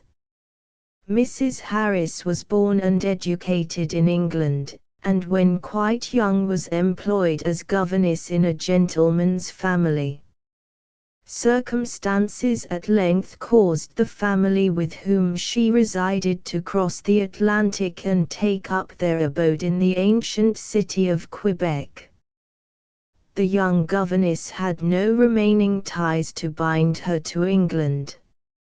Her parents had been dead for many years, she had no sisters, and her only brother, soon after the death of their parents, went to seek his fortune in the gold regions of California. Some years had passed since she heard any tidings from him, and she feared he was no longer among the living, and when the family with whom she had so long resided left England for America, they persuaded her to accompany them. In process of time she was married to a wealthy merchant, and removed to Western Canada. Their union was a very happy one, and for some years, they lived in the enjoyment of worldly prosperity and happiness. But it often happens that sad and unlooked-for reverses succeed a season of long-continued prosperity, and it was so in this case. I am not aware that Mr. Harris's failure in business was brought about through any imprudence on his part, but was owing to severe and unexpected losses. He had entered into various speculations, which bid fair to prove profitable, but which proved a complete failure, and one stroke of ill fortune followed another in rapid succession, till the day of utter ruin came. He gave up everything, even his house and furniture was sacrificed to meet the clamorous demands of his hard-hearted creditors, and his family was thus suddenly reduced from a state of ease and affluence to absolute poverty. Mr. Harris possessed a very proud spirit, and his nature was sensitive, and he could not endure the humiliation of remaining where they had formerly been so happy. He knew the world sufficiently well to be aware that they would now meet with coldness and neglect even from those who had formerly been proud of their notice, and shrank from the trial, and with the small amount he had been able to secure out of the general wreck, he removed to the city of Toronto, some 300 miles from their former home. They had but little money remaining when they reached the city, and Mr. Harris felt the necessity of at once seeking some employment, for a stranger destitute of money in a large city is in no enviable position. For some time he was unsuccessful in every application he made for employment, and he was glad at length to accept the situation of copyist in a lawyer's office, till something better might offer. His salary barely sufficed for their support, yet they were thankful even for that. His constitution had never been robust, and the anxiety of mind under which he labored told severely upon his health. He exerted himself to the utmost, but his health failed rapidly. He was soon obliged to give up work, and in a little more than a year from the time of their removal to Toronto, he died, leaving his wife and daughter friendless and destitute. Their situation was extremely sad. When thus left alone, they had made no acquaintances during the year they had resided in the city, and had no friend to whom they could apply for aid. After paying her husband's funeral expenses, Mrs. Harris found herself well nigh destitute of money, and she felt the urgent necessity of exerting herself to obtain employment by which they at least might earn a subsistence. The widow and her daughter found much difficulty at first in obtaining employment. Some to whom they applied had no work, others did not give out work to strangers, and for several days Mrs. Harris returned weary and desponding to her home, after spending a large portion of the day in the disagreeable task of seeking employment from strangers. But after a time she succeeded in obtaining employment, and as their work proved satisfactory they had soon an ample supply. But just when their prospects were beginning to brighten, Mrs. Harris was visited by a severe illness. They had been able to lay by a small sum previous to her illness, and it was well they had done so, for during her sickness she required almost the constant attention of her daughter, which deprived them of any means of support. But after several weeks of severe illness she began slowly to recover, and this brings us to the time where our story opens. The ring which Mrs. Harris held in her hand had been for many years an heirloom in the English family to which she belonged. To her it was the dying gift of her mother, and the thoughts of parting with it cost her a bitter pang. But she had no friends to whom she might apply for aid, and to a refined and sensitive nature, almost anything else is preferable to seeking charity from strangers.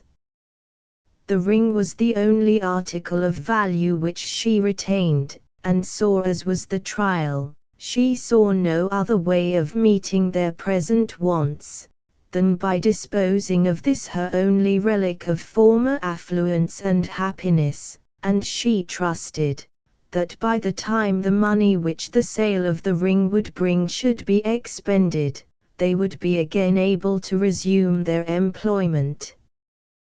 With a heavy heart Ellen Harris set out to dispose of this cherished memento.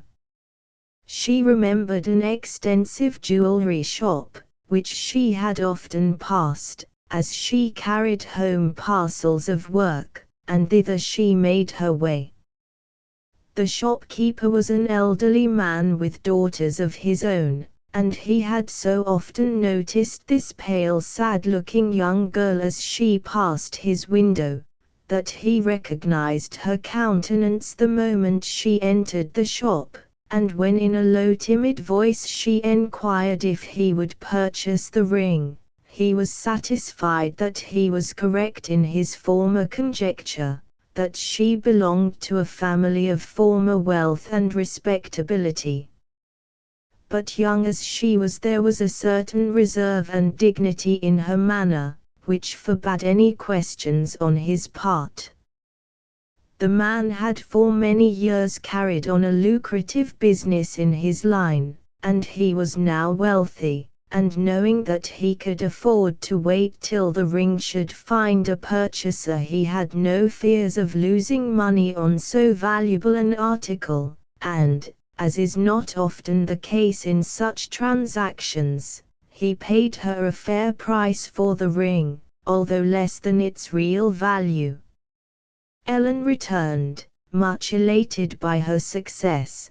The money she had received for the ring seemed to them in their present circumstances a small fortune.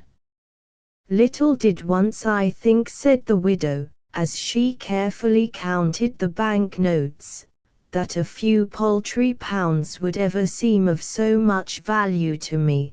But perhaps it is well that we should sometimes experience the want of money, that we may learn how to make a proper use of it, and be more helpful to those less favored than ourselves." The money they obtained more than sufficed for their support, till Mrs. Harris so far recovered, as to allow them again to resume their employment.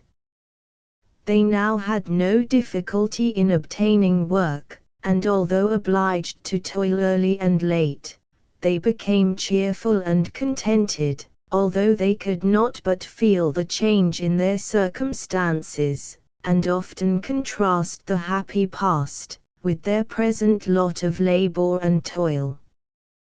The shopkeeper burnished up the setting of the diamonds and placed the ring among many others in the showcase upon his counter.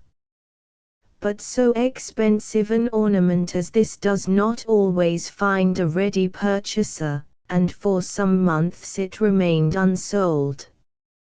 One afternoon a gentleman entered the shop to make some trifling purchase, and, as the shopkeeper happened to be engaged with a customer, he remained standing at the counter, till he should be at leisure, and his eye wandered carelessly over the articles in the showcase. Suddenly he started, changed countenance, and when the shopkeeper came forward to attend to him, he said in a voice of suppressed eagerness, "Will you allow me to examine that ring?" pointing as he spoke to the diamond ring sold by Ellen Harris. "Certainly, sir, certainly," said the obliging shopkeeper, who, hoping that the ring had at last found a purchaser, immediately placed it in his hand for inspection. The gentleman turned the ring in his hand, and carefully examined the sparkling diamonds as well as the antique setting, and when he observed the initials engraved upon the inside, he grew pale as marble, and hurriedly addressed the astonished shopkeeper, saying, "In the name of pity, tell me where you obtained this ring." "I am very willing to inform you," said the man, "how this ring came into my possession. Several months ago a young girl, of very delicate and ladylike appearance, brought this ring here and desired me to purchase it. She seemed very anxious to dispose of the ornament, and, thinking I could easily sell it again, I paid her a fair price and took the ring, and that is all I can tell you about the matter." "You do not know the lady's name?" said the gentleman anxiously.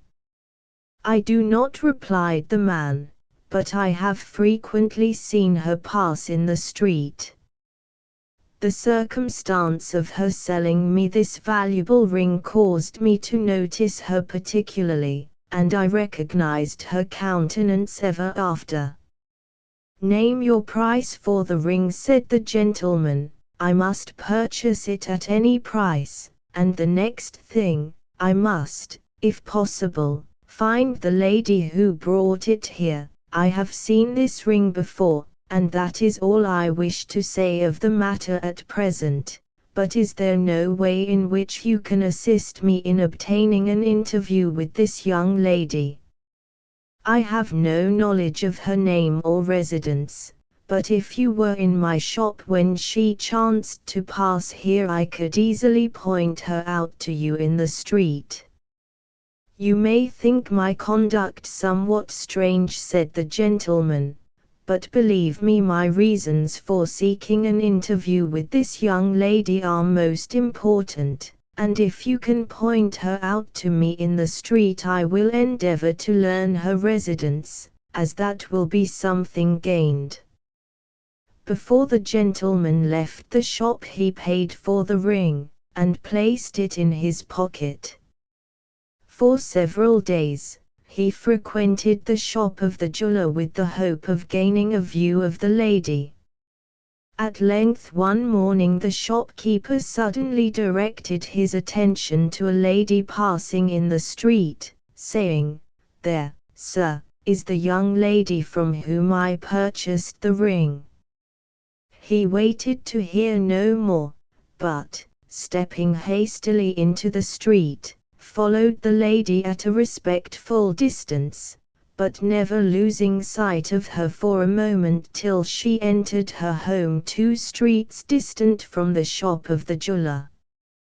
He approached the door and rang the bell. The door was opened by the same young lady, whose manner exhibited not a little embarrassment, when she beheld a total stranger, and he began to feel himself in an awkward position. He was at a loss how to address her till, recollecting that he must explain his visit in some way, he said, "Pardon the intrusion of a stranger, but, by your permission, I would like to enter the house, and have a word of conversation with you." The young girl regarded the man earnestly for a moment, but his manner was so gentlemanly and deferential that she could do no less than invite him to enter the little sitting room where her mother was at work, and ask him to be seated. He bowed to Mrs. Harris on entering the room, then seating himself he addressed the young lady saying, "The peculiar circumstances in which I am placed must serve as my apology for asking you a question which you may consider impertinent. Are you the young lady who, some months since, sold a diamond ring to a jeweler on Grafton Street?" Mrs. Harris raised her eyes to the stranger's face, and the proud English blood which flowed in her veins mantled her cheek as she replied, "Before I permit my daughter to answer the questions of a stranger, you will be so kind as explain your right to question." The stranger sprang from his seat at the sound of her voice, and exclaimed in a voice tremulous from emotion, "Don't you know me, Eliza? I am your long-lost brother George." The reader will, doubtless, be better able to imagine the scene which followed than I am to describe it. Everything was soon explained. Many letters had been sent which never reached their destination. He knew not that his sister had left England, and after writing again and receiving no reply, he ceased altogether from writing. During the first years of his sojourn in California, he was unfortunate, and was several times brought to the brink of the grave by sickness. After a time fortune smiled upon his efforts, till he at length grew immensely rich, and finally left the burning skies of California to return to England. He landed at New York and intended, after visiting the Canadas, to sail for England. The brother and sister had parted in their early youth, and it is no wonder that they failed to recognize each other when each had passed middle age. The brother was most changed of the two. His complexion had grown very dark, and he had such a foreign look that, when convinced of the fact, Mrs. Harris could hardly believe him to be one and the same with the stripling brother from whom she parted in England so many years ago. He was, of course, not aware of his sister's marriage, and he listened with sorrow to the story of her bereavement and other misfortune. "You must now place a double value upon our family ring," said he, as he replaced the lost treasure upon his sister's hand, "for it is this diamond ring which has restored to each other the brother and sister which otherwise might never have met again on earth. And now both you and your daughter most prepare for a voyage to dear old England. You need have no anxiety for the future, I have enough for us all and you shall want no more." Before leaving the city, accompanied by her brother, Mrs. Harris visited the grave of her husband, and the generous brother attended to the erection of a suitable tombstone, as the widow had before been unable to meet the expenses of it. Passing through the upper province they reached Montreal, whence they sailed for England. After a prosperous voyage they found themselves amid the familiar scenes of their childhood, where they still live in the enjoyment of as much happiness as usually falls to the lot of mortals. The unfortunate man. On a sultry afternoon in midsummer I was walking on a lonely, unfrequented road in the township of S.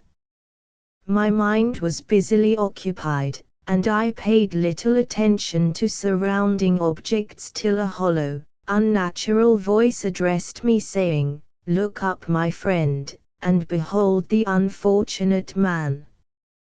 I raised my eyes suddenly, and, verily, the appearance of the being before me justified his self-bestowed appellation, the unfortunate man. I will do my best to describe him, although I am satisfied that my description will fall far short of the reality.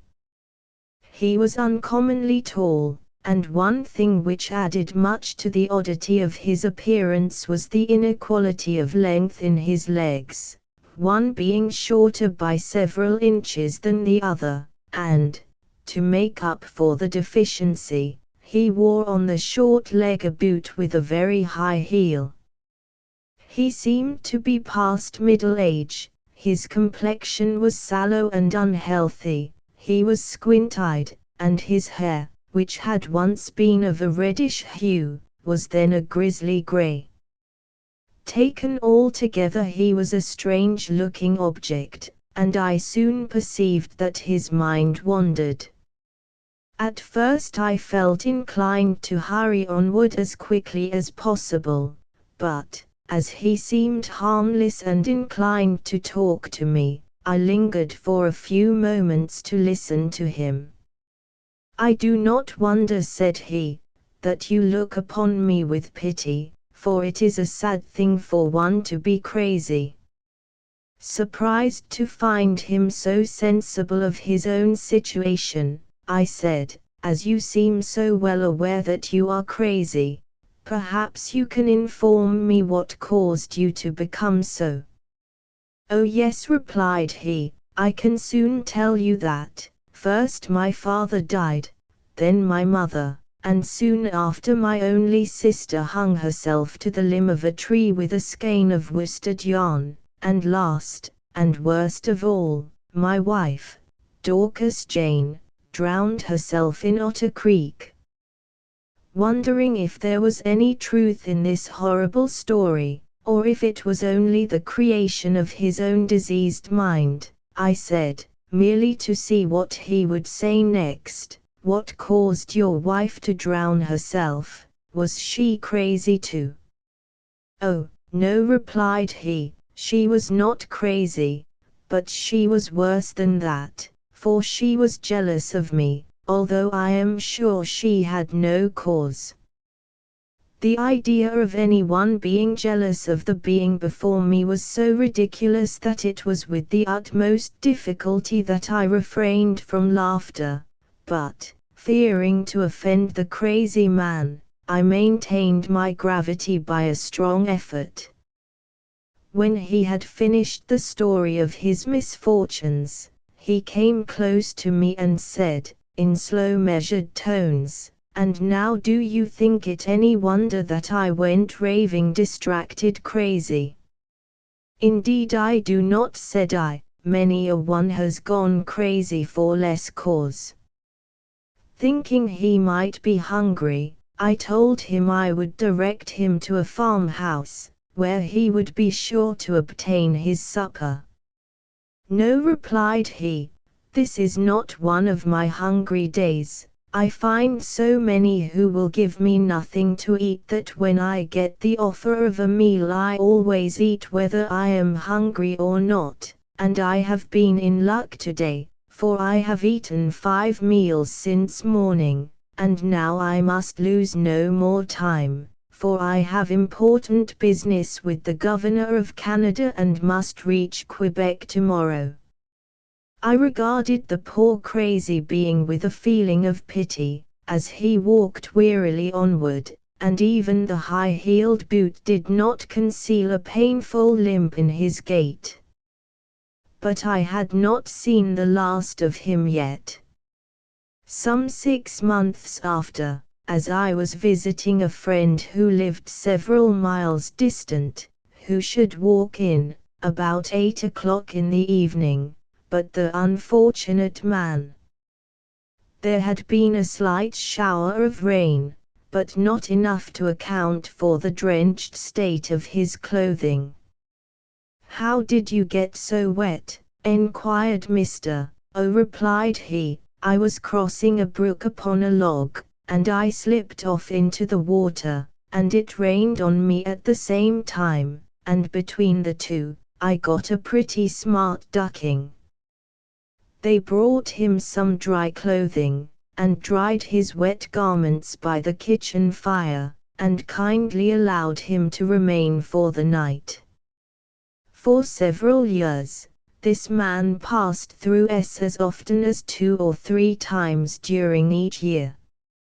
He became so well known in the vicinity, that anyone freely gave him a meal, or a night's lodging as often as he sought it. Every time he came along his mind was occupied by some new fancy, which seemed to him to be of the utmost importance, and to require prompt attention. He arrived in S one bitter cold night in the depth of winter, and remained for the night with a family who had ever treated him kindly, and with whom he had often lodged before. He set out early the next morning to proceed, as he said, on his way to Nova Scotia. Years have passed away, but the unfortunate man has never since been seen in the vicinity. It was feared by some that he had perished in the snow, as there were some very severe storms soon after he left S, but nothing was ever learned to confirm the suspicion. According to his own statement he belonged to the state of Vermont, but, from his speech, he was evidently not an American. Several years have passed away since his last visit to us, and it is more than probable that he is no longer among the living. The old schoolhouse. I lately visited the time-worn building where for a lengthened period, during my early years, I studied the rudiments of education, and what a host of almost forgotten memories of the past came thronging back upon my mind, as I stood alone, in that well-remembered room. I seemed again to hear the hum of youthful voices as they learned or recited their daily tasks, and, as memory recalled the years that had passed since we used there to assemble, I could not avoid saying mentally, "My schoolmates, where are they?" Even that thought called to mind an amusing story related by a much-loved companion who for a time formed one of our number. He was older than most of the other boys, and was a general favorite with all. He was famous for relating funny stories, of which he had a never-failing supply, and when the day was too stormy to allow of out-of-door sports, during the noon hour, we used to gather around the large stove which stood in the center of the room and coax him to tell us stories.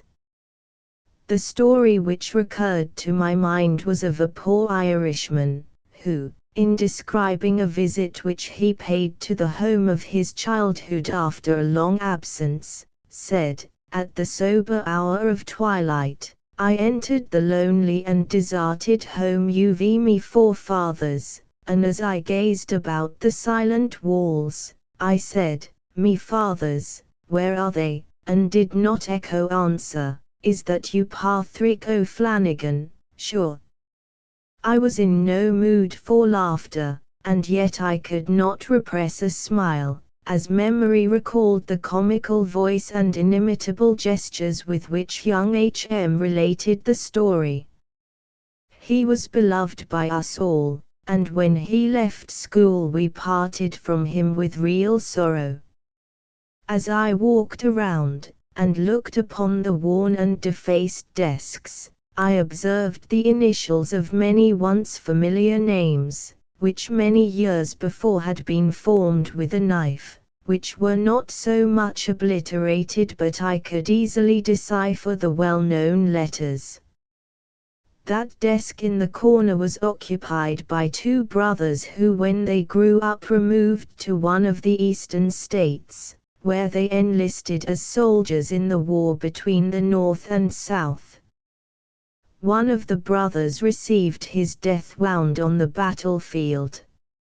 In a foreign hospital he lingered in much suffering for a brief period, when he died and was buried, far from his home and kindred. The younger brother was naturally of a tender constitution and was unable to endure the hardships and privations of a soldier's life. His health failed him, and he returned to his friends, who had left their Canadian home, and removed to the state of Massachusetts. But all that the most skillful physicians could do, aided by the most watchful care of his tender mother, failed to check the ravages of disease. Consumption had marked him for its prey, and he died a few months after leaving the army, and, as his friends wept on his grave, they could see with their mind's eye another nameless grave in a faraway southern state, where slept the other son and brother. The desk on my left hand was occupied by a youth, who has been for many years toiling for gold in California, and I have learned that he has grown very rich. I often wonder if, in his eager pursuit after riches, in that far-off clime, he ever thinks of the little brown schoolhouse by the butternut trees, and of the smiling eager group who used daily to meet there. One large family of brothers and sisters, who attended this school for several years, afterward removed, with their parents, to one of the western states, and years have passed away since I heard of them, but along with many others they were recalled to mind by my visit to the old schoolhouse. On the opposite side of the room is the range of desks which were occupied by the girls, and I could almost fancy that I again saw the same lively, restless group who filled those desks in the days of long ago. Again I saw the bright smile which was often hidden from the searching eye of our teacher, behind the covers of the well-worn spelling book. Again I saw the mischievous glances, and heard the smothered laughter when the attention of the teacher was required in some other part of the room. But these happy, careless days of childhood are gone never to return. Were I inclined, I could trace the after history of most of the companions whom I used daily to meet in this schoolroom. With many of them life's history is done, and they sleep peacefully in the grave. Others have gone forth to the duties of life, some far distant, others near their paternal homes. Many of the number have been successful in life, and prospered in their undertakings, while others have met with disappointment and misfortune. It seemed somewhat singular to me that, as I stood alone in that room, after the lapse of so many years, I could recollect, by name, each companion I used to meet there, yet so it was, and it seemed but as yesterday since we used daily to assemble there, and when I reflected for a moment on the many changes to which I have been subjected since that period, I could hardly realize that I was one and the same.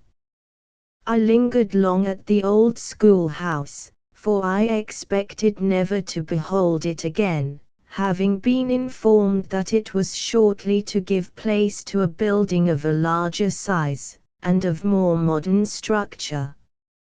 Arthur Sinclair. For several hours we had endured the jolting of the lumbering stagecoach over a rough hilly road which led through a portion of the state of New Hampshire, and, as the darkness of night gathered around us, I, as well as my fellow travelers, began to manifest impatience to arrive at our stopping place for the night, and we felt strongly inclined to find fault with the slow motion of the tired horses, which drew the heavily loaded vehicle. Thinking it as well to know the worst at once, I asked the driver what time we might expect to reach our destination for the night. "It will be midnight at the least, perhaps later," replied he.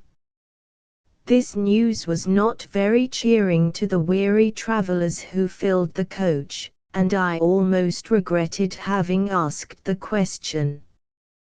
The roughness of the roads, together with the crowded state of the vehicle, made it impossible for anyone to sleep, and it became an important question how we should pass away the tedious hours. A proposition was at length made, that some one of the passengers should relate a story for the entertainment of the others.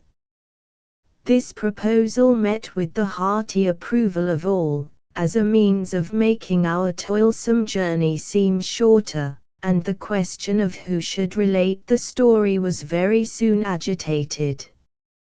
There was among the passengers one old gentleman of a very pleasant and venerable appearance, and judging from his countenance that he possessed intelligence, as well as experience, we respectfully invited him to relate a story for our entertainment.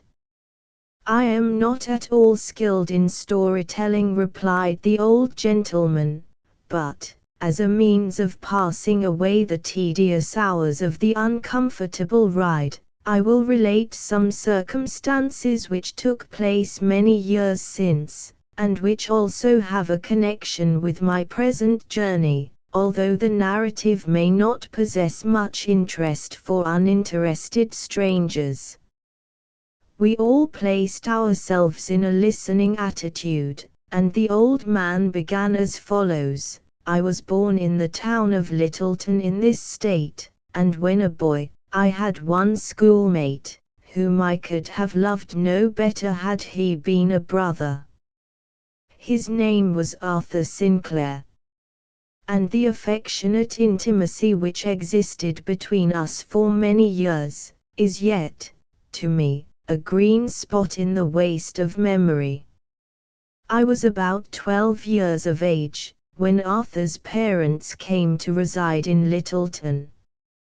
That now large and thriving village then contained but a few houses, and when the Sinclairs became our neighbors, we soon formed a very pleasing acquaintance.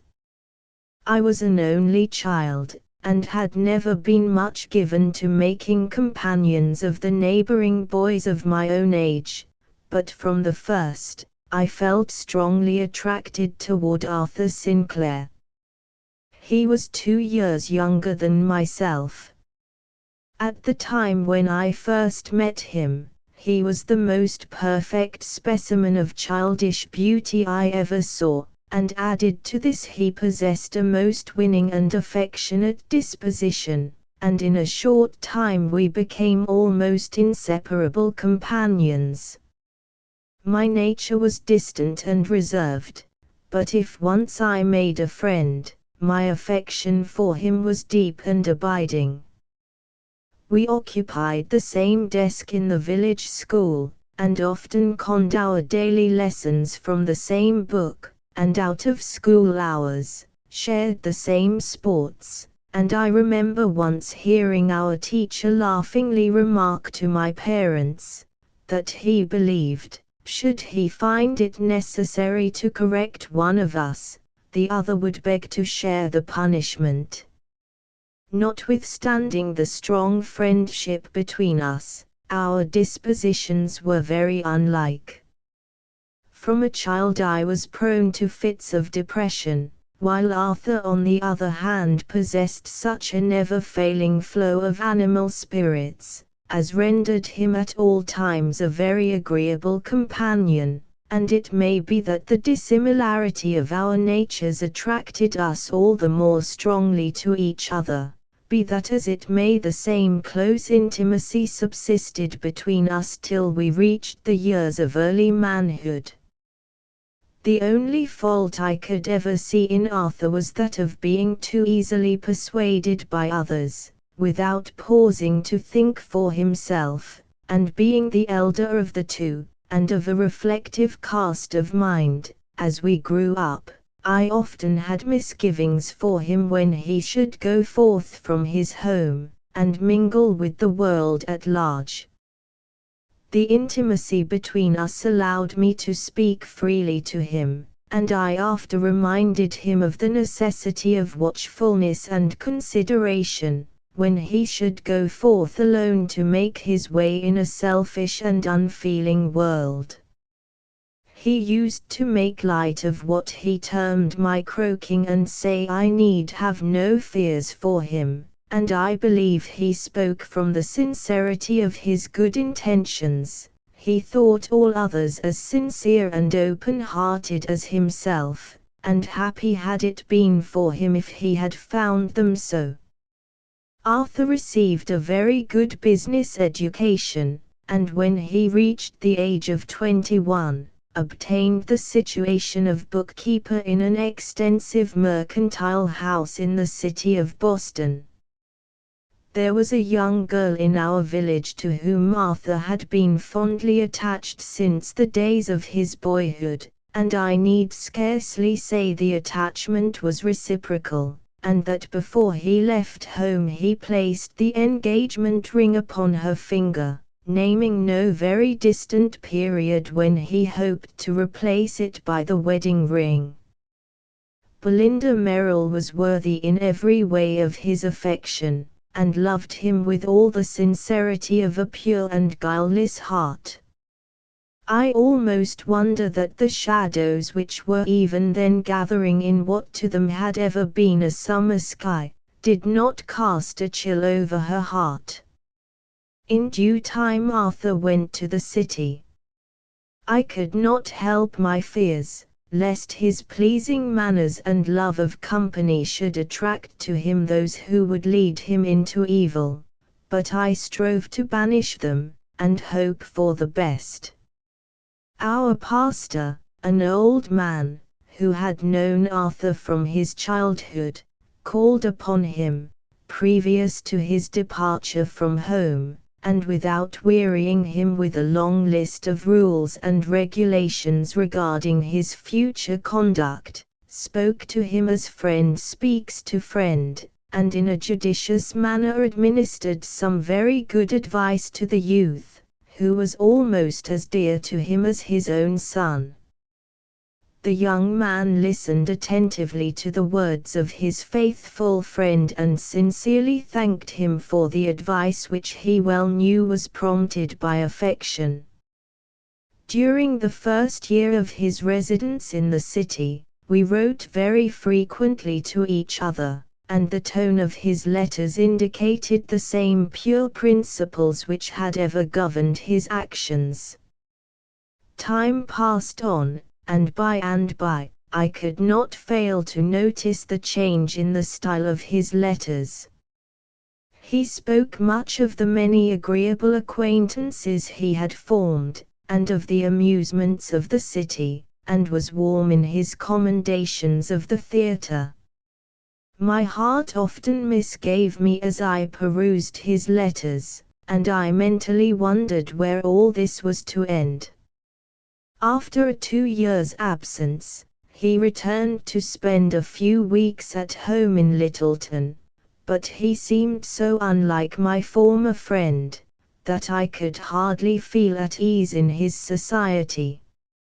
He never once alluded to any incidents of our school days, as he used formerly so frequently to do, and objects of former interest possessed none for him now. He called Littleton a terribly stupid place and seemed anxiously to look forward to his return to Boston. "Surely," said I to him one evening as we were engaged in conversation, "Littleton must still contain one attraction for you yet." He appeared not to comprehend my meaning, but I well knew his ignorance was only feigned. But when he saw that I was not to be put off in that way, he said with a tone of assumed indifference, "Oh, if it is Belinda Merrill you are talking about, I have to say that she is no longer an object of interest to me." "Is it possible, Arthur," said I, "that you mean what you say? Surely an absence of 2 years has not caused you to forget the love you have borne Miss Merrill from childhood." "I am very much surprised to hear you speak in this manner." A flush of anger, at my plain reply, rose to his cheek, and he answered in a tone of displeasure, "I may as well tell you first as last, my ideas have undergone a change. I did once think I loved Belinda Merrill, but that was before I had seen the world, and now the idea to me is absurd of introducing this awkward country girl as my wife among my acquaintances in the city of Boston. I once had a sort of liking for the girl, but I care no longer for her, and the sooner I break with her the better, and I guess she won't break her heart about me." "I hope not indeed," I replied, "but I must be allowed to say that I consider your conduct unmanly and dishonorable, and I would advise you, before proceeding further, to pause and reflect whether it is really your heart which dictates your actions, or only a foolish fancy."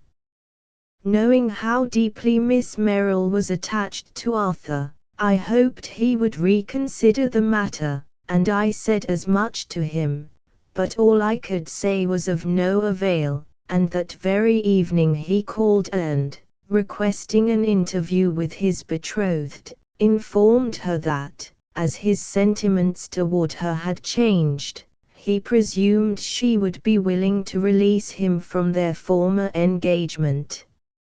Instantly Miss Merrill drew from her finger the ring he had placed there 2 years before, and said, as she placed it in his hand, "I have long been sensible of the change in your sentiments, and am truly glad that you have at last spoken plainly. From this hour you may consider yourself entirely free, and you have my best wishes for your future happiness and prosperity." And, bidding him a kind good evening, the young lady left the apartment. Her spirit was deeply wounded, but she possessed too much good sense to be utterly cast down for the wrongdoing of another.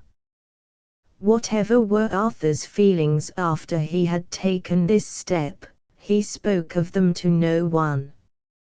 I never again mentioned the subject to him, but, knowing him as I did, I could see that he was far from being satisfied with his own conduct, and he departed for the city some weeks sooner than he had at first intended. Owing to the friendly feeling I had ever cherished for him, I could not help a feeling of anxiety after his departure, for I feared that all was not right with him. He did not entirely cease from writing to me, but his letters were not frequent, and they were very brief and formal, very unlike the former brotherly communications which used to pass between us. A year passed away. I obtained a situation nearly 100 miles from home. I had heard nothing from Arthur for a long time, and, amid my own cares, he recurred to my mind with less frequency than formerly, yet often after the business of the day was over, and my mind was at leisure, memory would recall Arthur Sinclair to my mind with a pained sort of interest. About 6 months after I left home I was surprised by receiving from Mr. Sinclair a hastily written letter, requesting me, if possible, to lose no time in hastening to Littleton, stating also that he was obliged to take a journey to Boston on business which vitally concerned Arthur, and he wished me to accompany him. He closed by requesting me to mention the letter I had received from him to no one, saying that he knew me and my regard for Arthur sufficiently well to trust me in the matter. My fears were instantly alive for Arthur, and I feared that some misfortune to him was hidden behind this veil of secrecy, and I soon found that my fears were well founded. I set out at once for Littleton, and upon arriving there, I proceeded directly to the residence of Mr. Sinclair. When he met me at the door I was struck by the change in his countenance. He appeared as if 10 years had been added to his age since I last saw him, 6 months ago. He waited not for me to make any inquiries, but, motioning me into a private apartment, he closed the door, and, seating himself by my side, said in a hoarse voice, "I may as well tell you the worst at once, my son, and also your once dear friend, Arthur, is a thief, and, but for the lenity and consideration of his employer, before this time would have been lodged within the walls of a prison." I made no reply, but gazed upon him in silent astonishment and horror. When he became more composed, he informed me that he had lately received a letter from Mr. Worthing, Arthur's employer, informing him that he had detected Arthur in the crime of stealing money from the safe, to quite a large amount.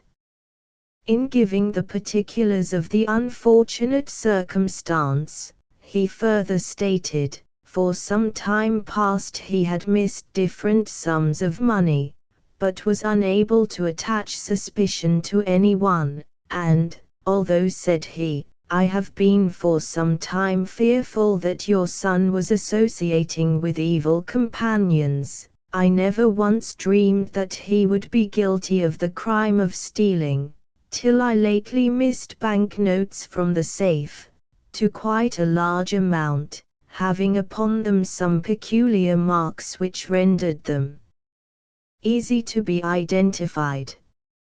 For some time the disappearance of those notes was a mystery, and I was beginning to despair of detecting the guilty one, when I obtained proof positive that your unfortunate son parted with those identical notes in a noted gambling saloon in the city, and, as I have also learned that he has spent money freely of late, I have no longer any doubt that it is he who has stolen the other sums I have lost.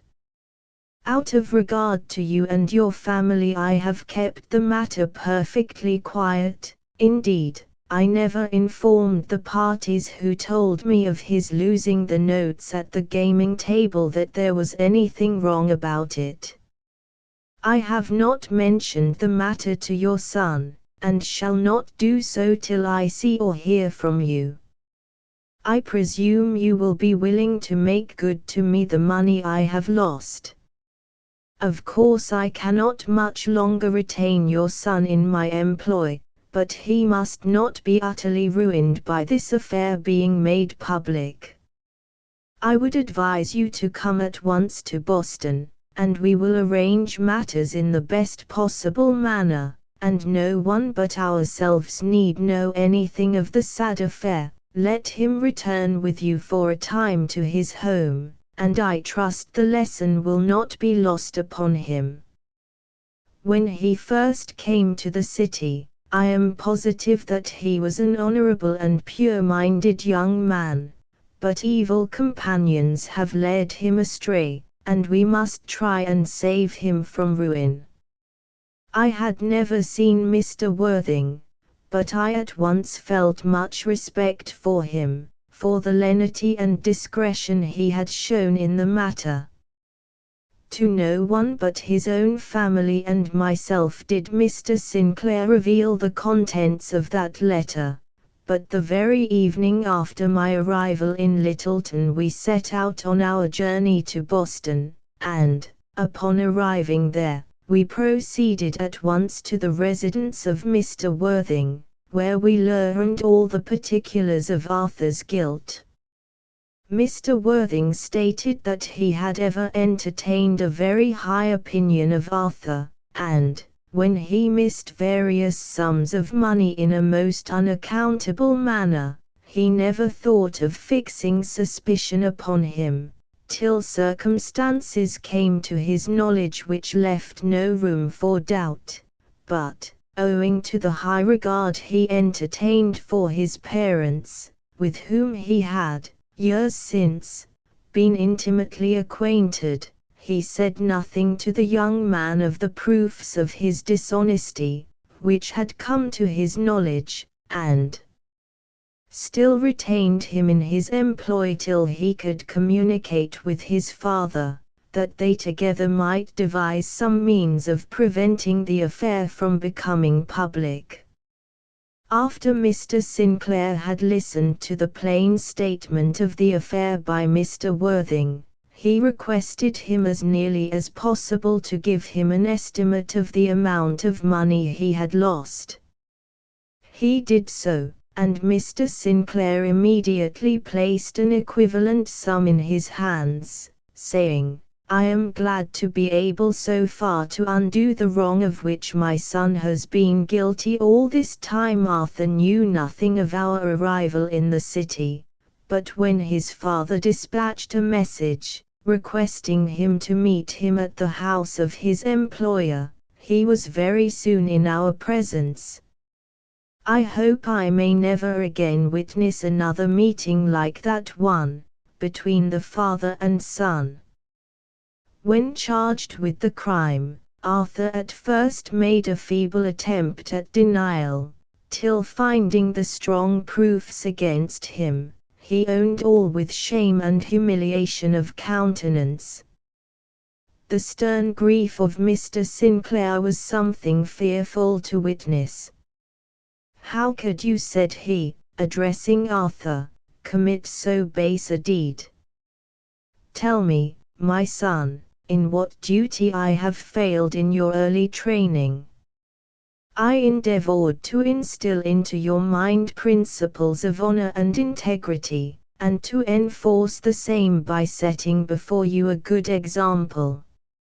If I have failed in any duty to you, it was through ignorance, and may God forgive me if I have been guilty of any neglect in your education."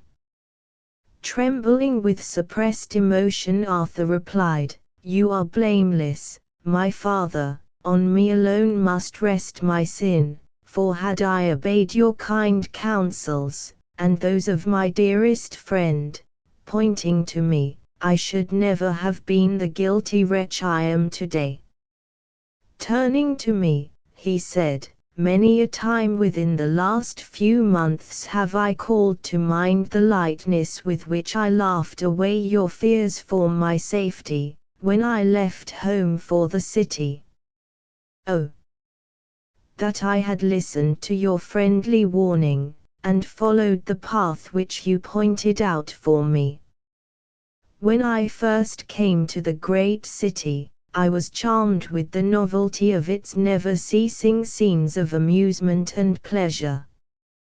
I began by mingling with company, and participating in amusements, which, to say the least of them, were questionable, and I soon found my salary inadequate to meet my fast increasing wants for money, and, as many an unfortunate youth has done before, I began the vice of gambling with the hope of being one of the lucky ones.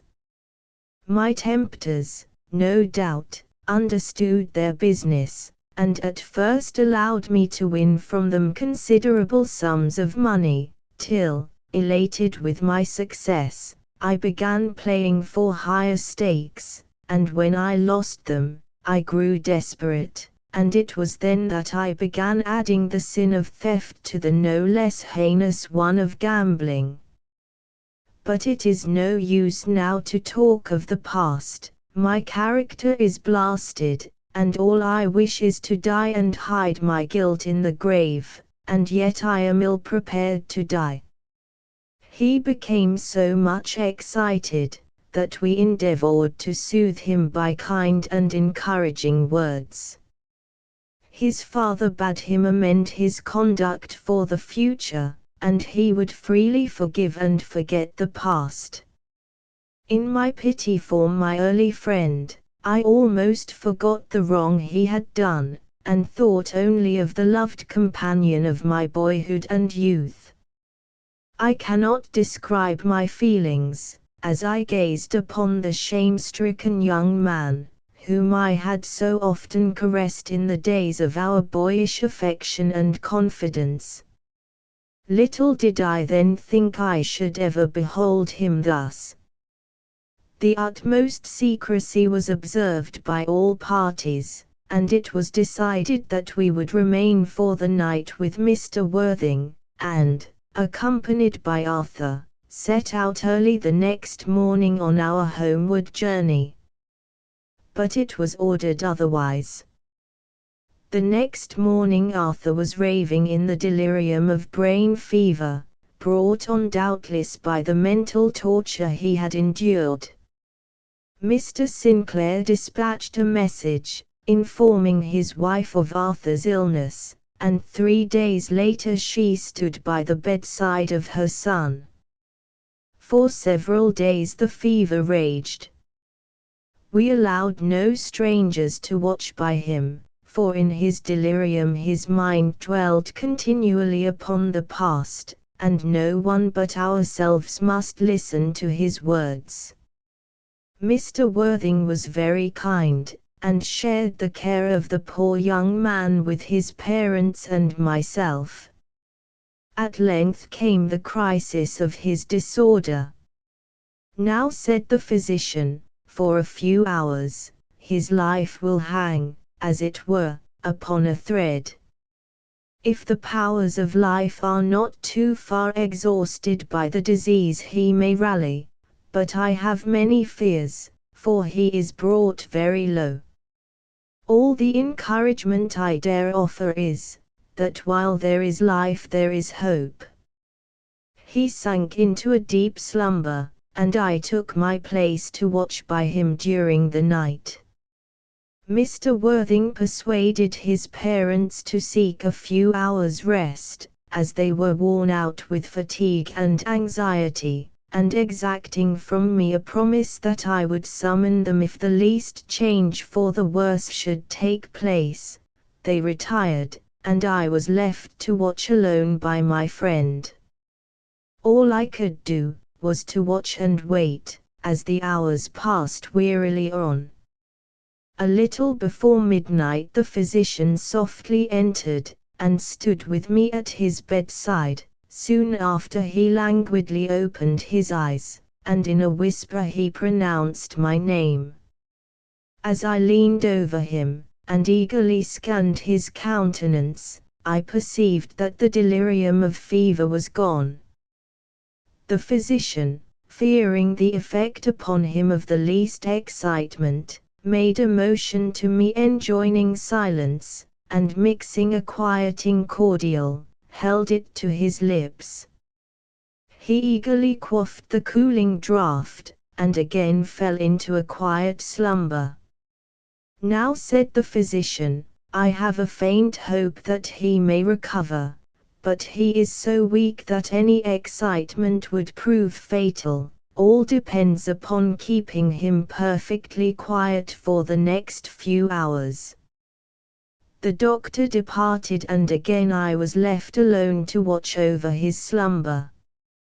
Before morning, anxiety brought Mr. and Mrs. Sinclair to the room, to learn if there had been any change. In a whisper I informed them of the favorable symptoms he had evinced upon waking, and persuaded them again to retire from the apartment. When Arthur again awoke, the favorable symptoms still continued, and the physician entertained strong hopes of his recovery. By degrees he was allowed to converse for a few moments at a time. It seemed to him, he said, as though he had awakened from a frightful dream, and he begged to know how long he had been ill, and what had happened during the time. We were all very cautious to say nothing to excite him, and by degrees as his mind grew stronger, everything came back clearly to his mind, his father's visit, and the circumstances which had brought him to the city. It is needless for me to dwell upon the long period, while he lay helpless as an infant, watched over by his fond mother, who felt that he had almost been given back from the dead. But he continued slowly to recover, and being unable to remain longer, I left his parents with him, and returned to my home in Littleton, and soon after went back to my employer. Mr. and Mrs. Sinclair remained with Arthur till he was able to bear the journey to Littleton, and it was to them a happy day, when they arrived safely at their home, accompanied by their son, who seemed to them almost as one restored from the dead. The unfortunate circumstances connected with Arthur's illness were a secret locked in the bosoms of the few faithful friends to whom it was known.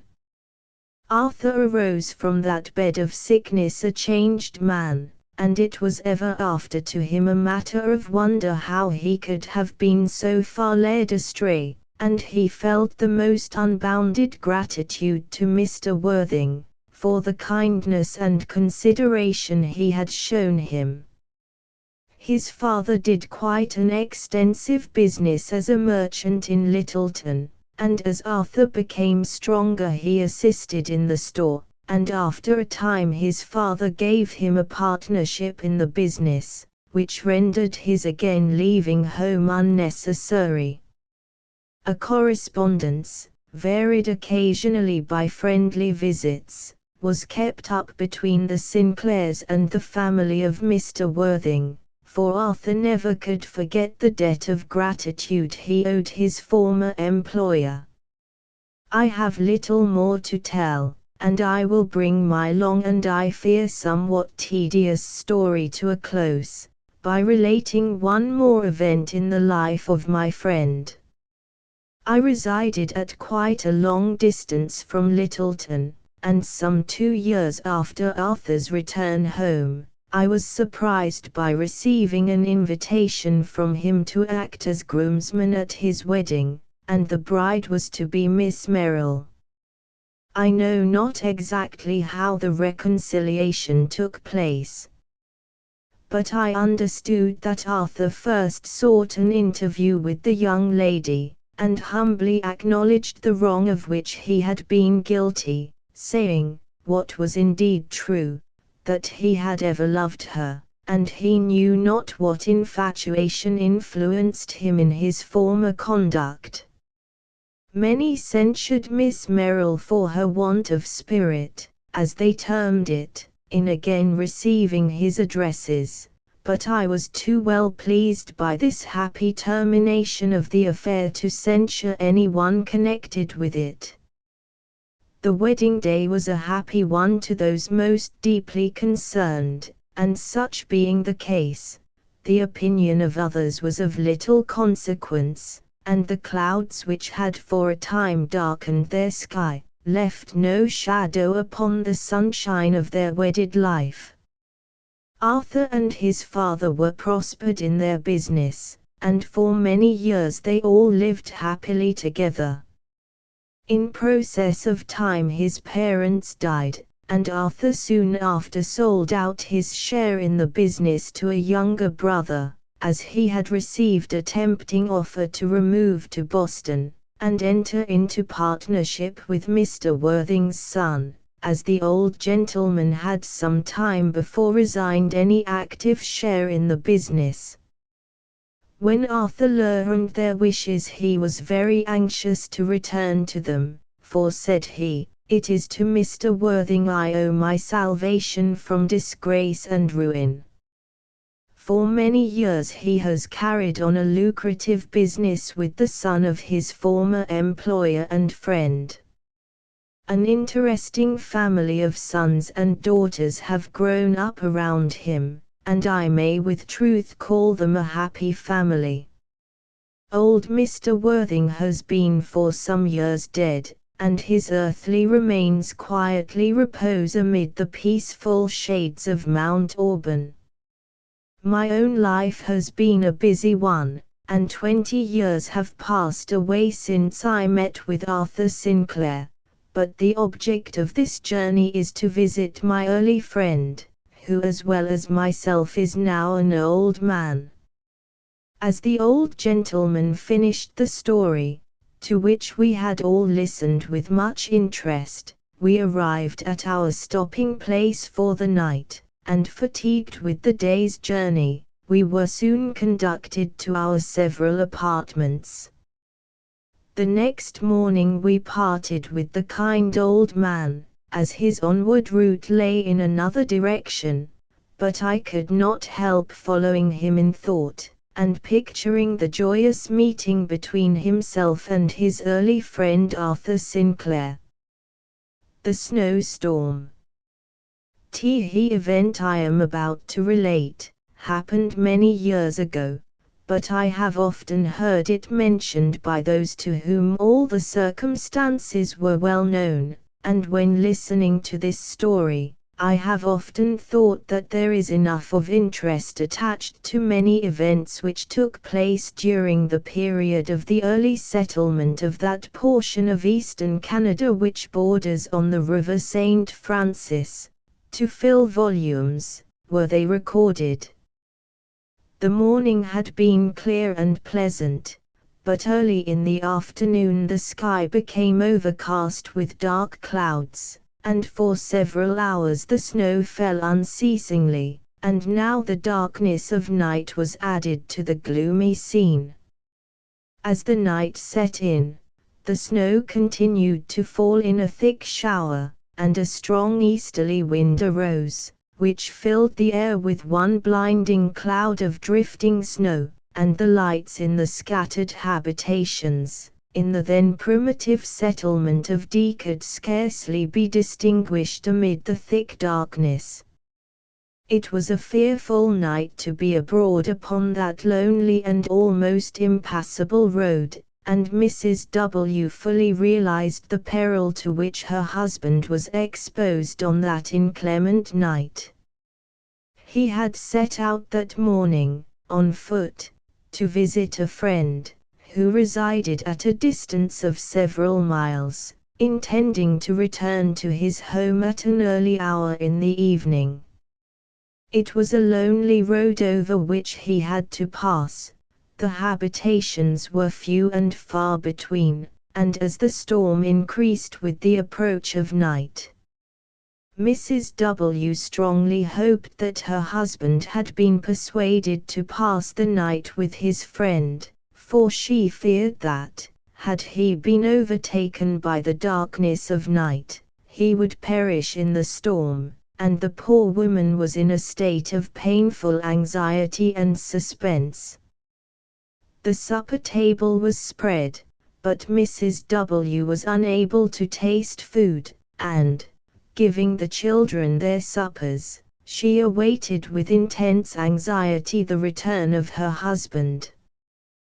The storm increased till it was evident that it was one of unusual severity, even for the rigorous climate of Canada, and, as the wind shook the windows of their dwelling, the children often exclaimed in tones of terror, "Oh!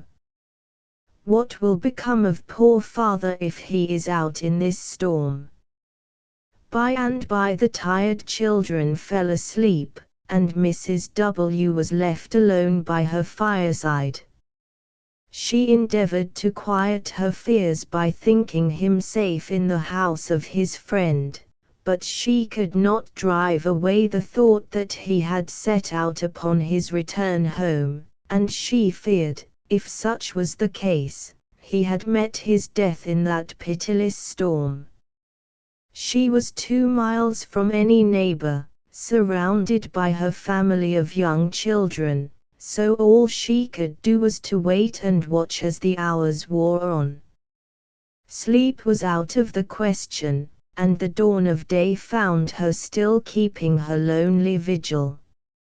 As the sun rose the wind calmed, but the thick drifts of snow rendered it impossible for her to leave the house, and she watched anxiously if anyone might chances to pass, to whom she could apply for assistance in gaining tidings of her husband. Alas! Her fears of the previous night were but too well founded. He had perished in the storm. His friend tried his utmost to persuade him to remain for the night when the storm began, but he was anxious to return to his home, fearing the anxiety of his family, and he left his friend's house about 4 o'clock in the afternoon.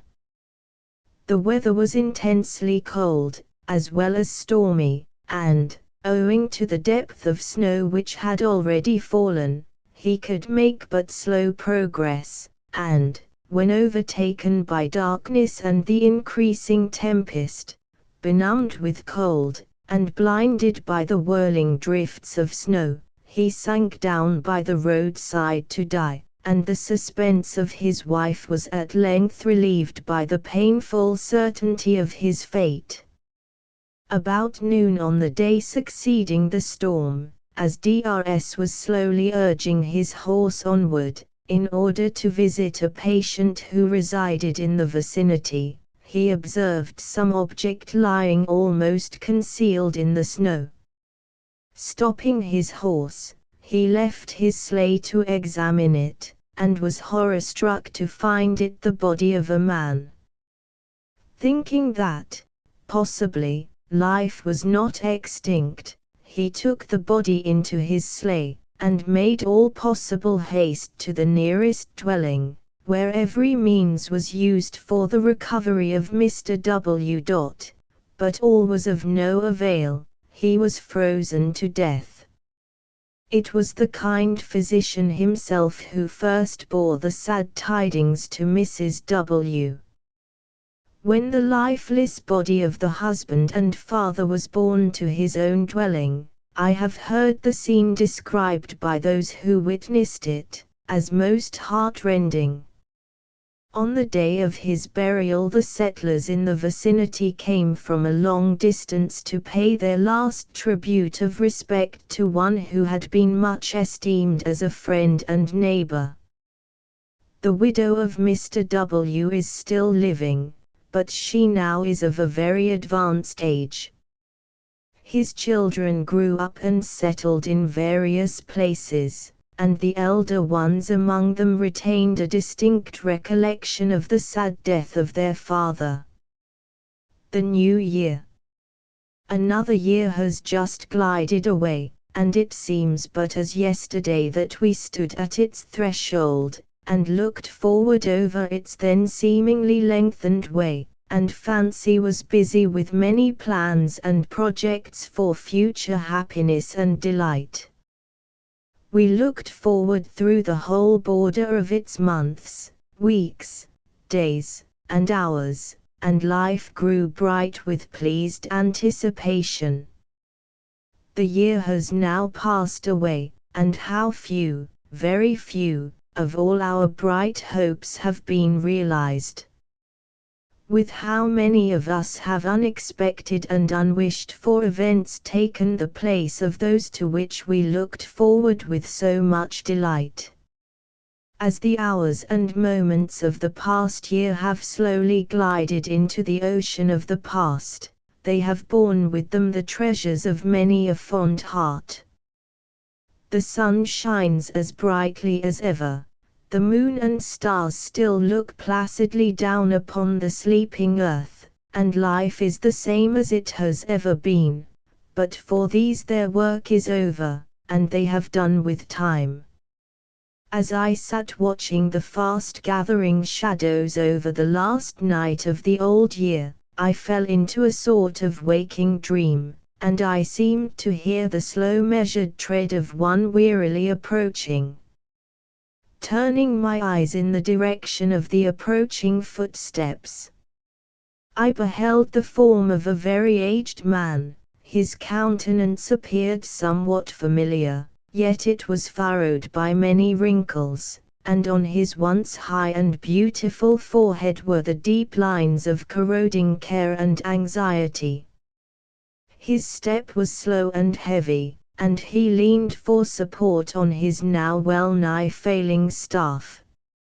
He bore the marks of extreme feebleness, and gazed forward with a manner of timidity and uncertainty, and on his changeful countenance was expressed all the multitudinous emotions of the human breast.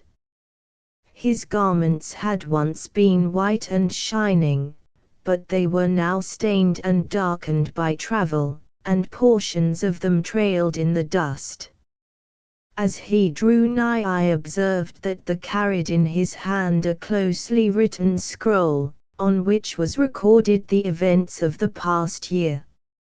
As I gazed upon the record, I read of life begun, and of death in every circumstance and condition of mortal being, of happiness and misery, of love and hate, of good and evil, all mingling their different results in that graphic record, and I trembled as my own name met my view, with the long list of opportunities for good unimproved, together with the many sins, both of omission and commission, of which I had been guilty during the past year, but there was nothing left out.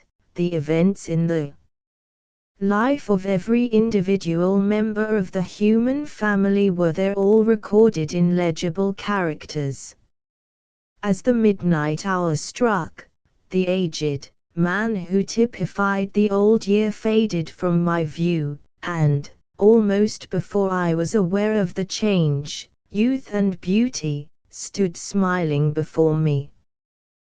The old year gone, the new year had begun. His robes were white and glistening, his voice was mirthful, and his step buoyant. Health and vigor braced his limbs. He too, bare in his hand a scroll, but white as the unsullied snow, not a line was yet traced upon its pure surface except the title, Record of 1872. I gazed on its fresh and gladsome visage with mingled emotions of sorrow and joy, and I breathed my prayer for forgiveness for the follies and sins of the departed year. Asterisk asterisk asterisk end of the Project Gutenberg ebook stories and sketches asterisk asterisk asterisk updated editions will replace the previous one, the old editions will be renamed. Creating the works from print editions not protected by U.S. copyright law means that no one owns a United States copyright in these works, so the Foundation, and you, can copy and distribute it in the United States without permission and without paying copyright royalties. Special rules set forth in the general terms of use part of this license, apply to copying and distributing Project Gutenberg trademark symbol electronic works to protect the Project Gutenberg trademark symbol concept and trademark. Project Gutenberg is a registered trademark, and may not be used if you charge for an ebook, except by following the terms of the trademark license, including paying royalties for use of the Project Gutenberg trademark. If you do not charge anything for copies of this ebook, complying with the trademark license is very easy. You may use this ebook for nearly any purpose such as creation of derivative works, reports, performances and research. Project Gutenberg ebooks may be modified and printed and given away. You may do practically anything in the United States with ebooks not protected by U.S. copyright law. Redistribution is subject to the trademark license, especially commercial redistribution. Start. Full license. The full Project Gutenberg license. Please read this before you distribute or use this work to protect the Project Gutenberg trademark symbol mission of promoting the free distribution of electronic works. By using or distributing this work, or any other work associated in any way with the phrase Project Gutenberg, you agree to comply with all the terms of the full Project Gutenberg trademark symbol license available with this file or online at www.gutenberg.org/license. Section 1. General Terms of Use and Redistributing Project Gutenberg Trademark Symbol Electronic Works 1.0. By reading or using any part of this Project Gutenberg trademark symbol electronic work, you indicate that you have read, understand, agree to and accept all the terms of this license and intellectual property, trademark/copyright, agreement. If you do not agree to abide by all the terms of this agreement, you must cease using and return or destroy all copies of Project Gutenberg trademark symbol electronic works in your possession. If you paid a fee for obtaining a copy of or access to a Project Gutenberg trademark symbol electronic work and you do not agree to be bound by the terms of this agreement, you may obtain a refund from the person or entity to whom you paid the fee as set forth in paragraph 1.e.8. 1.b Project Gutenberg is a registered trademark. It may only be used on or associated in any way with an electronic work by people who agree to be bound by the terms of this agreement. There are a few things that you can do with most Project Gutenberg trademark symbol electronic works even without complying with the full terms of this agreement. See paragraph 1.c below. There are a lot of things you can do with Project Gutenberg trademark symbol electronic works if you follow the terms of this agreement and help preserve free future access to Project Gutenberg trademark symbol electronic works. See paragraph 1.e below. 1.c. The Project Gutenberg Literary Archive Foundation, the Foundation or PGLAF, owns a compilation copyright in the collection of Project Gutenberg trademark symbol electronic works. Nearly all the individual works in the collection are in the public domain in the United States. If an individual work is unprotected by copyright law in the United States and you are located in the United States, we do not claim a right to prevent you from copying, distributing, performing, displaying or creating derivative works based on the work as long as all references to Project Gutenberg are removed.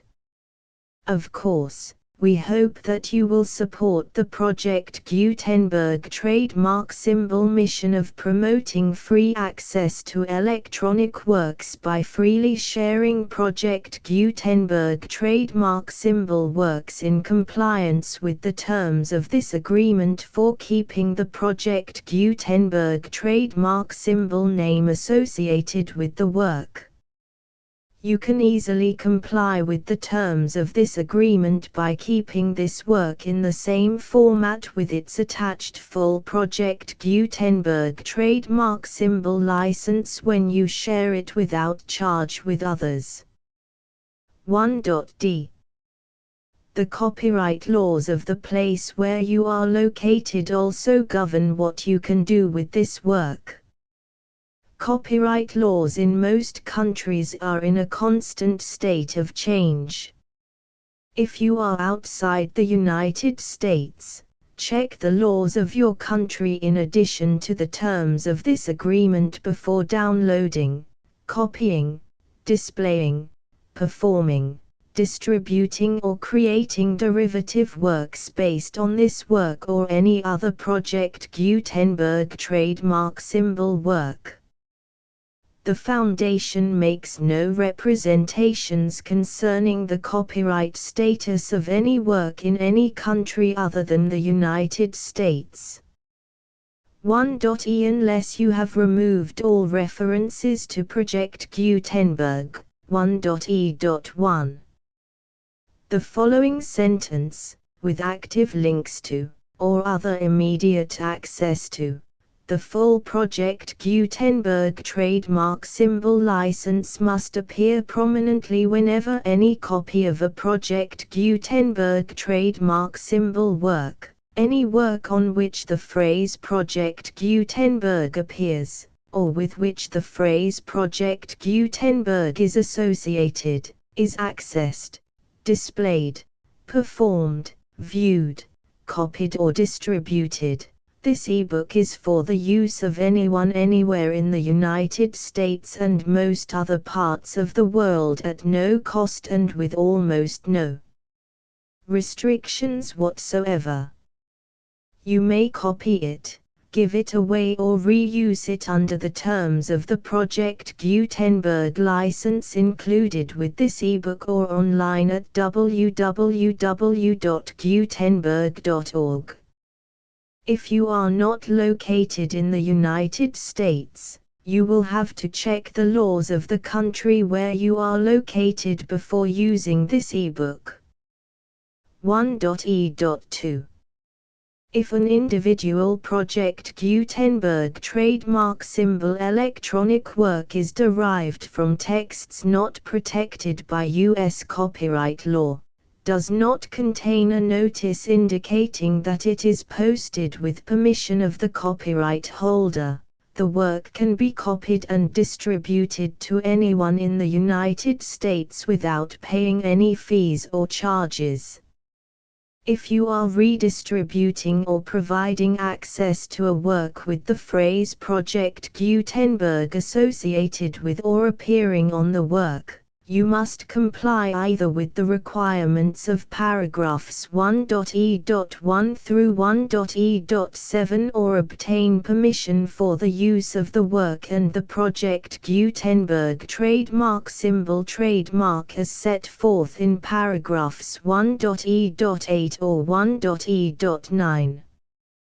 1.e.3 If an individual Project Gutenberg trademark symbol electronic work is posted with the permission of the copyright holder, your use and distribution must comply with both paragraphs 1.e.1 through 1.e.7 and any additional terms imposed by the copyright holder.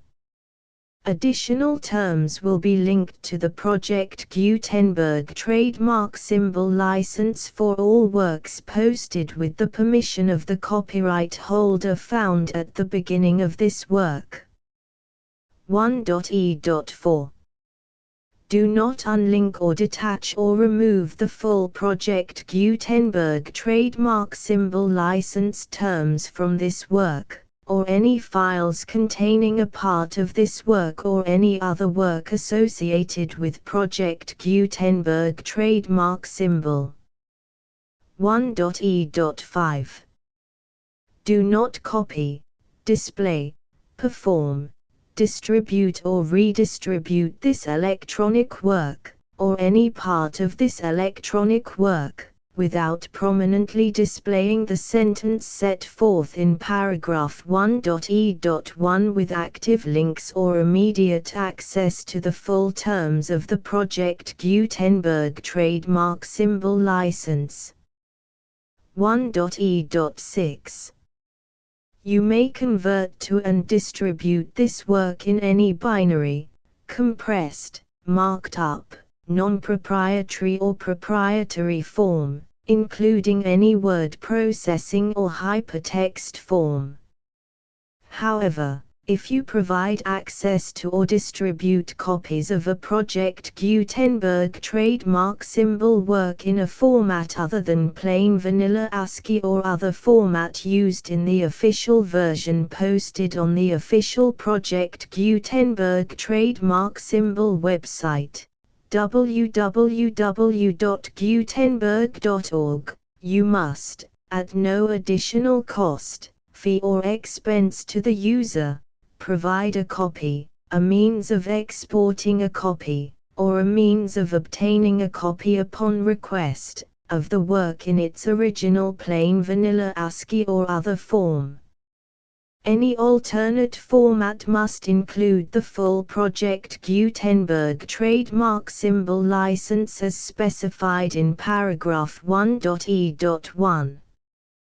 1.e.7 Do not charge a fee for access to, viewing, displaying, performing, copying or distributing any Project Gutenberg trademark symbol works unless you comply with paragraph 1.e.8 or 1.e.9. 1.e.8 You may charge a reasonable fee for copies of or providing access to or distributing Project Gutenberg trademark symbol electronic works provided that, You pay a royalty fee of 20% of the gross profits you derive from the use of Project Gutenberg trademark symbol works calculated using the method you already use to calculate your applicable taxes. The fee is owed to the owner of the Project Gutenberg trademark symbol trademark, but he has agreed to donate royalties under this paragraph to the Project Gutenberg Literary Archive Foundation. Royalty payments must be paid within 60 days following each date on which you prepare, or are legally required to prepare, your periodic tax returns. Royalty payments should be clearly marked as such and sent to the Project Gutenberg Literary Archive Foundation at the address specified in Section 4. Information about donations to the Project Gutenberg Literary Archive Foundation. You provide a full refund of any money paid by a user who notifies you in writing, or by email, within 30 days of receipt that he does not agree to the terms of the full Project Gutenberg trademark symbol license. You must require such a user to return or destroy all copies of the works possessed in a physical medium and discontinue all use of and all access to other copies of Project Gutenberg trademark symbol works.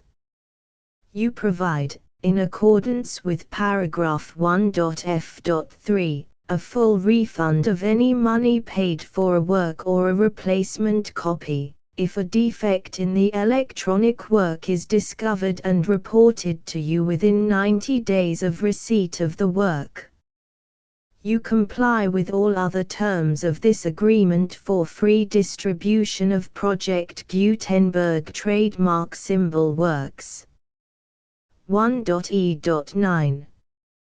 If you wish to charge a fee or distribute a Project Gutenberg trademark symbol electronic work or group of works on different terms than are set forth in this agreement, you must obtain permission in writing from the Project Gutenberg Literary Archive Foundation, the manager of the Project Gutenberg trademark symbol trademark. Contact the Foundation as set forth in Section 3 below.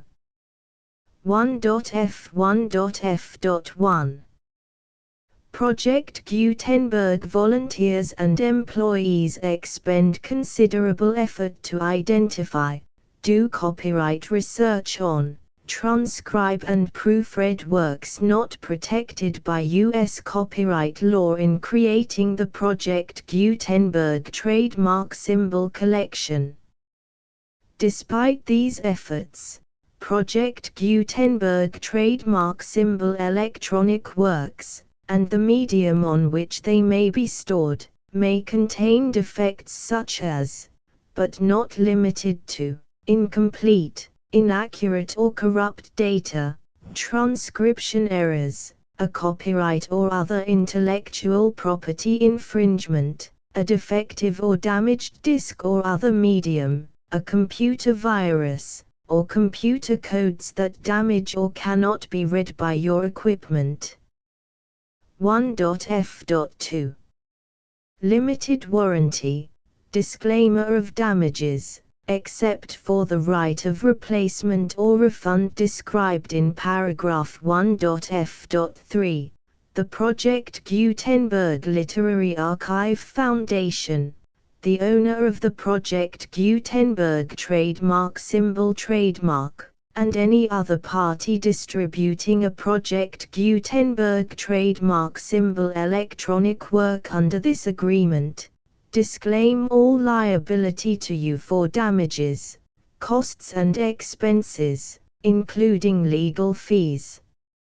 You agree that you have no remedies for negligence, strict liability, breach of warranty or breach of contract except those provided in paragraph 1.f.3.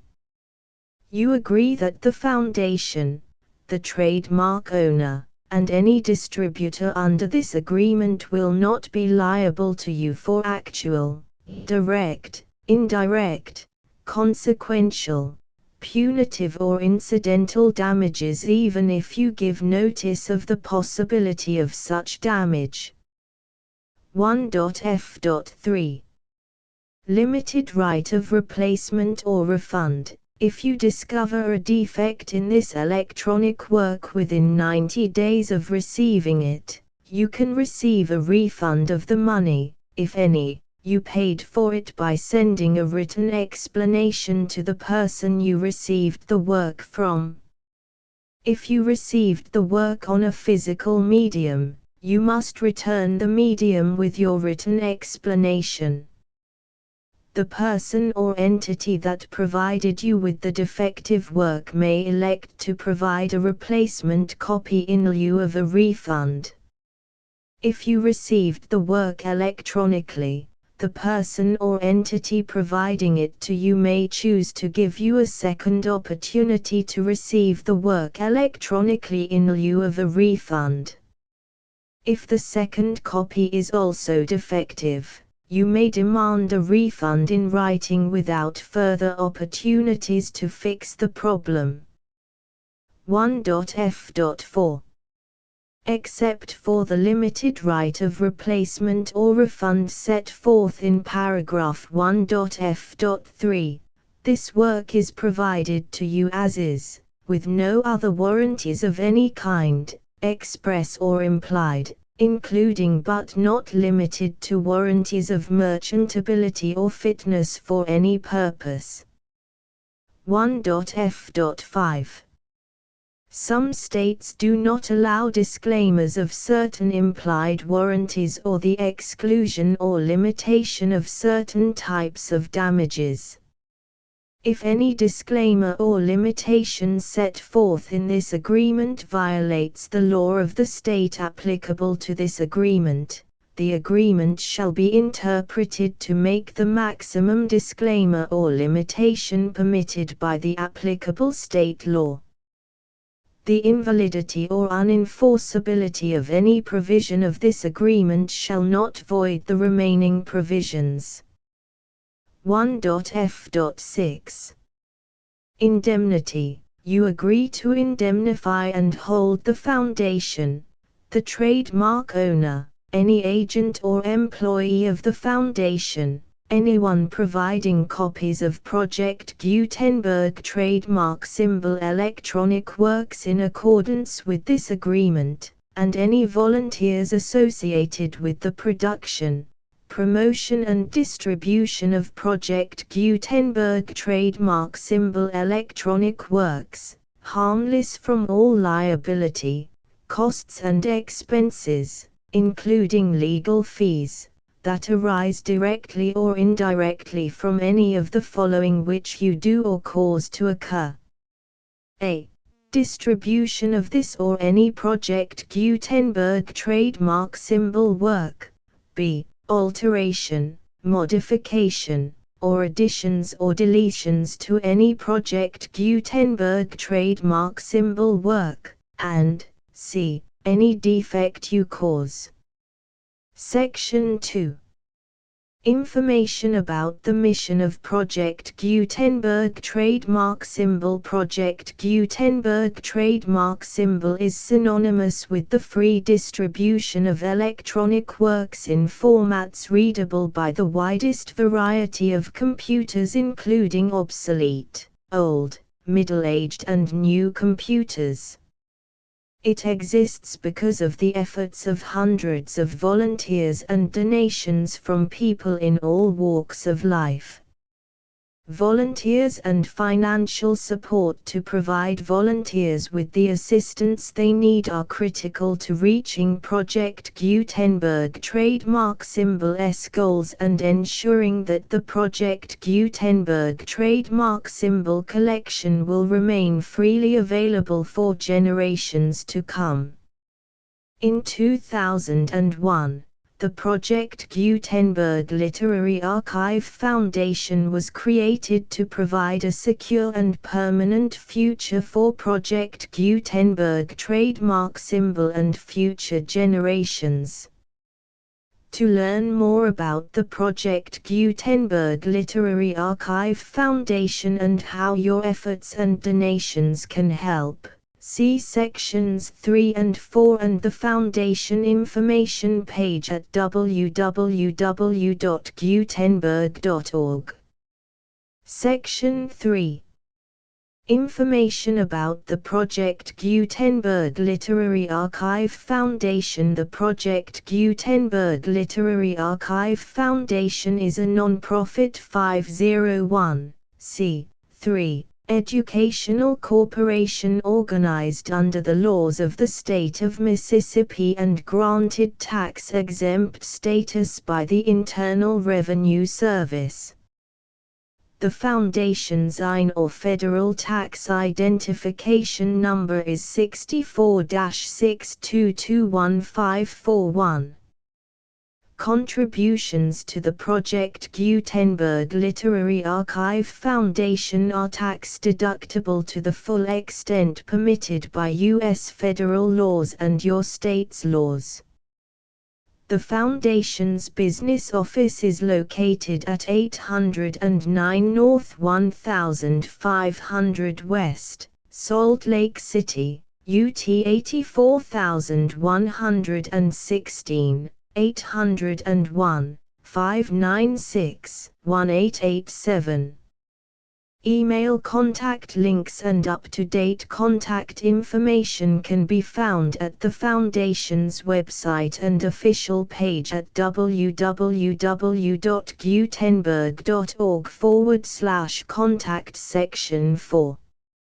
Information about donations to the Project Gutenberg Literary Archive Foundation. Project Gutenberg trademark symbol depends upon and cannot survive without widespread public support and donations to carry out its mission of increasing the number of public domain and licensed works that can be freely distributed in machine-readable form accessible by the widest array of equipment including outdated equipment.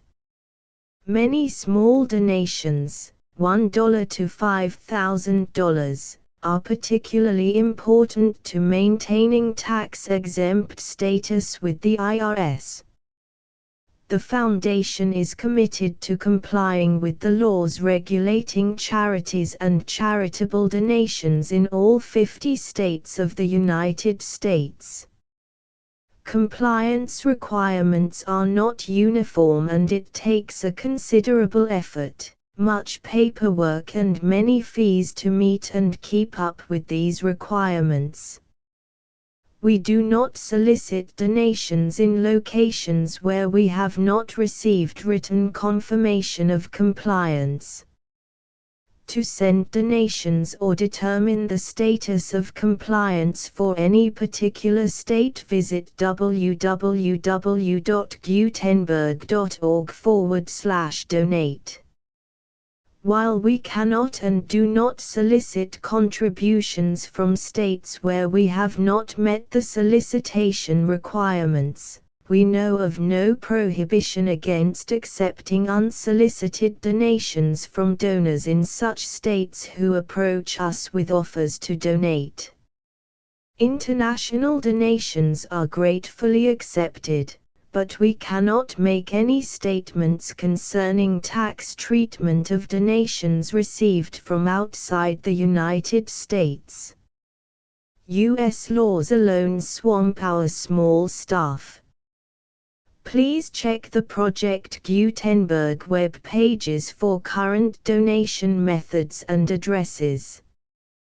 Donations are accepted in a number of other ways including checks, online payments and credit card donations. To donate, please visit www.gutenberg.org/donate. Section 5.